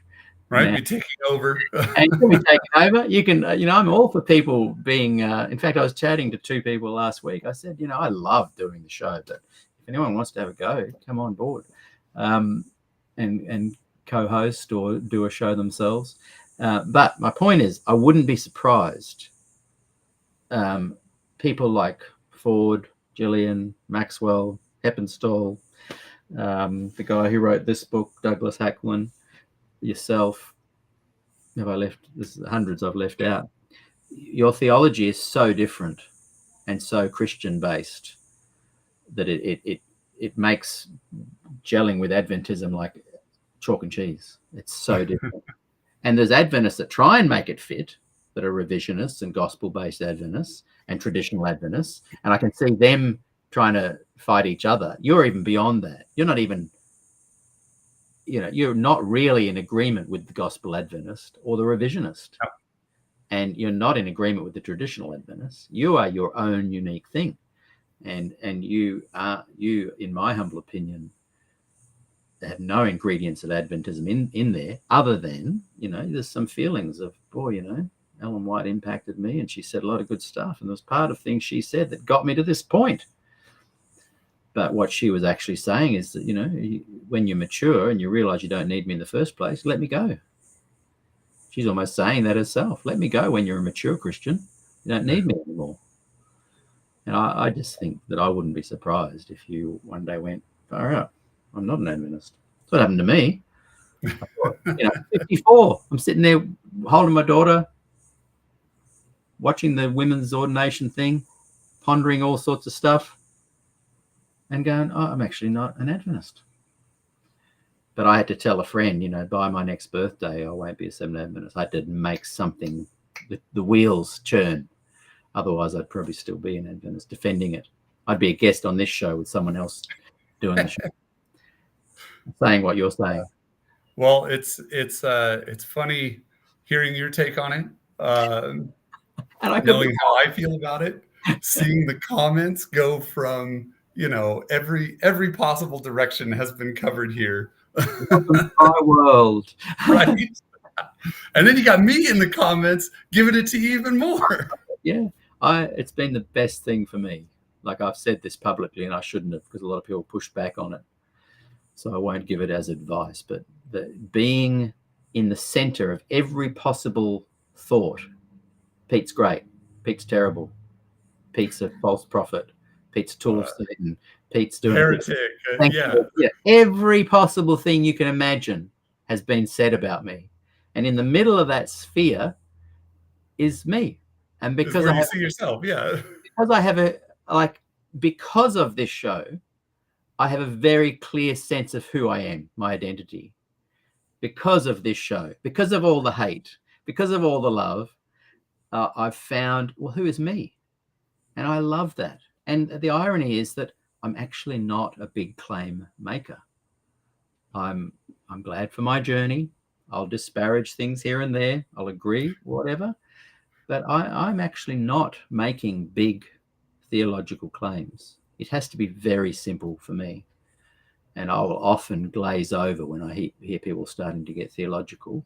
I'm smart enough to, I'm joking a little bit before. I'm smart enough to understand, but the nuanced differences are so irrelevant to me that I glaze over because of that, not because I don't understand them. But yeah, look, I love that you're in the group. I hope that comes across. I literally, when I see your name come up in the comments, awesome, MotoSapien's here, and you'll say, I've just got to put it on, ×2 speed to catch up. And there's a beautiful community growing within this group that loves each other, gets on regardless of whether we agree or not. And I think that's one of the big takeaways. If people can understand that, like Rick said earlier about love being the key, if you understand the big picture of God is love, a lot of that other stuff pales and falls away. And I don't view you as a dogmatic person. I view you as someone that's had an experience that was life-changing, and it involved Adventism and Ellen White and Graham Maxwell. And so those people are still very fresh for you. And, you don't want to be someone that's jettisoning them, and you'll feel a sense of betrayal if you do that. And, we're all on a journey. It's funny because for like how I would view myself from that, in that perspective, there's no obligation of Adventism. To me, it would be almost purely intellectual, So the points where that's where I can come along and say, hey, I understand the way that you're seeing it. I would see it that way too. But that's not the way that I, interpret this now because of this piece of information. So to me, you saying, oh, you're still hanging on to Adventism in any way. There's no link or obligation. I'm not saying you're hanging on to it or that a sense of obligation. I'm saying that it has affected you emotionally, and it was and is relevant to you via Ellen, via Maxwell, via your experiences with people that help mentor you, not the structure of Adventism. Right. I'm not saying you're holding on foolishly. I'm saying it is a deep part of your identity, and it's a valid thing to not rip out. I'm just saying, factually, your theology, your view of God and Christ is not only is it not the official Adventist view, it is not the gospel Adventist view, it is not any Adventist view. You've jumped right out of it, but you've still got an identity with it that is holding you. And I'm not saying in a, oh, how silly, you've just hanging on to it for silly reasons. Not at all. Definitely not saying that. It is a very deep and profound movement. I would say that my only obligation to it is so far as it tells the truth. My only obligation to anything that Ellen White said is only as far as she told the truth. So if that truth, the general thrust, though, you can cherry pick and find all sorts of things there.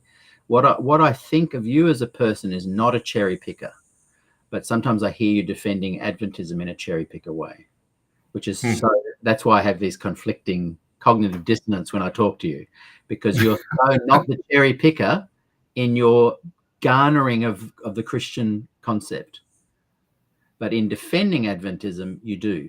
Whereas the reality is, no matter which way you defend Ellen's, when she said good things, the overall thrust of Ellen's message is be ready. He's coming back soon. And those who have not really got their character in shape and aren't ready with actual doing, they're not going to see Jesus. And sure, there's so many wonderful things in Desire of Ages and Steps to Christ that you can cherry pick and find a beautiful view of hers. But the thrust of Adventism, its source material, its doctrines, its teachings, Ellen White's confirmation of many pillars, is not able to be supported unless cherry picking is being done. And that's the irony with you. When you share your how I've found God, it is so much bigger than that. It's like a snowball that's rolled down the hill and picked up steam, and but it's still got the sticks and twigs sticking out of it as it rolls down. But I believe, in my humble opinion, I might be wrong, that eventually you'll roll so much into the bigger picture that you'll no longer see the sticks anymore. And I could be wrong. There might be benefit ongoing for you forever, but I don't see your defense of Adventism demonstrably able to be supported when the source material, Ellen White herself, early writings, read The Great Controversy cleverly. There is just no way that the thrust of her material, Adventist material, there's no way that Ted Wilson has really got it wrong. He's nailing it. The traditional Adventists are nailing it. They're nailing Adventism. You guys need to get out of their hair and actually do something that's liberated from that whole general thrust of Adventism, which is legalism. So that's the interesting part, is that she even warns of that point will come. The question becomes, when is that point? And for me, like the example you gave, which it's getting late and that was a couple minutes ago, the example you gave of, Ellen saying this and this, and I was like, well, doesn't that sound exactly like what we were talking about with having to be mature people, having to take a degree of self-responsibility? For sure. So in a lot of ways, it's like you're going down that same track. We're saying the same things in a different way. And I think that there are things that she has said that can be latched onto.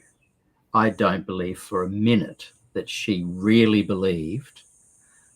If you guys had really understood the Bible, you wouldn't need me. I agree with that sentiment. And I go, good. See you later then. I've matured. Don't need you. Goodbye. If you stay, you're buying into you do need her. So on that account, you can't rationalize that one away. But I don't think she even meant that. You read enough of her testimonials and her sayings to people, this is so important. You cannot do away with my testimonies even. She said so many things you can latch onto to defend any position. But the general thrust of Adventism is not the gospel you speak of.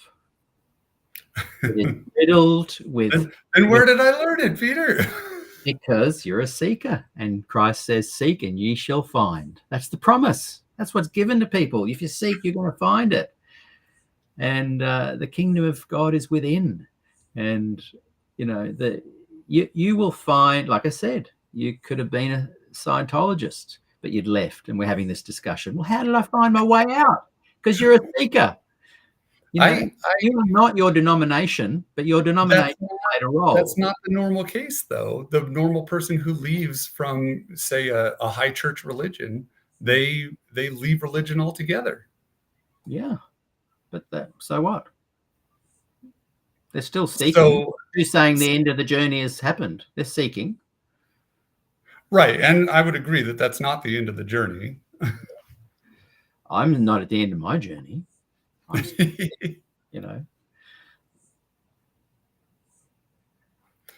I think the emphasis would be from the entire 4.5 hours of our talk Oh wow, you are getting would be that my point and the thing that made the only difference to me, and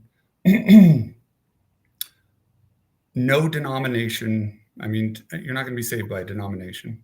including The entire, what's that? including Adventism. Right. There's no denomination that will save you. Yeah. What will save you is trusting God, because that's all he asks of us is trust. And that's truth that's seen through the evidence of the entire Bible.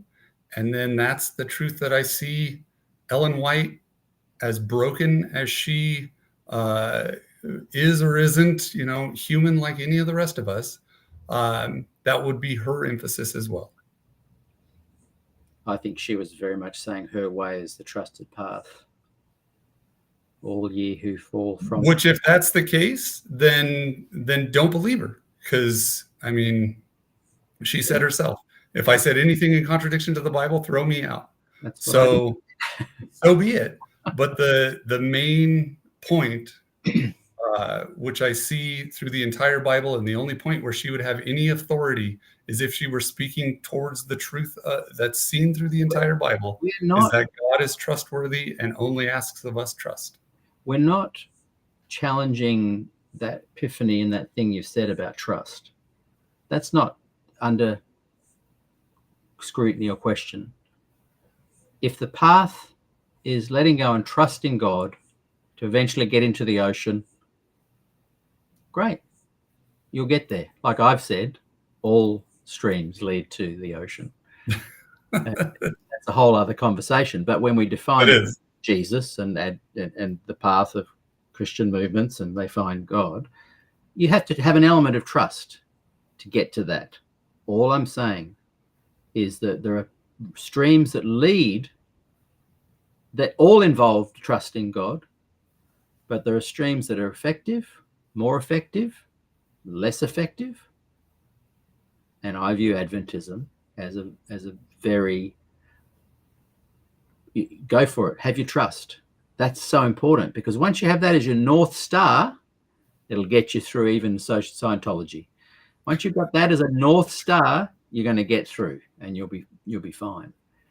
But what I feel like you're doing, and I could be wrong, is saying, and you're just disagreeing. I'm saying it's not a really effective stream, and you're saying it is.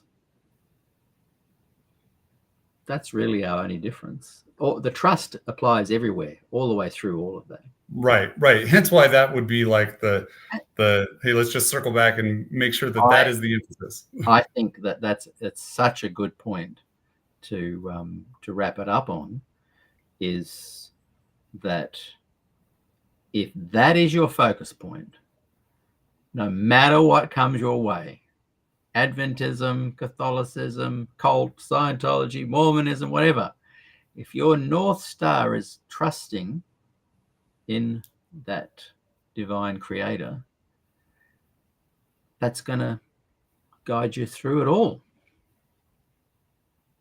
Is that what you're saying? A bit more nuanced, so it's always hard to sign off on it, but yes. No. Everybody's always trying to twist things and always trying to parse out what you're saying. I'm not twisting it. I'm saying it so you can clarify. Yeah. My emphasis would be God will give me your synopsis, and I'll let that be the last word. Cool. An hour ago, this is the last question.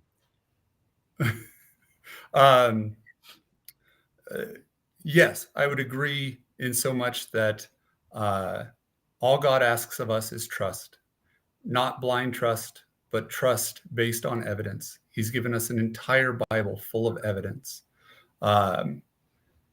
And if we see him as trustworthy and on our side, as he says he is, then there is nothing that we can't hold up to, as long as we stand firm in that trust of who God is. I don't know if I want to add any more to it. That's great. And, I'm glad that wasn't our main focus, because it literally shines through even your face as you mention your beliefs. Oh, that's just because I have this light right here. No. People say to me when I'm playing music, I'll often say, we can tell you're really enjoying that. And I'm not consciously shining, but that whenever you've spoken about that, and, I hope I haven't, damaged our friendship by Not at all. drilling down. Every now and again, I feel the need to drill down on someone because I know they can take it, and because I assume that it's not going to affect our friendship. And I think it's a great way for you to close, because it just summarizes what you're saying all along, and better assessed than I said it. So, all God asks of us is trust. Yeah. So thank you very much, MotoSapien. I will always call you MotoSapien. Tomorrow we've got Rodrigo Custodio back. Gospel message the next day with Frank Merendino. Next week, I think Kay Judge is on the first time, and there's someone else I've just forgotten. But let's all go here at SDAQ&A, and I've really enjoyed this conversation. Thank you so much, MotoSapien, and we might see you in the comments tomorrow. I'm sure you will. Give it out to Rodrigo.